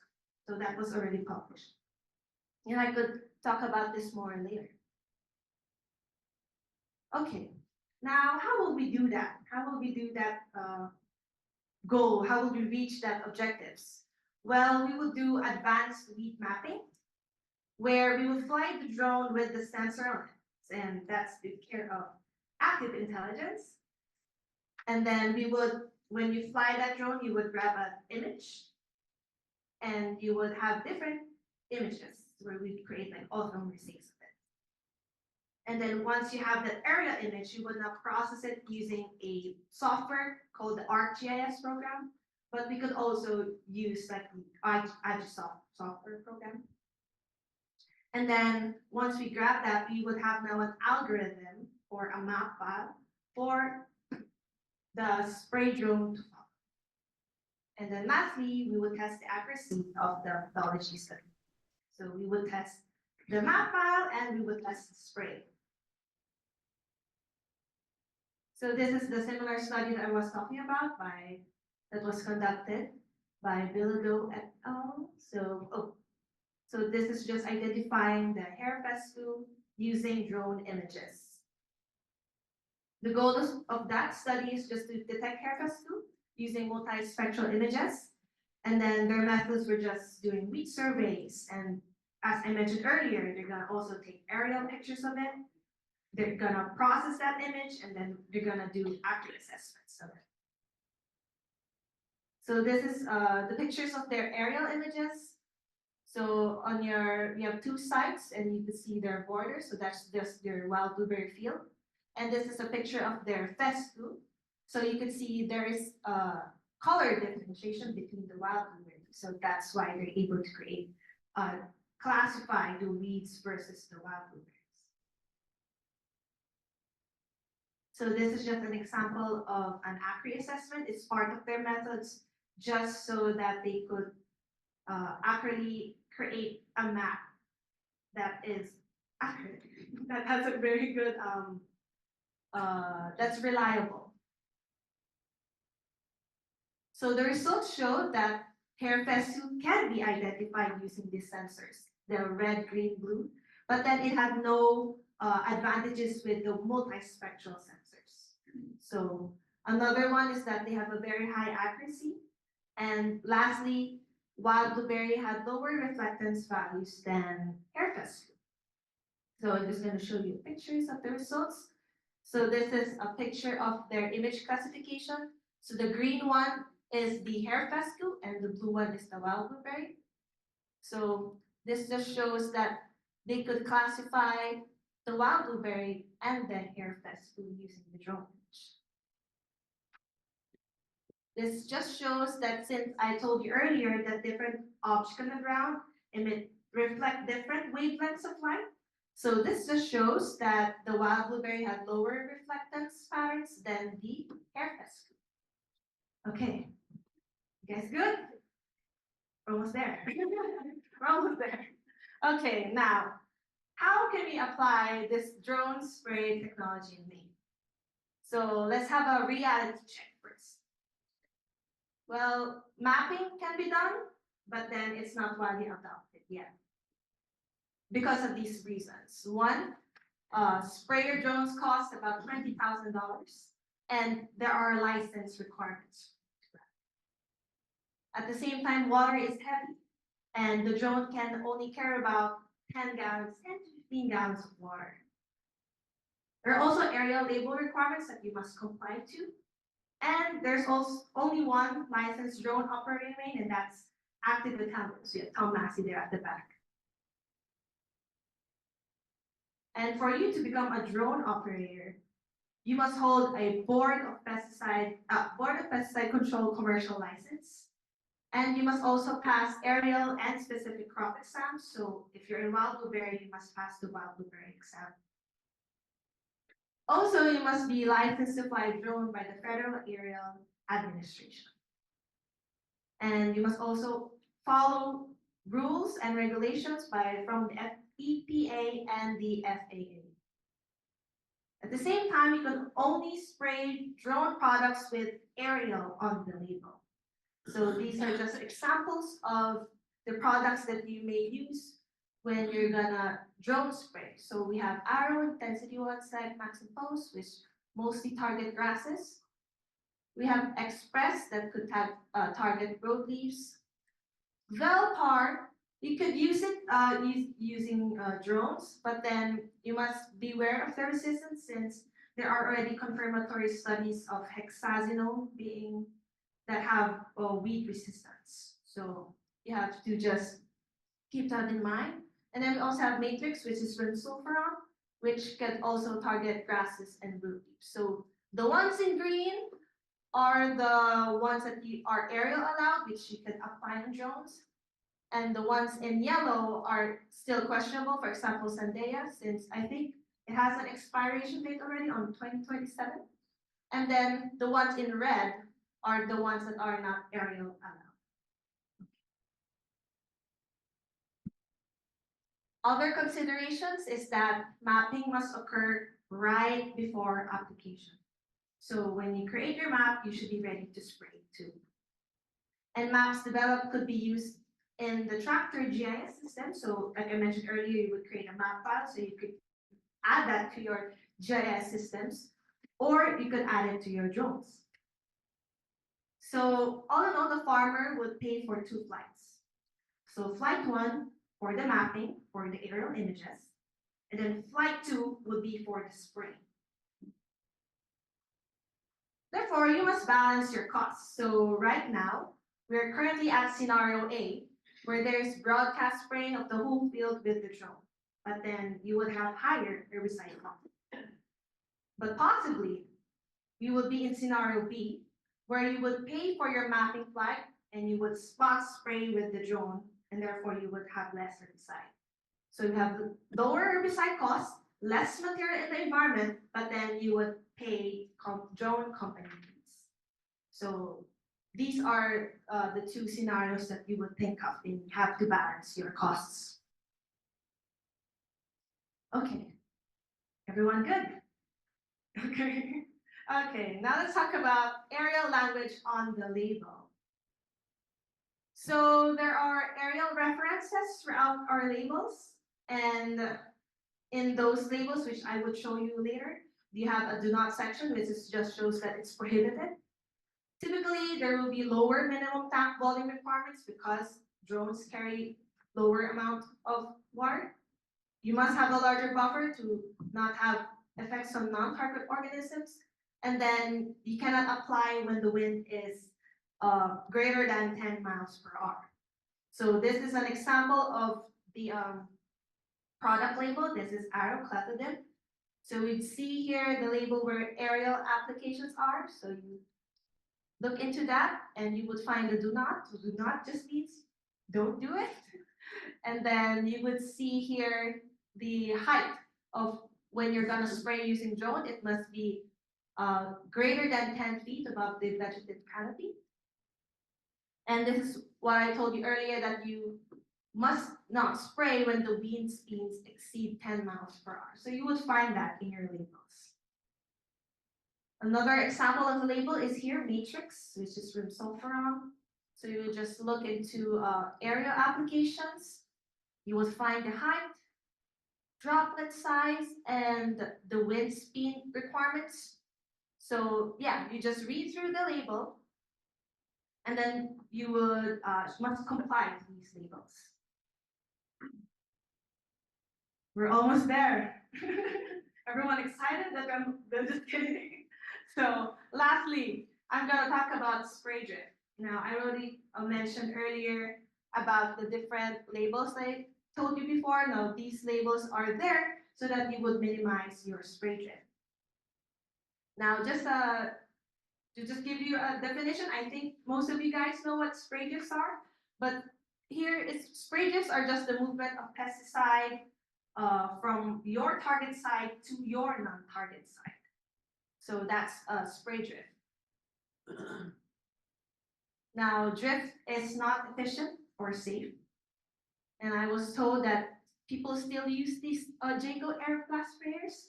So it's not recommended to use that because you may target or negatively affect your non-target organisms and your beneficial organisms such as bees. So yeah, this is not recommended, this JACO air blast sprayers. So what are the factors that are affecting spray drift? So first of all, I would just like to talk about droplets and more on like the droplet sizes, the droplet size spectrum. Since you saw earlier from the label that there are droplet sizes that are required that you must comply to in aerial applications. So here is just a brief review or a background on it. So here we have the droplet size spectrum, which just shows that the smaller your droplet size is, the greater your drift will be. And when you have a larger droplet size, there will be less chances of it being far away from your target site. So yeah, so at the same time, I read from the manual too that you must have at least greater than 200 microns of droplet size for that, so that you would have less chances of drift. Microns is 1 micron is just equal to 0.001 millimeters. So that's a micron. And here we have the spray nozzle classification by droplet spectra. So you would also find this in the label, like I showed you earlier. So for coarse, we have extra fine to ultra coarse droplet sizes, and those droplet sizes have color codes on it. So you would find that in the label. But I don't want you to be confused with the color code of the droplet size to the color of the nozzle. Now they're different. So when you find a nozzle with an orange color to the different types of colors, it just shows you the flow rate or the gallons per minute. So yeah, I don't want you to be confused with the color code of the drop size versus the nozzle tip colors. Now, these droplet sizes and these nozzle tip colors are useful to know what nozzle type you would use, what's the orifice size, and what's your pressure. Okay. The next factor that I'm going to talk to you about are external factors such as air temperature, humidity, air movement, distance from discharge to the target, so that's just the height. And we have the spray carrier. Now, the external factors, mostly we're just going to look at evaporation, since less evaporation would be good for us, since evaporation, a high amount of evaporation would make the spray droplet smaller because it would remove the water. So as the droplet becomes smaller, it becomes prone to drift. So we don't want to have higher evaporation rates. And to do that, we must look at the different external factors around our fields. So first, air temperature. So this just shows that evaporation is more rapid as temperature increases. So when there's higher temperatures, there will be high evaporations and therefore higher chances of drift. Humidity too. So when evaporation is more rapid when humidity decreases. So lower humidity levels will have higher chances of drift. Air movement. So you saw from the label that when you're gonna spray, it should be less than 10 miles per hour, because as air movement increases, evaporation would also be rapid, and therefore you will have higher chances of drift. Also, your height or your distance from discharge to the target. So a higher distance just shows that you will have higher drift too, since if you put your drone up in the air, higher up in the air, then it may not reach your target site and would just go to other sites that are not your target sites. And then your spray carrier, which just shows that water will evaporate faster than your oil carriers. So these are the external factors that you must account for. So to sum it all up, the ways to reduce your drift is to spray when wind speeds are less than 10 miles per hour, increase your droplet size but not less than 200 microns, avoid favorable drift conditions, and avoid temperature inversions. Now, what are temperature inversions? Well, these, just gonna show you a picture of it. There.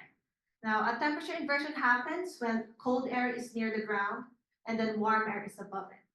Now, you don't want this in temperature inversion because when you spray a pesticide within this layer, the pesticide would stay in that layer and it would have higher chances of drift. So to just give you a demonstration of what temperature inversion is, so this one is from the University of Missouri. So at release, you would see that they had a red smoke bomb that they released above a field. And 50 seconds after release, when there's no inversion, the red bomb or the smoke bomb dispersed. But once a temperature inversion is present, at release and 50 seconds at release, you could see that the layer of cold air here suspended the smoke red bomb. So that's just an example of a temperature inversion that you must avoid, especially when you're gonna spray. So this usually happens early morning, and then you would find like a haze, like a fog. Where is it? Yeah, this type of fog above your field. So yeah, must identify temperature inversions to just have less drift occurrences. Okay. Thank you, everyone. All right, thank you so much. Lindsay and Hob, we're thrilled to have you here today to talk about food safety. All right. Hi, everybody. I'm Lindsay Werner. I work for the Department of Agriculture. I manage the Produce Safety Rural Inspection Program, and I do the inspections as well. And my contact information's up there. Okay. So my first program update for you guys is we have a department website that has information on the produce safety rule. And just recently we updated the library of resources. So I'm hoping that it's useful to people and people will check it out. These little tan light colored bars at the bottom are accordions I learned from our web developer. And if you click on them, they open up. All right.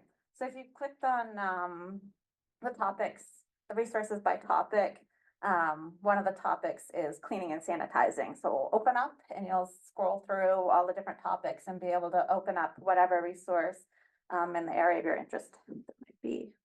All right, so how do you find our library of resources? So the best, easiest way is to just do an internet search for Maine FSMA, that's for the Food Safety Modernization Act. And the first link that pops up will be our webpage. And if you're on a laptop or a desktop, it will look like this. It's a little bit different if you're on a cell phone. So there's the bar on the left-hand side. That's kind of like the table of contents. And you can see the library of resources there.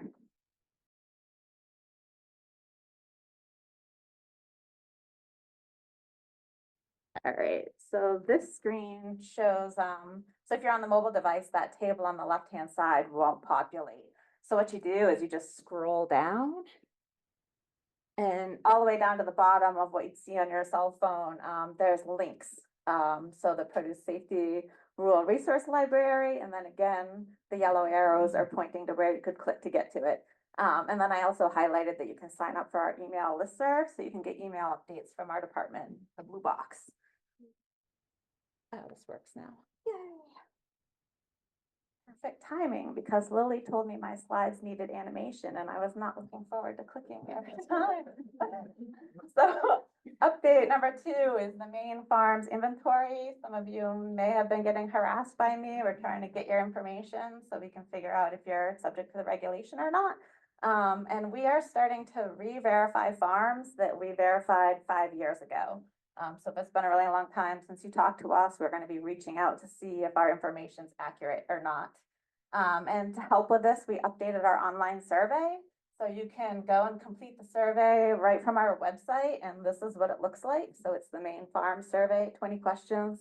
It's actually 23 questions, but 20 questions sounds pretty cool. So that's what it looks like if it gets sent out to any of you.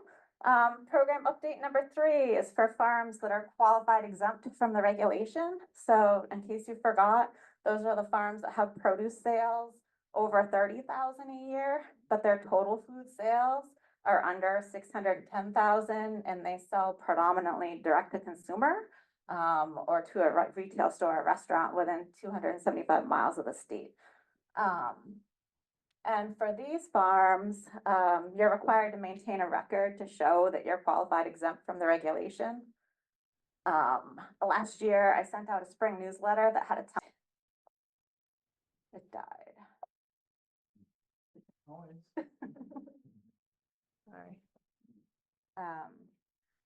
The cutoff values, the dollar values are adjusted every April. And so I'll send out what those new values are to everybody so you don't have to look it up.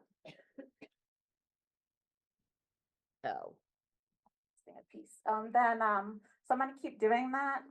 We operate under a cooperative agreement program that's going to expire in 2026. Currently, I am not funded to go verify coverage status for qualified exempt farms, but I'm imagining that's gonna be in the next cooperative agreement program grant. And just so you know, if you're not keeping that record and you can't show that you're qualified exempt, you get inspected.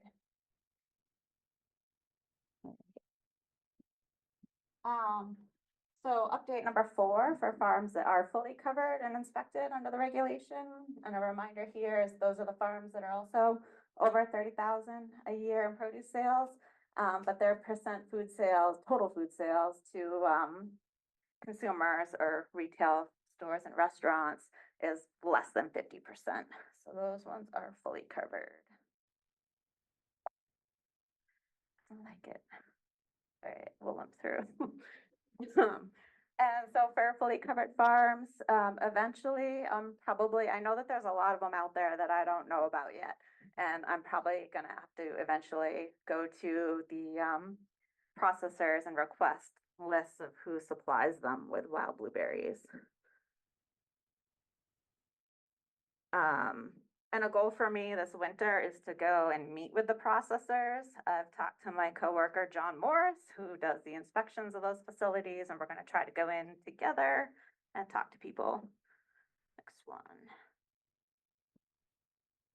And the goal of that is to identify who the industry equipment cleaning experts are. And I also want to broach the subject of obtaining supplier lists. I could probably ask FDA to get those lists. We'll see how it plays out. I'm hoping maybe I could send out like a letter through them, so it's not directly me reaching out first off, but we'll see how it goes. Next one. Program update number 4 for fully covered farms. Again, a little update on water. So the harvest and post-harvest water part of the regulation is in effect. And so that's the water that's used for hand washing and equipment cleaning. Oh, okay. And that water must be tested to show that it has 0 E. coli, and you have to maintain a record of that. And you have to build out a water profile, so you test it 4 times the first year, and then if everything looks good, you can go down to once a year. And then you have to do an annual inspection of your water system too, just to make sure everything's in good working order and keep a record of that. And this is going into enforcement 2024 for large farms, 2025 for small, and 2026 for very small. And the next thing is on the pre-harvest water. So this part is still not finalized. And so I have everything in gray. So that's the water you use for irrigation, pesticide application, anything before harvesting. And this also requires an inspection of the water system if it ever goes into effect, and an assessment of the water sources. And there's FDA resources out there if you want to get a jump ahead and see what's going on with that. So now I'm just going to give a summary of my resources that I have available. The first one's on-farm readiness reviews. Anybody that sells produce can take advantage of this. It is different than Hobbs Jumpstart program. So I don't know if anybody in here has taken that program, but it's different resources, talk about slightly different things. Said anybody can participate that sells produce. It's a non-regulatory farm visit, so I'm not like taking notes. I go to so many places, I'm not going to remember probably what I see anyways. And then if you are fully inspected, it's one way to reduce the risk profile of the farm, which can reduce inspection frequency. So normally we come out every 3 to 5 years. So if you're lower risk, it'll be 5 years instead of 3 years. So it helps with that. And you get a cool resource. There's a manual, and this is so small, you guys can't see it, but it kind of is a tool for translating the regulation that's written like lawyer speak. And I don't speak that language, getting better at it, but it's got columns. So the first one's the text of the regulation. The next one's like ways that you could comply with that, what it would look like. And then the last column is what an inspector would look at to see if you're complying with that part of the regulation. So it's useful. I use it to double check myself to make sure I'm interpreting the rule correctly. Another resource is the Produce Safety Alliance grower training. Hob teaches that. I'm going to be helping to teach it soon. And we can do an in-person one down east if we can get enough people together. We're doing a virtual one May? Something like that. May 23 and 24. I wrote it down and I forgot. I brought notes. Yeah, May 23rd and 24th. We'll do a virtual one. So if you want to get on the list for that, just reach out to me. That's the cover of the manual that you get for that course. Cornell University put it together. They're the experts. I have copies of the updated guidance for wild blueberry processors on the table. We had it updated for the last year's conference, but then it got updated again, so come get the most current version. And that's my contact information. And thank you. I have a table with a bunch of resources, so please come by and chat. I would recommend a couple quick questions for Lindsay while we try to get Hobbs' presentation going. Back. And they have fun regulatory questions. Yes, Eric? Lindsay, thanks for the presentation. You mentioned a resource at the end there, and it kind of helped translate the legalese. Is that specifically for wild blueberries or is that generic? It's generic. Okay. Yeah. Is that from the State Department or from the FDA? The National State Departments of Agriculture put it together. Yep. I wonder if you could talk a little bit about the difference between those of us that fresh pack versus those of us that send our full crop to process it. So, you know, the food safety contact are those that are basically harvesting the field and then sending a very rough product to a processor, very different than folks that are handling fresh pack. Yes, I believe everybody thinks there's a significant difference, but from a regulatory perspective, there is not. It's all food. You have to handle it in a sanitary manner. And I still don't have an answer from FDA on if the washing and freezing process constitute a commercial kill step. They still haven't answered that. It sounds like they need a lot more research to be able to make that determination. So for now, we're still in limbo. So if you are selling to a processor that has a scientific study that says their process consists of a kill step, I can't inspect you. But if you're selling to a processor that is not making that claim, I do have to inspect you. So it's not fair. It's not fair. And that's just where we're at right now. So the best I can. Just going off of that, I mean, you have to be doing, for those of us that are only selling the processor, you have to be doing an in-field inspection, because that's really the only point of contact we have. We're not bringing the crop back to our farmsteads or to a pack shed, and so you have to be there during an actual harvest day, during the blueberry season for stuff we're going out. Right? Yes, it was very chaotic last year. I did it for the work planning that I had to accomplish. So yeah, in a sense, it's easy. The planning is a nightmare, but I have to see an activity happening. So yeah. And does that, somebody else talking me? Yeah. That explains why, like, last year when you came to our place, you only inspected the fresh pack. You didn't inspect the field crew because the processor that we sell to falls under that category that you said. Yes. Okay. And so I inspected the fresh. We didn't know that ahead of time, and I think that's an important piece. Yeah. Because we were ready to do everything, and then when we got there, it was like just the fresh pack was what you were focusing on. So. Yep, it's an adventure for me. Sometimes I don't know what to expect, and we're figuring it out as we go, but. It was less stressful than I ever dreamed it would be. So. It's not that bad. And thank you, Lindsay. I'm Good going to morning, everyone. I'm Machado, University of Maine. I'll start talking. It's kind of the third time I do this presentation this week, so I think I can go a little bit out of memory. But it's some updates regarding two projects we have going on, one regarding quality and one regarding safety of wild blueberries. On the safety side is a project together with, it's me and Dr. Jennifer Perry who are running the show with help from the students, but is funded by the Northeast Produce Safe Research Consortium, mouthful there. But here are the highlights from the safety point of view. We have been trying to see if we can find Listeria, Salmonella, and E. coli, the pathogenic type, the STAC as we call it. And we have been sampling soil, fruit, bins, belts, and now I'll try to, let's see, we got it? Woo. There we go. Woo. Next one. I missed one. So yeah, we have 2 years of that project. We are funded for 3 more. It's not a research focused program. So everything we learned, we are sharing with farmers as we go when it's confirmed, so farmers can start improving whatever we found that could help them. So next one. So here are the types of samples we have: bins, fruit straight from the bush, belts, harvesters. And on the second year, we did actually processed fruit after it went through the picker, and then soil. So those are the types of samples. Next slide. Here's just how many samples we did. As you guys can see, we reduced from year 22 in blue to 23 in orange from fruit and soil. We didn't find much in fruit, and we find a lot in soil. It was expected, so we tried to focus a little bit more on the harvester, and because that's where we found in the first year a little bit more things we wouldn't love it to be there. Nothing crazy, but that's just in line with all the samples we have. So over 200 on the first year and almost 200 on the second one. Here's just the results for E. coli. Big picture of this. Don't worry about these bars, okay? This little squiggly lines here is our limit of detection.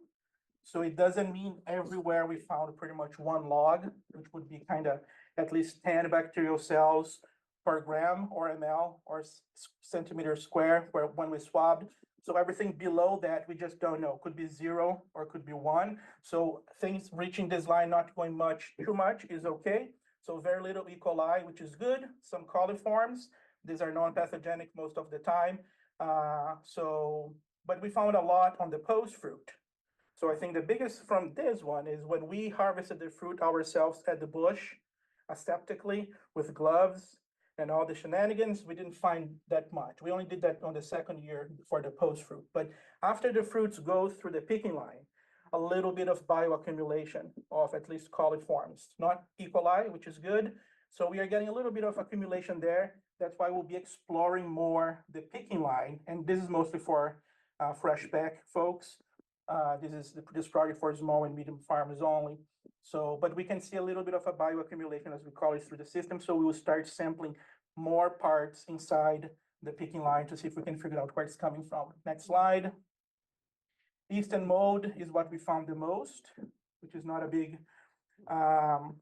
surprise. The one thing about yeast and mold, we realize that it just keeps going up throughout the season, right? As the times go by. So on the quality side, when I mentioned, you guys will see, I'll mention that probably your early season berries will last longer because you have a little bit less yeast and mold because they just keep accumulating and growing throughout the season. So we found plenty of yeast and mold everywhere, but this is not a big concern for safety. This is mostly about quality. Next slide. And then this one is Aztec, is the pathogenic E. coli, as I mentioned, we found, but it's presumptive. So don't worry about the word pathogen here. We only did what we call standard microbiology in the plates in the lab. We were not able to run the genetic test to confirm this is Aztec. So for now, it's all presumptive. We found a little bit in post fruit, which is not ideal, but that's why we are working with this year, we'll try to tease out where that might be coming from and where it might be bioaccumulating. We are thinking the winnower based on some stuff we saw, but we don't know for sure yet. Next slide. L. mono, which is a little bit of a bigger threat as a pathogen, Listeria monocytogenes. We only found very little. We found once in fruit, but never on the post-harvest, which don't get too worried about this. This is not confirmed yet. And because we found once or a couple of times, don't mean that's a big threat, but we'll start investigating that. And I don't even have graphs for salmonella because we never found it everywhere, which is good news. It's Listeria monocytogenes. Yeah, I don't know if it is. It could be another Listeria.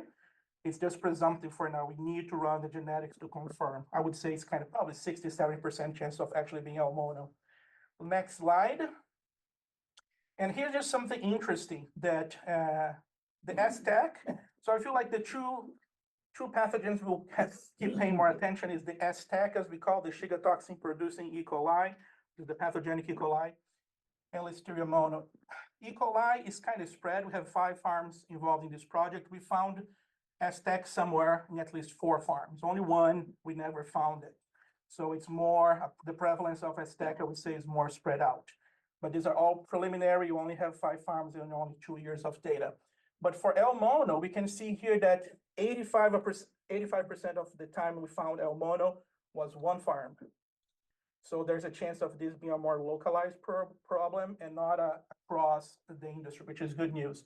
So we only found L. mono in 2 farms, and one of them was responsible for 85%. So we'll be working with that farmer specifically to see if there's something we can do there to help them. Yes, question.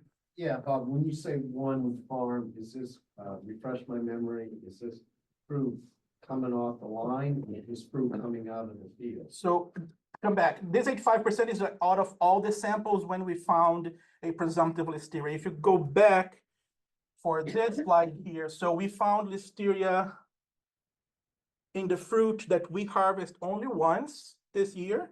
We found more frequently in the soil, 4 times 2022, 5 times 2023, 1 time in a harvester, 2 times in a bin.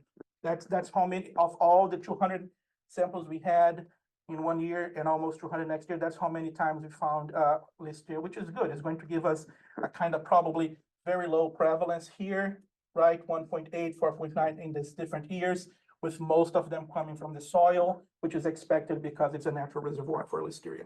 So keep going. Ooh. And it stopped everything. You see, yeah, it wasn't Lindsay. There we go. So things we keep doing, we are trying to look a little bit more of the impact of weather on all of this, to see if there's a seasonality effect there. We know this last year was very wet, and we are trying to understand that. And as I mentioned, we are going to start looking more at the winnowers, and also start taking air sample at the room where there's the picking line, because if it is coming from the winnower and that motor is just moving air all around, we want to see if it's spreading around that room. So next slide. So now for the specialty crop block grant program quality study, we did 23 last year, and we have year 2 to be conducted this year. And again, what I mentioned, what most important thing here, highly significant, slightly negative correlation between berry diameter and instrumental texture, which tells us a little bit about the size of the berry could have an effect on the texture, how you mouthfeel when you bite on it. But we're not super happy with the data. We might change the way we do it, but from the quality perspective, we saw that size and texture might be something for us to explore a little bit more, but keep going. So for this project, we look at weight, size of berries, pH, texture when they burst, and then color. And go back, and then we hold the berries at 2 room temperatures, refrigerate at 2 temperatures, refrigeration room temperature, up to 21 days, and did all these analysis. So now we're going to see the results. Oh. Yeah, so this one is just bricks over time. So how much sugar is easily available inside the berry that could be used by bacteria to grow? We can see, not a big surprise, if you refrigerate in blue, the speed at which the berry degrades is slower than when you hold it at room temperature. We could not see statistical difference between any of this sampling while you're just going forward. Keep coming back. I know you want me to finish. No, I'll be rude in a moment. Is that which one? No, was this one? Oh my God, right? Okay. So we never saw difference. So in a way, at least for the bricks level, the refrigerated ones kept the same level overall. There's a little bit coming out, but not statistically different. On the room temperature, around day 13, 14, that day was statistically different than day 0. So that's kind of like when we start getting a little bit of berry degradation, at least from the sugar level point of view. Where's this stuff? I need to finish. You can ask questions while we get our next presenter all technologically ready. And thank you for letting me be rude again. And yes, and I would just say just a couple more things. So yeast went up, and don't write down these numbers. They're not final.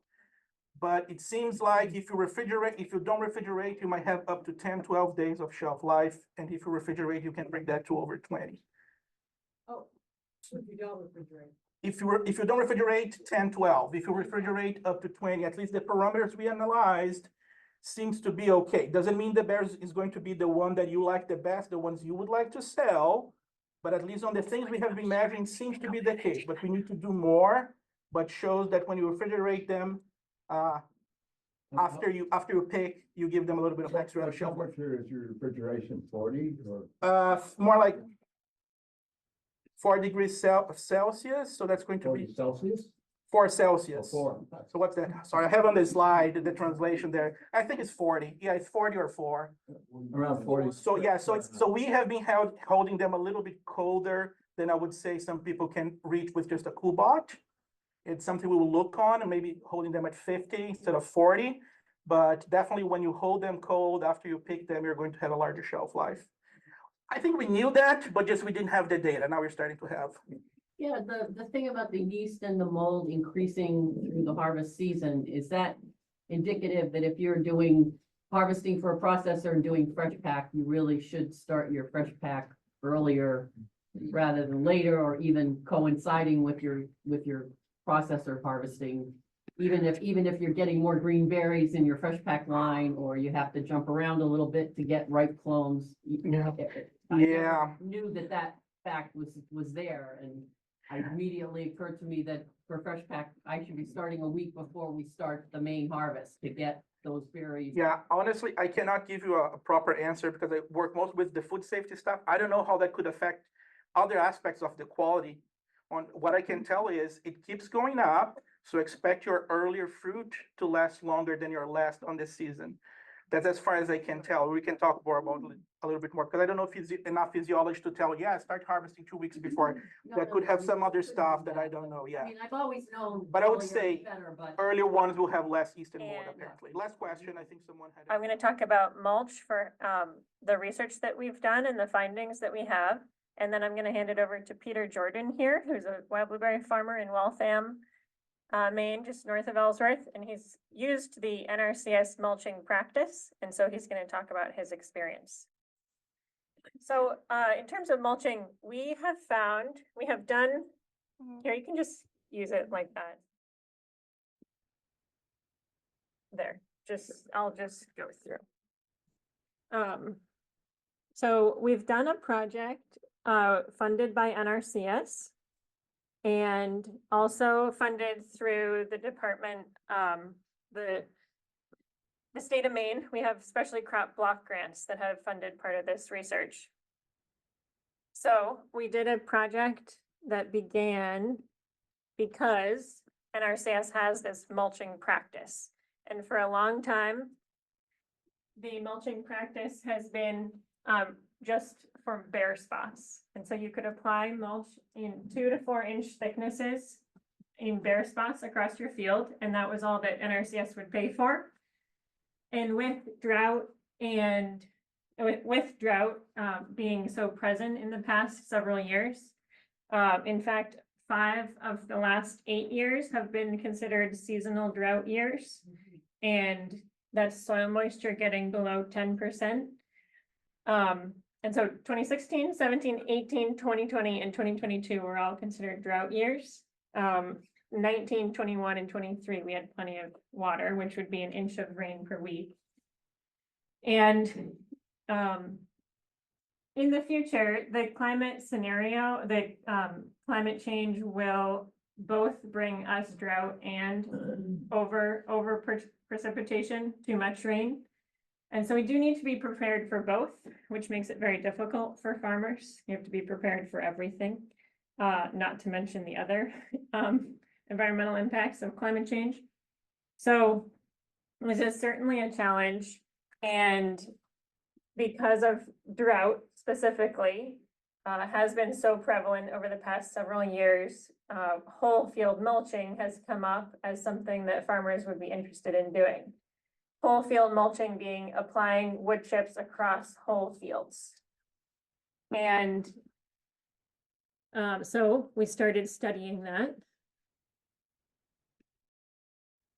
And the benefits, I'm not going to go through all of the research slides that I could. I'm going to summarize them here because I want you to be able to talk with Peter.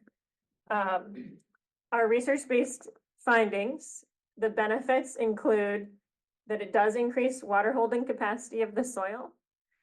It does build organic matter over time. It does encourage blueberry growth. And it does increase leaf chlorophyll content. And then on the pest management side, these are extra benefits that we weren't necessarily expecting. Seanna did show earlier in her research that leaf spot disease was reduced by mulch, but we've shown it again here for actually 4 years in a row. So it does decrease leaf spot disease. It also can smother some weeds. We need to study weed suppression with mulch a bit more. But this past year in 2023, we did see a reduction in weeds in a 2 inch thick mulch section. We also saw a decrease in tip midge, which is an insect pest that you've seen. And that the reasoning here is exactly the same. So you're putting mulch out across the field and you're putting a barrier down on the ground, and the leaf spot spores they need to splash up onto the leaves to infect. And with a barrier there, they don't do that as successfully. Same thing with the tip midge, they pupate in the ground and they can't get up out of the mulch as successfully. We don't know over time how that would change. And so these are things that we need to keep studying. And when you think about wild blueberries and mulch, there are so many benefits. It does make sense that natural stands of wild blueberry are surrounded by softwood trees that have fallen in the forest. They create this mulch for them. So it's a natural pairing. And there is enough mulch in the state of Maine to mulch all the blueberry fields. I have talked with lumber companies about this, people in the forestry department at UMaine. There is enough mulch, and the lumber companies are happy to sell us mulch, or happy to sell NRCS mulch for you to be able to do this, because they make money too. Yep.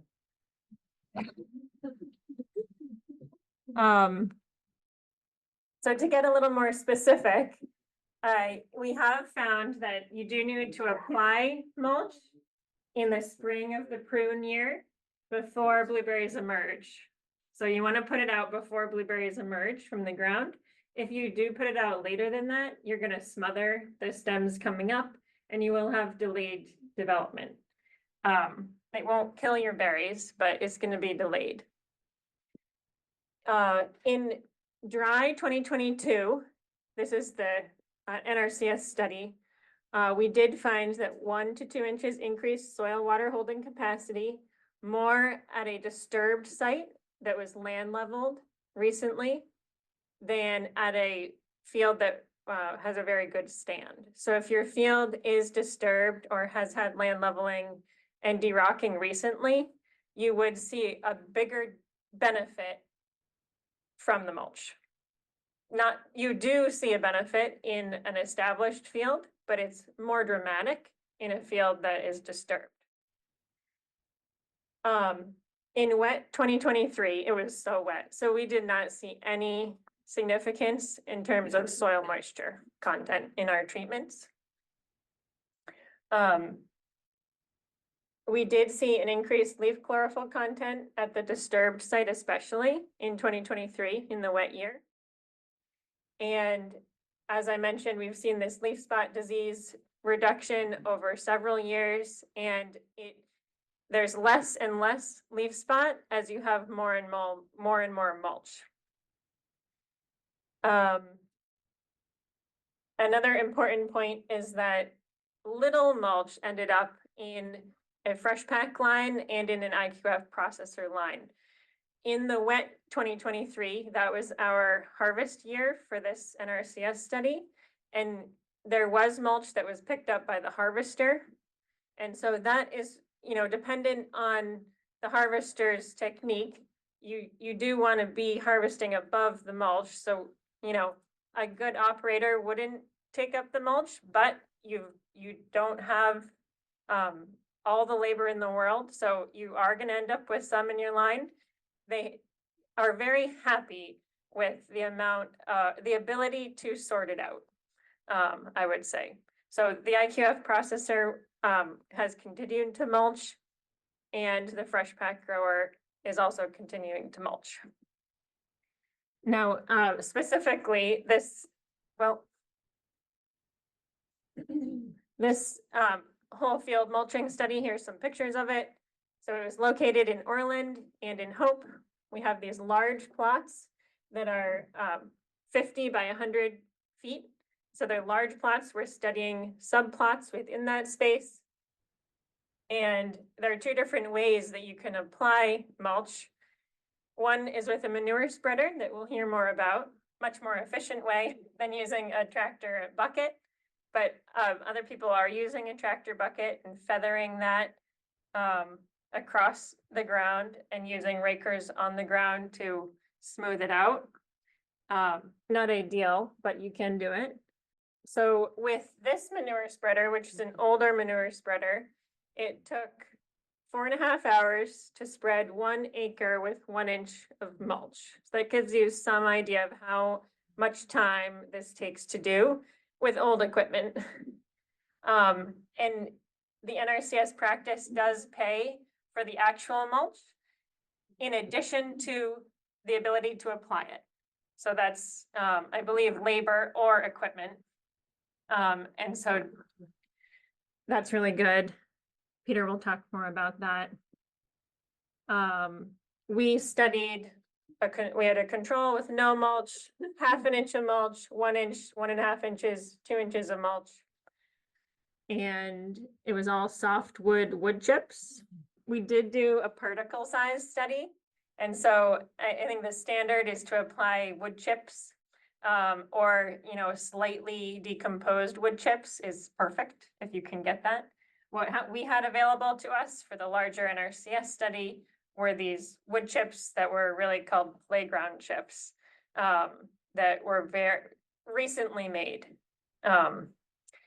But I know there are piles of mulch that some of you may have a bit available to you that are more decomposed, which is a nice material to use. So I had a grad student who looked at sawdust, shavings, bark mulch, and wood chips. And we found that the bark mulch is not a good choice. It's stringy and it gets caught in rakes. It gets caught in any harvester you're using. So really steer clear of bark mulch, which is stringy. It's bark, you know, they're pieces of bark. Whereas wood chips are chips of the center of the tree. You will end up with little pieces of bark, sure, but that's okay. You just don't want bark mulch, which is stringy. And so you do need to be very clear with whoever you're buying it from that that's not what you want. I would highly encourage you to go and see the product you're buying first. There can be rocks and stuff in mulch. Here's a picture of, you know, people ask me, do the blueberries really grow through the mulch? And yes, they absolutely do. So May through August, and you can see, you know, is applied here. These are pictures of the 1 inch thick treatment. And so even by June, they've really grown right through. And by August, you really can't even see the mulch when you're looking across the field. So the leaf chlorophyll content in this NRCS study is important to look at because, well, so the question that comes up is mulch stealing nitrogen from our plants?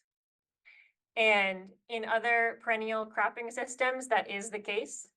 In apples, grapes, other perennial fruit, when you apply mulch, there's nitrogen that the mulch locks up, steals it, basically. And so could that be happening here? Absolutely could be happening. We haven't seen it yet, but we're really hoping to study it further. We've applied for funds to continue studying mulch, and that includes taking more foliar samples so we can track the nutrients better, and continuing to track leaf chlorophyll content, which can be a proxy for nitrogen content in the plants. And so what we've seen in 2023 is that, so this is leaf chlorophyll content and the different mulch depths. And we have the 2 different locations. So in gray is Hope, and in the lighter white is Orland. And so in Orland, specifically the more disturbed site, we did have some significance where the 1 and 1.5 inch thick mulches had significantly higher leaf chlorophyll content and slightly lower in the 2 inch, 1/2 inch, and definitely lower in the mulch. So the mulch improved leaf chlorophyll content in all the treatments compared to the control, but I am very curious to continue studying the 2 inch thick mulch because we did see this little decline here in the second year. And so as mulch degrades, as it starts to decompose, it could be starting to lock up more nitrogen. And so I'm wondering if that's what we're starting to see in this thickest application. So right now, I recommend that the 1 to 1.5 inch thick mulch would be the best choice for whole field mulching. In 2023, we did see the 2-inch mulch also had a significantly higher amount of mummyberry. And talking with Seanna, that may be because there's more moisture trapped in that space. It was also a really wet year. Paul? Is the 2 inches the compressed 2 inches? 2 inches before it compresses? Well, we didn't do any compressing on purpose, but yeah, so this is like, Put it out, there's a lot of air space. yeah, so this is the second year. And you So have 2 inches after compression, you know, the snow and rain. Sure, so I'd say it has been compressed. Yeah. I think the question is, when you put it on, was it 2 inches? Oh, yes, it was 2 inches when we put it on with airspace, right? Later, it was no longer 2 inches if you remet. Gotcha, yes, that's correct. Yeah, If you're doing it for the NRCS and the NRCS pays you for 2 inches, it should be 2 inches when they come check. So your data is with softwood chips. I know in the past there's been research done on ramial and hardwood. Did you do that variation in your sampling too? right. We have looked at hard versus softwood mulch. We haven't looked at ramial wood chips. I know Nicholas looked at ramial wood chips in a SARE study he did. So maybe he has a comment. We have a different location in Jonesboro that compares hard versus softwood mulch at a thickness of 1 inch. And so here we've been tracking the soil pH and the organic matter over time from 2021 to 2023. And you can see there's no change, no difference between the two treatments in terms of soil pH over time so far. There is a slight increase in the soil pH over time in both. And then for organic matter, this is a lesson in sampling. And so, you know, even you, if you do take soil samples, the organic matter is so variable across the field, and depending on how deep you go, that you're gonna kind of be all over the board. And so that's where we are too. We weren't like focused on collecting very good organic matter samples here. So these are just soil samples that we took from each treatment, and they're all over the place. So there's no pattern there, unfortunately. But we would like to study organic matter as it changes over time with mulch. Does anyone look at leaf mulch? Out of curiosity. No. Not in wild blueberry. But they probably have, I think they have in vegetables, which we could look into, yeah. Nicholas, not to put you on the spot, but I think you did see an increase in soil pH with hardwood mulch. Do you remember that at all? Or no?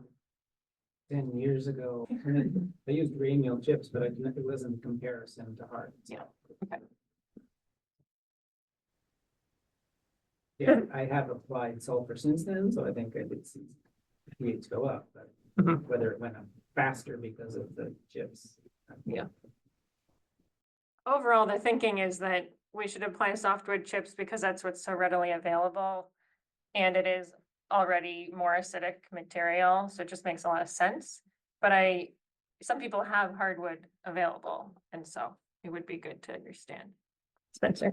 Oh, do you think it'd be worth putting on your fertilizer maybe with an acidifier prior to applying your mulch in that spring year? Yep, that would make a lot of sense. I would apply your fertilizer and sulfur or whatever combination, ammonium sulfate, before you put mulch on so that it has good contact with the soil surface. I don't know if that was really your question, but. Eric? Along the same lines, have you thought about how mulch on the field might impact the ability of fertilizers to get into the Yeah. soil, even in subsequent years? It needs to be studied, yeah. And so we have not looked at that yet. And so some remaining questions, I think that falls into how does mulching impact yield? We only collected 1 year of data there, so we need to do more. It was non-significant so far. How does mulching impact stem density? We haven't seen any significance yet. If you're applying it after your blueberries emerge in the prune year, you would definitely have lower stem density.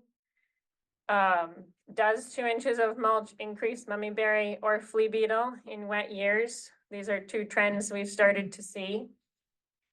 Does mulch suppress weeds? We need to look at this more. How does organic matter content change over time?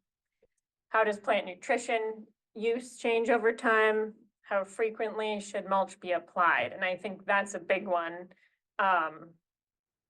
We need to continue these mulch studies so that they're more long-term, so we understand when they decompose, when do the benefits taper off, when do you need to reapply?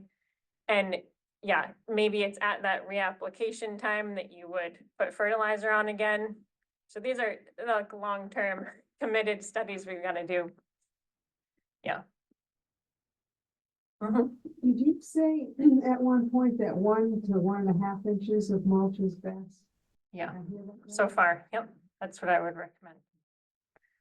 And now one more question, then I want to hand it over to Peter. So when you talk about fertilization and wood chips, it makes me right away think of Mark Fulford's orchard where he gives each tree rock powders. But he insists that you have to put wood chips that are actually already starting to decompose, so they're fungally inoculated, and those fungi actually make the minerals available to the plant. So in fertilization, since you're putting wood chips, it would be an opportunity to simply use rock powders for fertilization. Fungi and the wood chips will. That's Go ahead. what my study was, comparing fertilizing in combination with the premium chips. As across the 4 different treatments, there really wasn't significant differences. This was with organic rock powders and fish meal. But it takes a long time.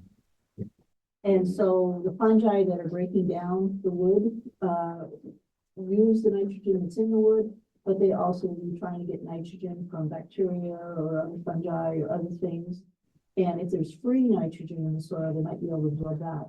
But then if it's a really acidic soil, it's also going to be more difficult for those fungi to be able to absorb that material. The mycorrhizal fungi that are in blueberries are fine in acidic soils, but the wood chip and wood decaying fungi usually, they're in a chunk of wood, so it's not necessarily a very acidic place they're getting their nutrients from. Mm-hmm. Thanks. And that may be part of our story here, that because we keep our soils so acidic, it is a different nitrogen situation than it would be in apple. And their nitrogen is much more available and in a different way. And so it may be more available to our blueberry plants because they are partnering with mycorrhizae fungi. Maybe unrelated question, but what's the average pH of the natural environment for blueberries in the forest? So what's the pH of a forest floor where we find blueberries native wise? Does anybody know what that is? 4 to 5. It is. The fields really creep up.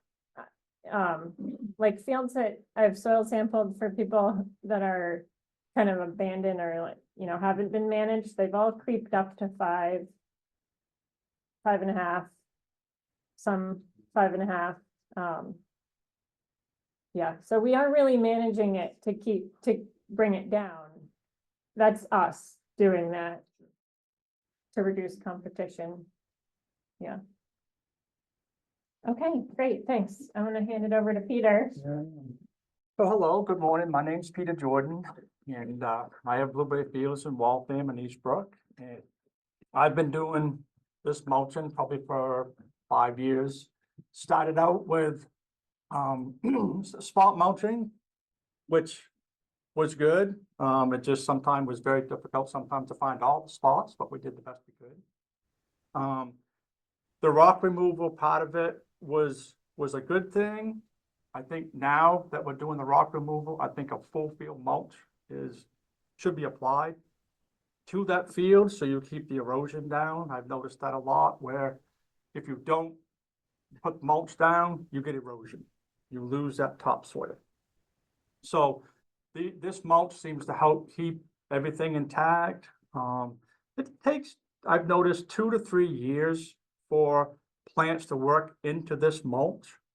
But what I've done is I've done some tests on my field where I've done full field in a couple of spots just to see what would happen before I apply it to somebody else's field.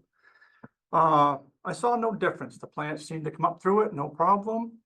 This year will be the first year in those test plots that we'll have a crop, and we'll see what the difference is with where the mulch is and where the mulch isn't with the crop. One other thing I've been thinking about is with this mulch and with climate change, it seems like our plants are coming to life a lot sooner in the spring than they were 10, 15, 20 years ago. So will this mulch leave that frost level in the ground for maybe 2 or 3 weeks more than it will where the mulch isn't? I don't know, but I'm going to find out. And I encourage anybody else that has mulch to do the same and maybe keep track of it. Let Lily know what you find out. That could be a game changer moving ahead. We don't get the frost in the fall. I don't know what we can do then. We used to get frost in September. We don't get that anymore. It seems like it's lucky to get one in November. So the plants are longer growing. I've noticed some differences in them. We get blossoms on your crop year or even in your off crop year in the fall. Why? I don't know whether it's climate change or what, but it's something that's happening. And I don't think it has to do with the mulch, but it's something we've got to take care of and look at. So what I did some research. I bought an S&H, they call it a manure, manure spreader. I like to call it a mulch spreader, sounds a little better. And I can put out about 13 yards in a load, approximately 300 yards a day I can do. That's loading and spreading. I did a field last fall that was full field mulched, and we put on about 1,600 yards on it. So we're going to see what happens with that field going forward here too. Like I said, the spot mulching is nice. I was apprehensive to do full field for a few years. Now that I've done some test plots and I've seen this, I have no problem putting out a full field mulch. I think it's going to help us moving forward. Water retention is the biggest thing. You can't afford irrigation, so let's look for different alternatives to try to give us the mulch that we need. I mean, the water retention that we need. So I think that's one way we can do it. I know there was a question from you that said about the thickness of the mulch. If you do your thickness yourself and you're not going through NRCS, you can put on whatever thickness you want, but through NRCS, it's 2 inches minimum. Okay. And if they come and inspect it and it's inch and a half, they won't pay you. You're going to have to add more mulch to it. So just so everybody's clear on that aspect. Okay. I would say it depends on the county that you're in.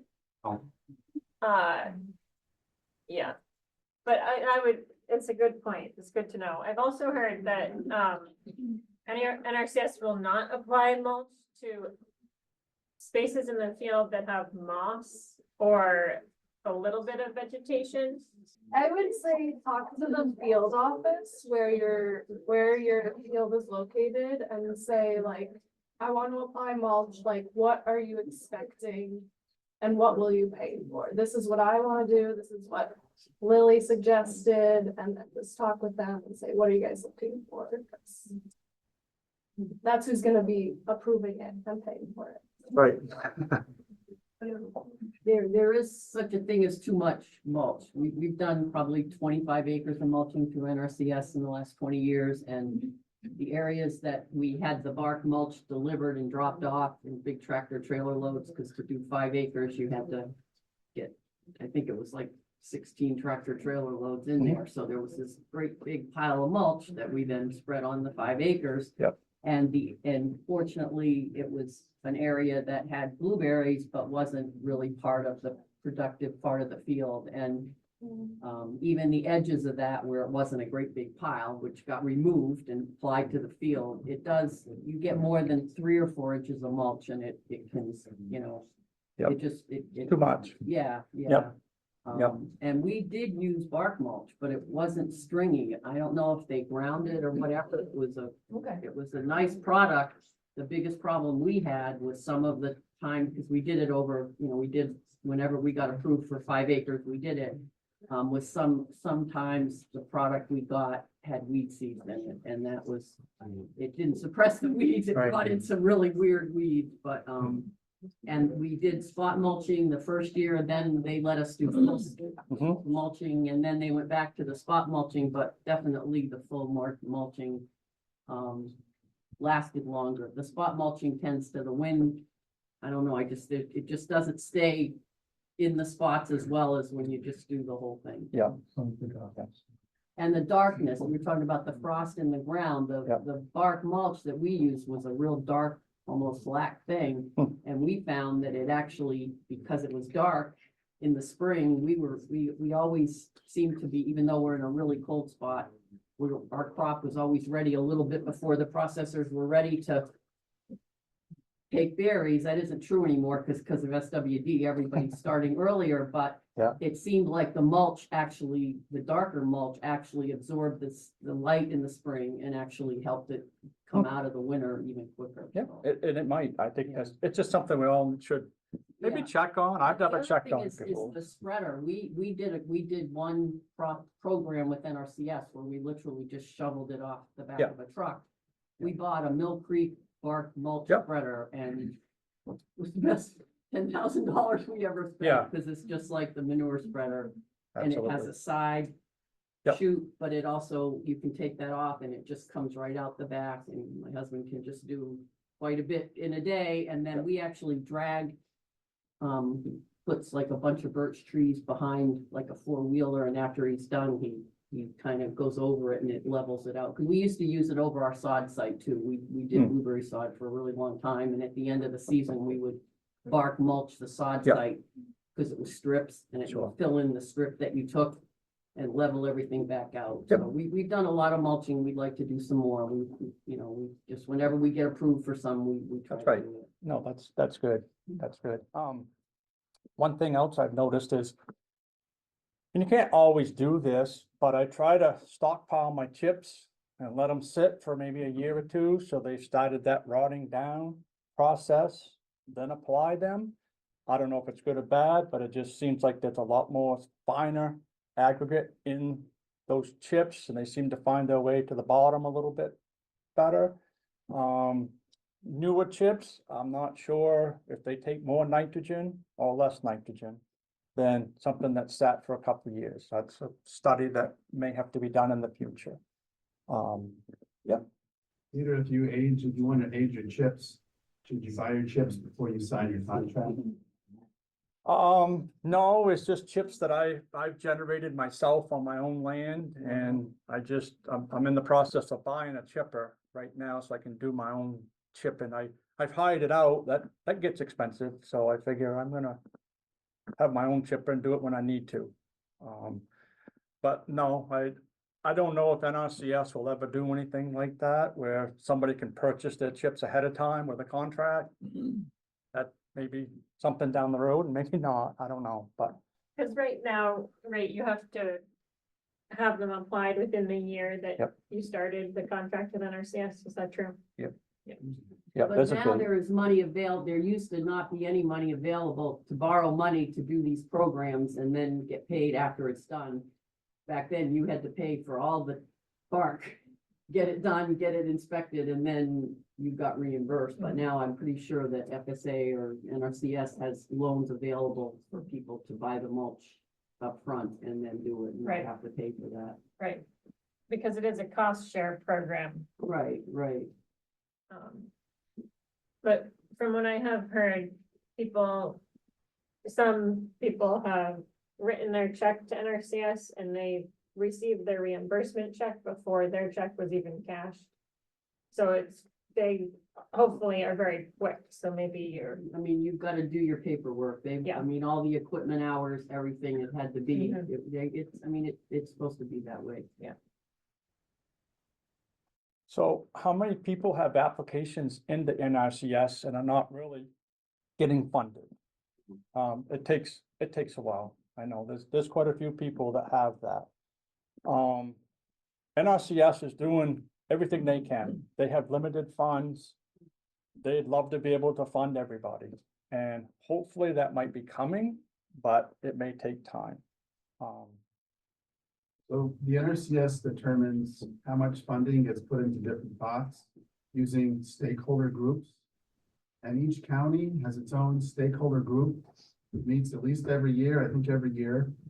And if you as growers go and participate in those stakeholder groups and you say field mulching is really important, then it's much more likely come subsequent years that more of your applications in this industry will get funded.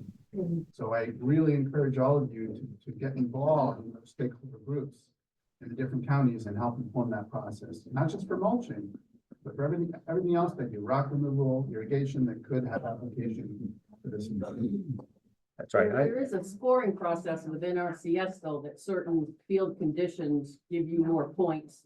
Like we've had an application in for the last 4 or 5 years and we weren't approved, whereas years ago, nobody was applying for mulching and we usually got approved when we applied, but it was always based on things like slopes and places that were, there was just different ways that they calculated how many points you got, and then the people that had the most points were given the money based on how much money they had to distribute.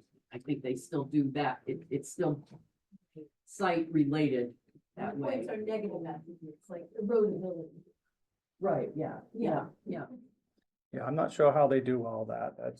That's their end of it, but. No, but that, I know that, because that's how they explain, Yep.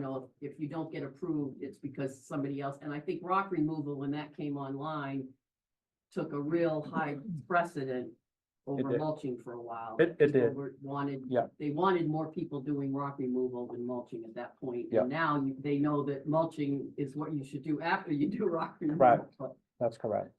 Yeah, and I would just encourage you, if you don't have an application in, put an application in. If you want to do this in the future, it's going to show not only NRCS, but they can show the government that, look, we need this amount of money to cover these contracts, to help these folks out. I did have the opportunity last year to be in the right place at the right time. I met with some delegates from Washington, DC, the Agricultural Department, and Susan Collins' office. And I talked to them for a good hour about the mulching, what's going on with climate change, why this is important to us in our industry. And I showed them how we put it out, what we need for mulch. There's different mulch you can use. You can use peat, you can use different things. I like the wood chips because it's readily available. So hoping maybe they'll come up with some more money for us this year. No guarantees at all, but at least they know we've been heard. And they also met with other facilities in this area to see where they can help. So I guess that's all I have to say right now. Great, thank you, Peter. All right. All right, Chris, thank you so much. Yeah, thanks. Good morning, everybody. Chris Grigsby from MOFGA Certification Services. Yeah, we're got a couple of things to chat about today. The new program from USDA called the Transition to Organic Partnership Program. And then also just a few slides about organic certification and kind of some of the requirements and specific to wild blueberries as well. My colleague Meg Mitchell was not able to be here today, but she's our new climate smart and organic transition specialist. And so she's been working directly with a lot of farms trying to interface. And MOFGA generally provides educational opportunities, technical assistance, network navigation. And then we also have a organic certification program. We're USDA accredited under the National Organic Program. We have been since 2002. And MOFGA has been certifying organic farms prior to the USDA National Organic Program. I think we certified our first farm in 1972, prior to my birth. But, so just going to rip through some of this stuff real quick. And I guess if anybody has any specific questions, Lily, I don't know if we're doing questions at the end or throughout. Yeah, okay. So last year, the USDA launched a pretty significant initiative called the USDA Organic Transition Initiative. And it's basically has three different legs to the stool. One is the Transition to Organic Partnership Program. They gave $75 million to NRCS to expand some of the EQIP programming and some other supports that NRCS offers for transition into organic producers. And then the third leg of that was organic market development grants. They rolled the first round out last year. They're doing another round now, which is basically providing straight up equipment grants to operations, and then other sort of like market expansion things, because I think they understand that we can't transition a whole bunch of farms to organic without a market for them to sell to. So, so those are kind of the three different legs. Within TOPP, there's mentorship, technical assistance, community building, and workforce development are sort of kind of housed in the TOPP program specifically. And MOFGA is the state lead for Maine for the TOPP program in the Northeast Mid-Atlantic. So I'm going to run through a few slides just introducing some of those things. So again, farmer to farmer networks, something that MOFGA has done a lot of in the past. We have our own sort of mentorship program, journey person program, et cetera. But this kind of funding helps to sort of bolster that a little bit. We currently have some mentorship partner pairings that are rolling out for 2024. As I mentioned before, the market development grant. And the one thing about, actually, it's the NRCS. Yeah, the NRCS funding that's available now. One thing that USDA recognized is that there's a 36-month period for transitioning land that was conventionally managed before it can be eligible for organic. And so NRCS has basically a program that will cover sort of foregone yield losses during that transition period prior to when an operation would be eligible to get the price premiums in the organic market. So that's something that I think is really important in this whole process. And I just want to make sure that that's sort of flagged and lifted up there, because I don't know if a lot of people know about that, and just that the sort of price difference between conventional and organic in the wild blueberry space is pretty significant. And without being able to manage conventionally while the land kind of resets in that 36-month period, having the sort of yield loss coverage and that foregone loss, I think, is really important. So this is generally just a slide showing the different regions of the TOPP program. So we're in the Northeast Mid-Atlantic, but you can kind of see there's six different regions there. And USDA now has a website called organictransition.org, which is sort of where you can go to apply to be a mentee. You can apply to be a mentor. You can see like kind of upcoming events that are related to this. And in Maine, UMaine Extension is one project partner within TOPP. They've submitted a proposal and have funding through 2027, which is when everything kind of wraps up. And the other project partner in Maine that we have going is the Maine Grain Alliance. So lots of events. This is sort of one of them. There'll be more events moving forward and through the next couple of years as well. And this is just a graphic showing kind of all the different project partners and state leads and things of that nature. So mentorship is a big piece of this. Like I said, I think we have 8 or 9 mentor matches. Actually, Seth in the back there is mentoring a blueberry farmer who is transitioning.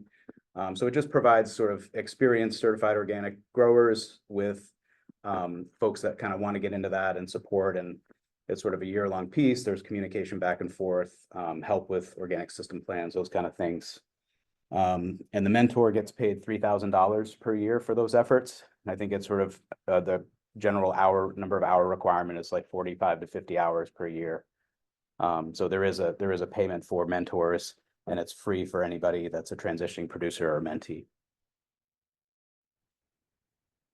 Technical assistance piece. So again, UMaine Extension is really a big player here, and I know Lily has some really great plans to increase and update and offer organic transition support, education, those types of things here, kind of rolling forward in 2024, like I said, through 2027. So it'll be field days, webinars, one-to-one support, and then again, the organic system plan, which is kind of what is the big piece. Some of you I know that organic growers kind of have to put together the first year and update annually, and that's kind of what the certifier certifies against, is the organic system plan. Community building. So again, kind of creating networks between, organizations or, individuals, those types of things. Workforce development, obviously, we can't have all this growth without the labor force and capacity to support it. So these are all just sort of different pieces of the TOPP program and the Organic Transition Initiative generally. So yeah, here's the mentorship slide here. Again, if you are interested in becoming a mentor, if you're interested in being connected with an organic grower, you can check out organictransition.org, and there's a short application there that kind of gets you into the mix, and anybody that fills out those applications and they're flagged as being from Maine, MOFGA will get notified and be in touch. And like I said, Meg Mitchell is our transition specialist who's kind of dealing with a lot of that now. So one thing that we have to also say is that there are certifier choices. Like MOFGA is not the only certifier that services Maine. So the TOPP program and USDA sort of requires it to be sort of certifier neutral. So this is basically just kind of showing that there are certifiers that certify nationally. MOFGA, we certify in Maine and New Hampshire primarily. So there are different scopes, there are different service areas, fees, et cetera. And the organic integrity database that USDA hosts, they have a certifier locator there as well. So you could look up to see which certifiers are operating in Maine. Okay, that's the top piece. With that, I'm taking off my top hat. I'm gonna put on my MOFGA hat. Transition us through here. So just have a few slides about organic certification generally, sort of the requirements, the ins and outs and things of that nature, specific to blueberry production. And first off, and Nicholas is here too, Nicholas Lindholm from MOFGA. He's in the farmer programs team, also is a certified organic blueberry grower. We are putting together a wild blueberry day, the first day of the Farmer to Farmer conference that'll be happening in November 2024. This past year, we moved it to Sugarloaf. It was really great, very cool venue. Looks like it's going to be there again. And so it would be the Sunday, November 4th, the first day of the conference is going to be sort of a wild blueberry day. So there'll be lots of engagement there, sessions, presentations, and the like. So yeah, save the date for that. Wanted to provide a little bit of wild blueberry data and metrics here for the state of Maine. So we're currently certifying 66 wild blueberry producers as of the end of 2023. A little over 3,000 acres are certified, and have a couple of numbers from 2022 because we don't get all of the producers are kind of completing their forms and updates now. So we'll get the 2023 picture maybe in the next 3 to 4 months. So 2022 data anyway, pounds harvested was pretty close to 1 million for the 2022 growing season. Gross sales of within that 2.8 million. And again, these are just pieces that are reported into the organic system plants and things like that we put together. Some of the value added products that we certify: jam, syrup, juice, drink, dairy products, baked goods, personal care, frozen, dried, powder, alcohol, vinegar. So those are just, again, things that we're certifying for producers in the market. Looks like there's a comment in the chat. I don't know. Just noticed that. So again, just real quick, kind of straightforward numbers here. Who needs to be certified? So the organic regulations require anybody that is making organic claims for a agricultural product that grosses $5,000 or more to be certified organic. So if you're under that $5,000 piece, you can make those organic claims without being certified. I mean, technically the USDA says that you still have to keep some records and that they can, knock on your door sometime and say, okay, you're making these claims. We don't think they ever do that. So there's the $5,000 exemption, which is still in the regulations at this point. Everybody else, though, that is either growing or handling wild blueberries would need to be certified in order for those organic claims to continue through, the process. And then also, if there's no $5,000 limit, if you're a producer that sells to another certified organic processor or handler. So that's just a piece to kind of think about there, is you could do your direct market if you're under that $5,000 limit, but if you're selling to somebody else that's going to continue those claims moving forward, then you would need to be certified. And then there's a new National Organic Program regulation that's being rolled out actually next month, called Strengthen Organic Enforcement, and it tightened up a lot of previous exemptions for under the handling definition. So previously, if somebody was just a broker or a trader or an importer exporter, they were exempt, but now they're required to be certified as well. So just a few, like, why certify wild blueberries? Market demand is high. Organic is climate smart. So that's another USDA initiative that's happening right now that MOFGA is involved in, is a pretty significant climate smart grant. And so USDA has a lot of direct support for producers who are adopting climate smart practices. So we've got some literature on our table out there about that if you're interested. Right now, there's a pretty considerable price premium over the last few years for organic berries versus conventional. My understanding is it's about $1 a pound difference, at least on the wholesale side. Transition support from USDA, that's kind of what we mentioned earlier here. So there's a lot more support now than there ever has been. It's pretty unprecedented that USDA is funding a lot of these efforts. So that's pretty considerable. And then I'll go into it again in the next slide or two, I think, but USDA offers an organic cost share, which is currently, so we require producers to pay us fees. Those fees are offset by the USDA cost share, which right now is 75% of your certification fees, up to $750 per scope. And like I said, I got a couple of slides here that kind of get into that. Generally, the organic certification is an annual cycle. So the first year somebody's applying as an applicant, that's usually the toughest year, where you're filling out all these forms and answering all these questions that we ask. And once those forms are kind of completed, then that's your organic system plan. That's what we certify to. And then each year afterwards, there's a renewal process. So this slide just basically just kind of goes through that process.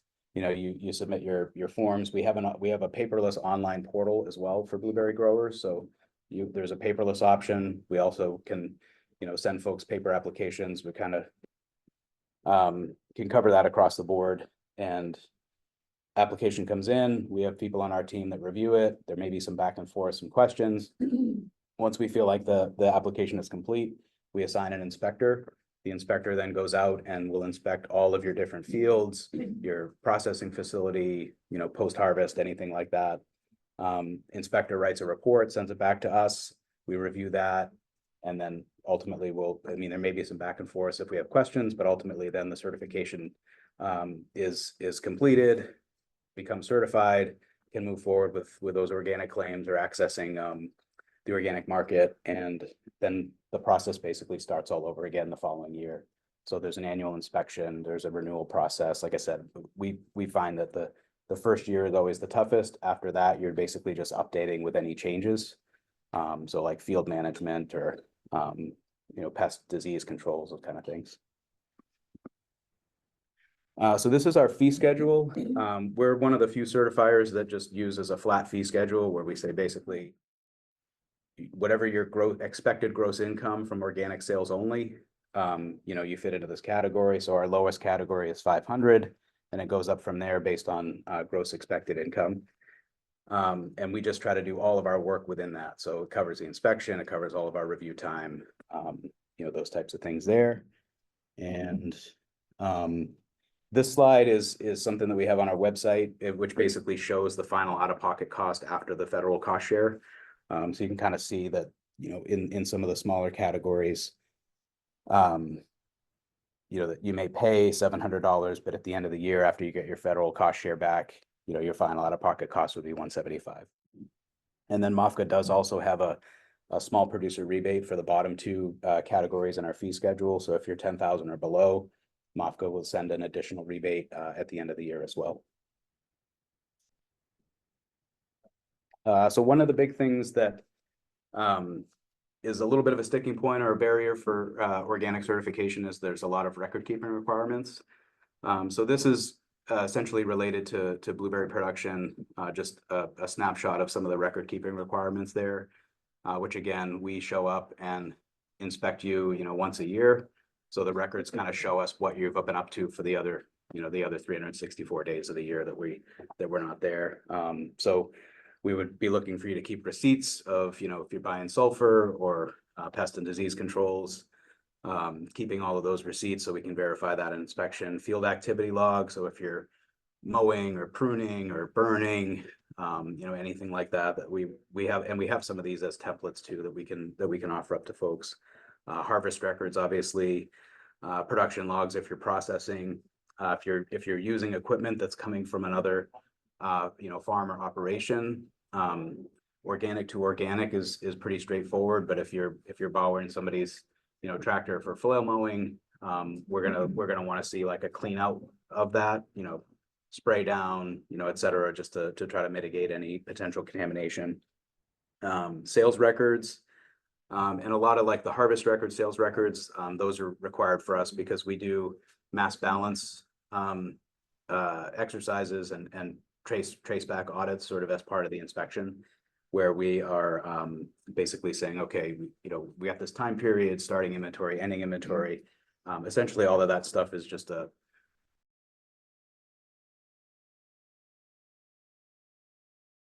testing of the record keeping system, essentially. You want records from month to month or season? Pretty much anytime, you know, anything's happening, you know, in the field that would be, you know, we'd want you to sort of mark that down. So I would say, yeah. You gonna get inspected once a year or once a month? Once a year. Yeah. So the inspector will come and say, okay, let's take a look at your field activity records. And it might be like, typically what we ask the inspectors to do is to look back since the last inspection. So if the inspector comes in June, you know, of last year, we may be, and we come this year in August or September, like we may want to have a look back at sort of some of those months in the previous growing season, as well as sort of up to the point when we get there. Yeah. So Chris, you need to record basically every input you put on the field. Yes. Yep. All your activity. Yeah. And so, yeah, if it's you know, sulfur application, we're going to be looking for you to be using approved for use in organic sulfur, and then have yeah, whatever the rate, date, you know, number of pounds per acre, that kind of thing. You know, field location. So we have what we call, one of our forms is what we call a field history form. And so because there's that 36-month requirement for fields to be eligible for organic, basically the table shows like a 4-year, it's the previous 3 years plus what you're expecting to do this coming season. And so there's a column for, you know, fertility inputs or pest management and those kind of things. And you're just basically, a lot of times people will use that and mark it down and say, oh yeah, I applied sulfur on this day, or, you know, entrust here, here, and here, you know, something like that. And there's no prescriptive like record keeping system. Like we certify some folks where inspector comes and they pull out a shoebox full of receipts and, you know, things like that. Other people have really elaborate spreadsheets or like apps. Anything, basically the regulations say that the record keeping has to be easily auditable by the inspector. So there's no like prescriptive, you have to do this versus that. Yeah, and then the pest control records, pesticide log, obviously. Everybody knows that if you're applying pesticides in the state of Maine, you've got to be licensed as an applicator. So same thing, the pesticide log that you're completing for the state of Maine would satisfy the organic inspection as well.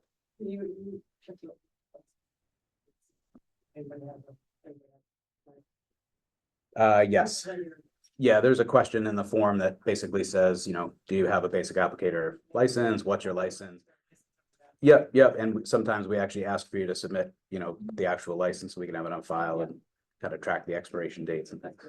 Yep. So getting back to the record keeping here, this is a couple of screenshots from our website, MOFGAcertification.org.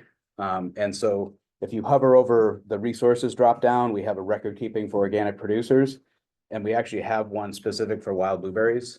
I have some out on the table there as well if people want to check it out, but it's just like a 2-page, like these are all the kind of things that we're going to be looking for from a records perspective. So there's a screenshot of the website. As a certifier, we're not allowed to provide one-to-one technical assistance for somebody, but we can put anything we want on the website because it's public facing. So we try to jam it up with lots of information and resources and things like that. So aside from the website here, MOFGA also has a farmer programs team they're not involved in the certification side of MOFGA, so they do a lot of farm visits. They do a lot of like emailing back and forth, phone calls and things like that with people that might have, disease questions or, certification questions and things like that. Like I said, Nicholas Lindholm is on the farmer program staff. And it's a benefit, I think, for the blueberry sector because he's also an organic blueberry grower and has, a good sense of the requirements, but also just generally networking as well. So, so just a couple of quick slides on the application requirements. So we have this, it's 100 or so pages at this point. We call it the practice manual. It basically breaks down a lot of the regulations and the rules into specifics under particular scope. So there's a whole section for crop production, livestock, dairy, but there's also a section on wild blueberry as well. So we always recommend folks to check that out. The application becomes the organic system plan, which is verified through our desk reviews as well as on-site inspection annually. For blueberry growers, we have a specific form. It's pretty straightforward. If you're a blueberry grower that also does like on-farm processing, we have an additional form for that. So if folks that are doing, your own like fresh pack or frozen or anything to that, to that effect, we would ask you to complete the on-farm processing supplement as well. The material list. So this is what we're trying to gather, like everything that you're using, to produce it. We're verifying that things are approved for use. So your pesticide, disease products, but this would also include, if you're using sulfur, wood chips, even, anything like that that we would want to just kind of double check and verify, which again, wood chips, anything like that is all fine to use. The question that we usually ask folks is if you're mulching with wood chips, and where you source them from, and then verifying that there was nothing added to the wood chips that we would consider to be a prohibited substance. But otherwise than that, any of those like natural materials are going to be totally fine. Yeah, crop scope. So the land eligibility requirement is 36 months from the last date of prohibited substances. So that's something to kind of keep in mind if you've got, sometimes we have folks that we work with where they've got some fields that are eligible immediately versus other fields that might take, 1, 2, 3 years before they're eligible. And that 36 months would be, I know in the blueberry situation, a lot of times things get applied in the spring, harvest might not be until July or August. So sometimes there can be a window where if that like this coming year, everything becomes eligible at harvest time, that just like working back from those dates essentially to make sure that 36-month requirement is met. If you don't own the land that you're harvesting on or producing on, we have a form called a landowner affidavit, which basically is asking the landlord to complete and sign with, again, that last date of prohibited substances and things like that. yeah, soil fertility, nutrients, soil testing, you know, all of that stuff is sort of similar on the organic side. Post-harvest handling, we'd have questions about that. If you have retail labels, we would want to know what those look like. There's specific requirements in the regulations around labels and what can be on labels and where. So there's a label review process as well. If you're in the processor handler scope, we'd be looking at your facilities, you know, whether it's like IQF or anything like that. We certify a couple of large scale processors in the state of Maine at this point, Merrill's and Franklin Processing. So we're inspecting the facility, you know, if all the sourcing and the traceability there, pest controls, cleaning, sanitizing, all of that stuff is sort of approved for use. So if you have, and I guess that's a good mention too, around like cleaning, sanitizing, for equipment or, you know, harvest buckets or whatever, everything like that has to be sort of approved for use as well or rinsed. And we have more resources around labeling on our website as well. You can check out with more information there. The blueberry picks, I think that's all I got. If anybody has any questions, otherwise I think Lily has a few slides to go through as well. Thanks, Chris. Any questions for I have a Chris? question. I've always been curious about, if MOFGA has a policy in place about, you know, as people with very large landowners might want to get into organic and, you know, they might decide to cycle their lands in and out of organic. I know of at least one very large landowner doing this, and it seems a little funny to me, and I was just wondering your thoughts. Yeah, so one of the things that is a specific thing in our accreditation, our terms of accreditation with the USDA, is that we cannot go above and beyond the existing regulations and enforce our own, you know, rules in that way. We do have interpretation. You don't, like, you won't certify hydroponic, whereas the USDA does, is that correct? Or- Right, and So I that's was based on our wondering if, interpretation. Like MOFGA could, Yeah. interpret it that way. Yeah, no, we have Just kinda curious. in our practice manual, we have statements like that we discourage the sort of cycling of fields in and out of organic production. And you know, typically if we do see that with regularity, then, you know, that might raise some flags for us and we might dig in a little bit more. But technically, the 36-month requirement is kind of what sort of guides us on that side of things. But no, it's a really good question. And I would say, Kind of a concern. yes. Yeah, and I mean, honestly, the 36-month window, right, it's like, I think that works well for most things, but like, obviously, that's not the case for, say, the PFAS, you know, situation where, you know, fields have met the 36-month, but 30 years ago, something was applied and it's still showing up. So, Stuff is still in. yeah. No, that's a good question. Thank you. Okay, thanks, Chris. Yeah, I'm at the table for the day. Okay, so I just have a few slides about this TOPP grant that I have received in collaboration with MOFGA to do some organic education. And so this is a grant that is not a research grant, it's an education grant. And so we're basically making an effort, long overdue effort to create more educational materials for organic producers, but also those transitioning into organic, because that's what TOPP is all about. And so one effort is especially around burning and burning education.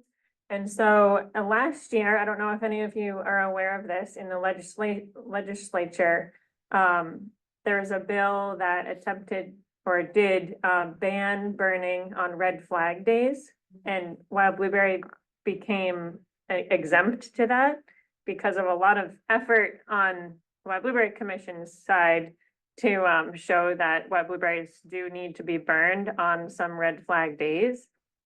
But that doesn't mean that you're exempt from the safety regulations that the Maine Forest Service really encourages. And so kind of, I know that burning education needs to happen just in general. Teaching people how to do it, yes. But now there's also this safety component as well. I mean, burning was never safe, but it's just another reason why we need to do this. And so I'm partnering with the Maine Forest Service this season to create a fact sheet and an educational video on burning. In extension, I am not allowed to do a burning workshop. And so that's it. There are as much as I would love to, there are it's a little tricky, but the Forest Service is going to run the workshop. And we'll do our best to do it on a day when there's actually somebody burning. But that is tricky to do. April, yeah, but the day, you gotta like, the weather. The Forest Service has never given us a permit to burn on a red flag day. Is anyone getting permits to burn on red flag days? It's on the state level. Unless you do it at Brodis without telling anybody and then the other people.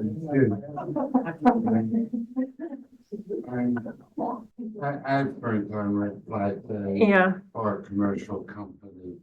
Really?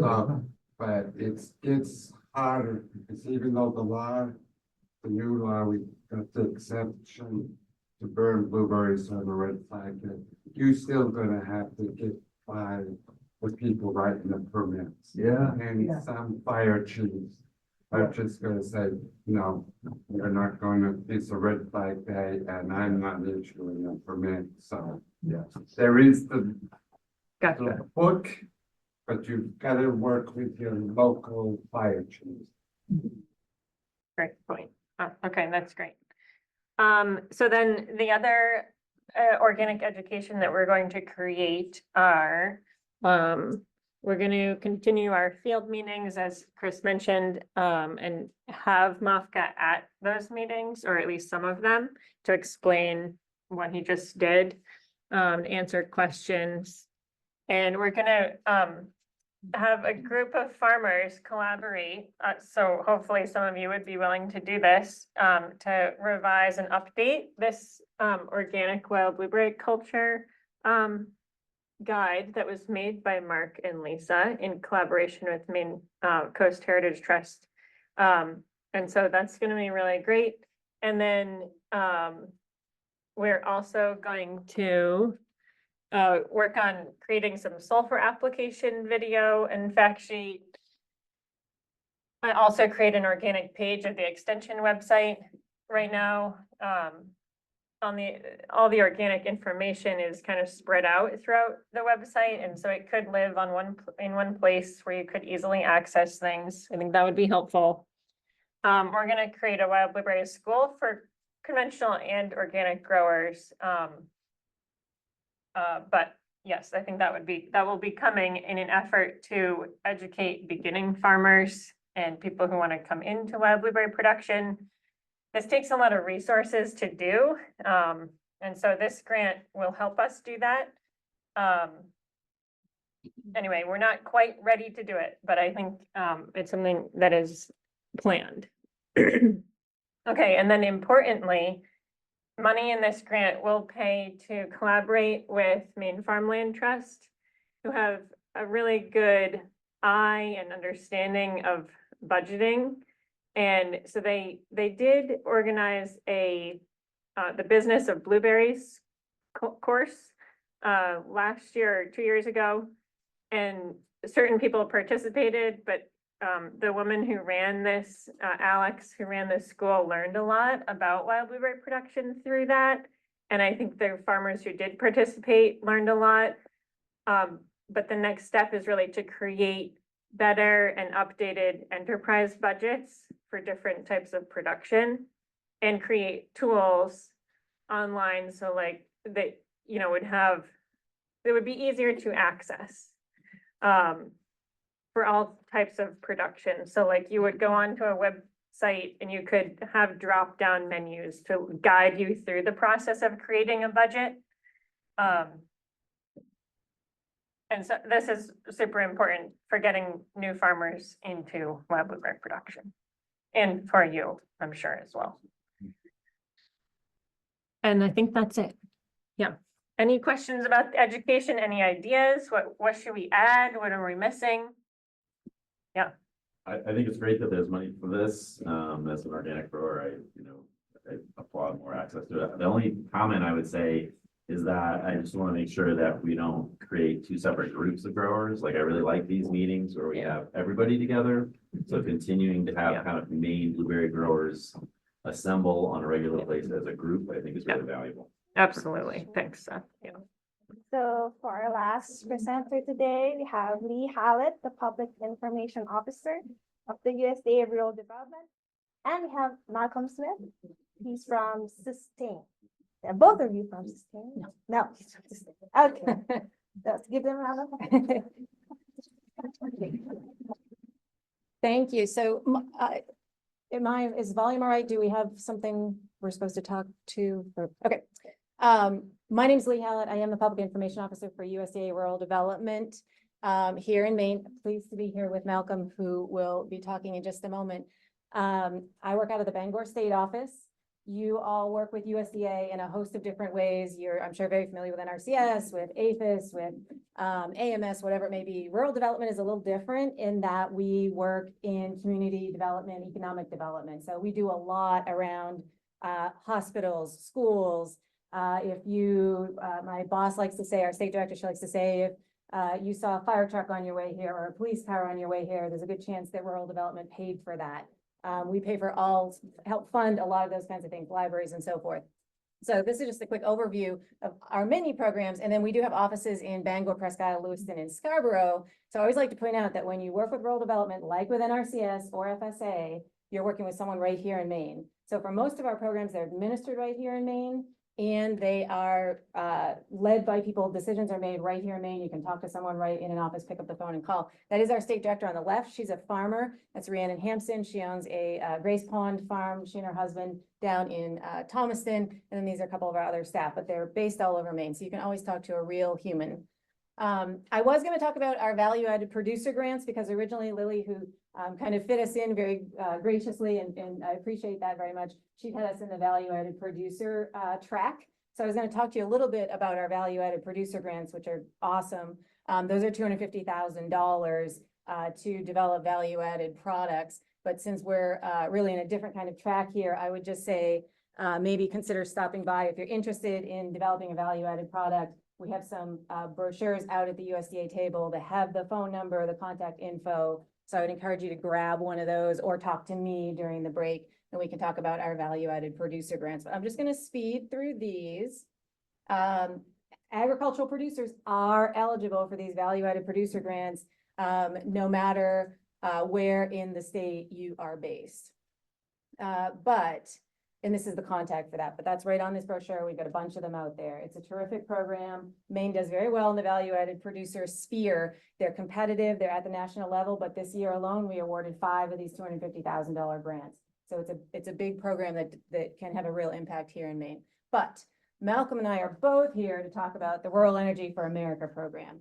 And this is the program that helps fund 2 different kinds of things. It helps your agricultural business add access to renewable energy. So add a solar array, add a wind turbine, add that kind of thing, or to make energy efficiency improvements to equipment that you already have. So if you've got one of those pool bots that Lily was talking about in another session, or if you've got coolers, or you've got a retail space, or you've got something like that, you can make energy efficiency improvements through the Rural Energy for America program, commonly called REAP. REAP does provide grants and loans for most people that are looking for grants. A couple important things to keep in mind. Right now, it's paying 50% because of the Inflation Reduction Act. Through the September application period, REAP can pay up to 50% of your project costs. That's huge. In the past, it's been lower amounts, but right now, through the September application period, 50%. The result can be obviously saving a huge amount of money on your energy bills. A lot of our agricultural producers that have gotten one of these grants and added renewable energy have been able to drastically reduce their energy bills and therefore become more sustainable in that way. And then put those funds towards other projects. Applications are accepted year round, but they're quarterly, and it's only through the September 30th application that we know we're going to have that 50% match. If that may be continued, I don't know. We don't know what will happen after September. And I also want to flag, and Malcolm may address this too, that projects under $20,000 right now have a benefit. This is a super competitive program. REAP is very, very competitive right now. Our number of applications has quadrupled or more than that in the last couple of years, but we have a special allocation for projects under $20,000. That doesn't mean that your overall project has to be less than that, but if you're asking us for $20,000 or less, it's much, much, much more likely that project is going to be selected because we have a separate pool of money for under $20,000. And so folks like Malcolm who are working on this technical assistance, they're helping people to kind of navigate that. We don't want to discourage you from big projects. We do a lot of really big projects with REAP as well. But if you're under that $20,000 mark, you're in a sweet spot.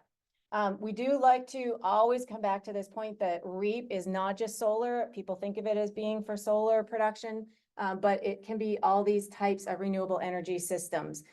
Including anaerobic digesters for, the dairies, geothermal, there's a variety of types of energy.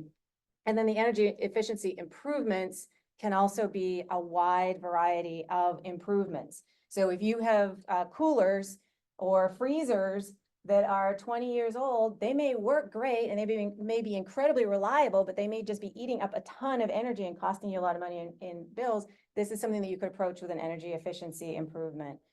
Through REAP. Agricultural producers are eligible for REAP no matter where you're located in the state. If you're a small business, not an agricultural producer, then you have to be in a rural area. But for agricultural producers, USDA is putting primary emphasis on agricultural producers getting this money to farmers. And so anywhere in the state, you can be right in Portland and you can be eligible for REAP. Most of our programs really are kind of specific to rural areas and certain other criteria, but for agricultural producers, no matter where you are in the state of Maine, you can apply for one of these. This is talking about maximums and minimums. You can see that for a renewable energy system, the maximum grant request is $1 million. We don't suggest you do that. Really suggesting that you go for the more reasonable amounts. Again, under $20,000 right now is much more competitive, but we are giving awards all the time. We have a big long list of awards that are coming out in about a week or 2 weeks. And you'll see that there are probably 20 new REAP awards on there in a range of dollar amounts. So we definitely welcome you to apply for any of those. And then here's just a quick look at what's eligible and not eligible. When I said that we have staff who can answer your questions, we have technical assistance providers like Malcolm, but also our staff can answer questions. And this is a little bit different than other grants you might have applied for, or it's different than other federal grants, because you can call and ask. And they'll say, oh, that sounds like a great idea, but that's not going to be a match, or that's not going to fly here. We suggest you do this. They can really be super helpful, as can the technical assistance providers like Malcolm. You can call if you have a project in mind, call and ask. And they may even advise you on that. Well, I know you want to ask us for $25,000, but maybe now's the time to ask us for $20,000 because we're pretty sure we can get you that. Or if you've got the bigger project, they can help you sort that out. And then there are ineligible costs as well. For example, you can't pay yourself under REAP, unlike some other USDA programs and other equipment that's not eligible. Before I hand it over to Malcolm, I just want to point out that new this year, we did provide grants to some service providers so that they can give you assistance for free. Typically, when you're applying for a REAP grant, it's a manageable process, but it's a big process. And so the installer, the service provider, you're going to need help from them. But because of this technical assistance program, we've awarded 3 different organizations grants to provide free assistance. And the 3 organizations are Pecos Wind. And so if you're interested in developing wind, adding a turbine to your enterprise, Pecos Wind is a great resource, and they have a grant so they can provide all the assistance you need, and they're getting paid by USDA. So they can be super helpful in that respect. Sunrise County Economic Council, they're providing technical assistance just in Washington County, but whatever your needs are, if you happen to be based in Washington County, Sunrise County Economic Council can help you with that. And then lastly, we have Sustain, based out of Skowhegan, right in central Maine. providing technical assistance across the state, and with a lot of experience in kind of a variety of fields. And so Sustain also has a technical assistance grant to provide that assistance to any one of you who may want to apply for a REAP grant, can talk you through, can help you figure out what might or might not be eligible. And then again, thanks to the IRA, right now it's 50%. So we're really encouraging people to apply now, especially if you have a small project, please think about applying now in these next few phases. They're quarterly. If you apply for REAP and you are not granted funds, your application can roll over to the next quarter. So it can be considered in the next round. And this is the contact for REAP. That's also on the REAP card, so you can grab one of those out there. She's great. She's based right out of our Bangor office. She answers your questions. She answers email really quickly, and she's super helpful. And I'm gonna turn things over to Malcolm, who from Sustain has that REAP Technical Assistance Award to help folks. So quick question for you on the projects under $20,000. There's an earlier cutoff for that special pot of money? Yes, so encouraging people to apply by the July deadline. If they are not, if they do not get selected, then they'll roll over to the September deadline and still be eligible for that set aside for the $20,000. Thank you, Malcolm. Okay. So if your energy bills are too high and you want to do something about them, this is a great time to do it. Marie Emerson and her husband Dell, Muskoka's Blueberries. Marie's there in the back of the room. And she's still alive. She's still walking. We did a REAP grant together. So everything worked. We don't know if we got awarded yet. They had an energy assessment done on their farm. And it came back with some suggestions, not the least of which was to upgrade their freezer efficiency. Just as Leigh was talking about, they've got chest freezers now. And there's a much more efficient way to do that. After the REAP grant, the payout is just a few years out. So if we get a REAP grant for that, we can do freezer efficiency upgrade. Also rooftop solar. We put a REAP grant in for rooftop solar, 52 solar panels on the house and on the barn. It pays out in about 2 years, okay? If they get awarded a REAP grant, that project is gonna pay back in just 2 short years. And those are 25-year lifetimes on solar panels, and the whole setup takes almost no maintenance, almost no operating ongoing expense. So it is, and for them, it's going to create almost $200,000 in savings over its 25-year projected lifetime. Okay, so that's an example of a project that many of you, that might fit for many of you, and makes sense to many of you. So Sustain does have a technical assistance grant from USDA, which means that we'll fill out the grant for you. You'll have to give us some information, but we'll do the heavy lifting. It won't cost you anything. We don't implement any of the solutions we're talking about: solar, efficiency, wind, anaerobic digesters. We don't install any of those. So we're going to give you an objective opinion and help you figure out what's the best fit for you, so that we can help you get a REAP grant for it. We have software that helps us do that. I've actually got that software out of my table outside. So if you want to stop by, and it takes about 2 minutes, we can figure out what you might be able to save on your farm. We're seeing farmers and small businesses in Maine, they're reducing their energy costs by about 20 to 40%. Okay, so that bill you're getting, even with financing, all right? So if you don't have access to the capital you need, you don't have the money sitting in the bank, there are good financing solutions available. We don't sell those either, but we can help you get to some of the folks that do. Coastal Enterprise Institute, I don't know if any of you work with them. They have very good low interest rates now, as one example. If you do have the cash handy, payback is common, like I said, in 2 to 3 years. Okay, so this is a way for you to take. How many of you own your farm? How many rent? Somebody? Okay, that's what I thought.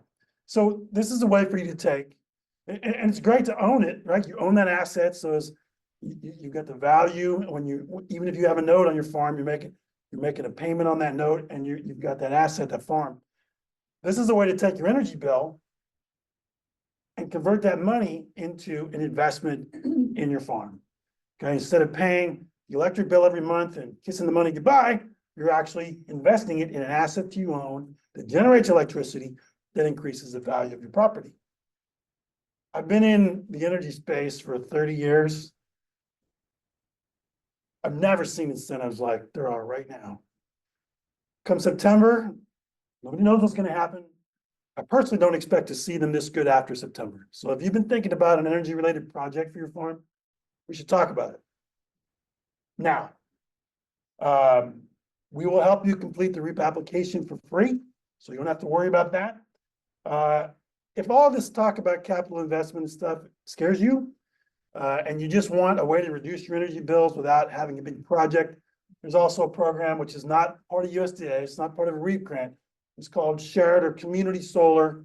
You can get your electricity, you just sign up for it and say semi-electricity from a solar farm in the area, and you'll save 20% on your bill that way, okay? So that's not as great savings as a lot of these projects are. It's not as long-term savings, but it's a possibility. But if you're interested in a REAP grant, please stop by. We'll be at our table outside. And if you have any questions, be happy to answer those now. I'll just take a moment just to mention too, thank you, Malcolm, and we're so glad to be partnering with Sustain, with PECO, SWIN, with Sunrise County. That's really what's going to make it more accessible. You also can work with your local provider. If you've got a provider, if you're interested in a program already, you can do that directly if you feel like you can manage it with them. We're glad to have these technical assistance providers to help fill in that gap too. So you can also just call our office, talk to USDA directly and say, here are some questions, and then go off and figure out how you want to proceed. But really super glad to have these service providers who can help. And definitely please stop and ask questions. Give us a call, email, whatever it may be, because now is the time. Any questions? Quick question. This isn't related to REAP specifically, but a major climate impact on our farm, vehicle use, major cost for us. Do you see any programs coming to address that for farms? That is more probably a farm service agency area, and they do have, yes, that's definitely something that people are working on. I don't know that we have a solution now. We do have some other programs in USDA rural development that may ultimately help in that area. But that's certainly something that I'm hearing a lot about, and also about increasing resiliency. So more of our grants, and I can't speak for FSA, although I do know they have a terrific farm storage low interest loan that can cover vehicles for refrigeration and so forth. I can't speak for FSA, but I do know that in rural development, a lot of our programs are now adding in a resiliency component and, trying to consider climate change and so forth. So I think we will see that coming down the pike, but I don't have a crystal ball as to what that could be. It's a great question and something that's on everyone's minds. Any other questions? And it's like 900 degrees in here, so everyone's melting. Speak to the tax credits. Yeah, thank you. So there are, in addition to the REAP grants, there are tax credits 30 to 40%. Okay, so REAP grants 50%, the tax credits 30 to 40%. I'm not a tax expert, so I've seen guidance that says you should only take that tax credit on the portion after the REAP grant. I've also seen guidance that says you can take it on the whole amount. So, you get 50% if you're awarded a REAP grant, you get a tax credit on top of that, which is at least half of 30%, so at least another 15%, maybe even more than that. So now you're talking about 65% of it paid for. And then there's accelerated depreciation on top of that, which again, I'm not a tax expert, but that's even more money. That's what I'm talking about when I say I've never seen incentives like this, and I don't expect to see them again. And REAP is only for agricultural producers and small businesses, small rural businesses. But Efficiency Maine is also bursting at the seams right now with things for residential and for other types of businesses. Malcolm works in that sphere more than I do, but I know we've just had meetings with Efficiency Maine and they have some astonishing rebates and so forth as well. So add in the IRS rebates and others. It's definitely a good time right now. It's remarkable. Efficiency Maine has lots of subsidies for residential. They're also additive for residential and commercial. Heat pumps are a big thing with them. It's a great time to really look into the energy project that we've been thinking about or suffering from high energy costs. But grab a brochure, talk to us out there, ask questions, we'd be glad to. Thank you.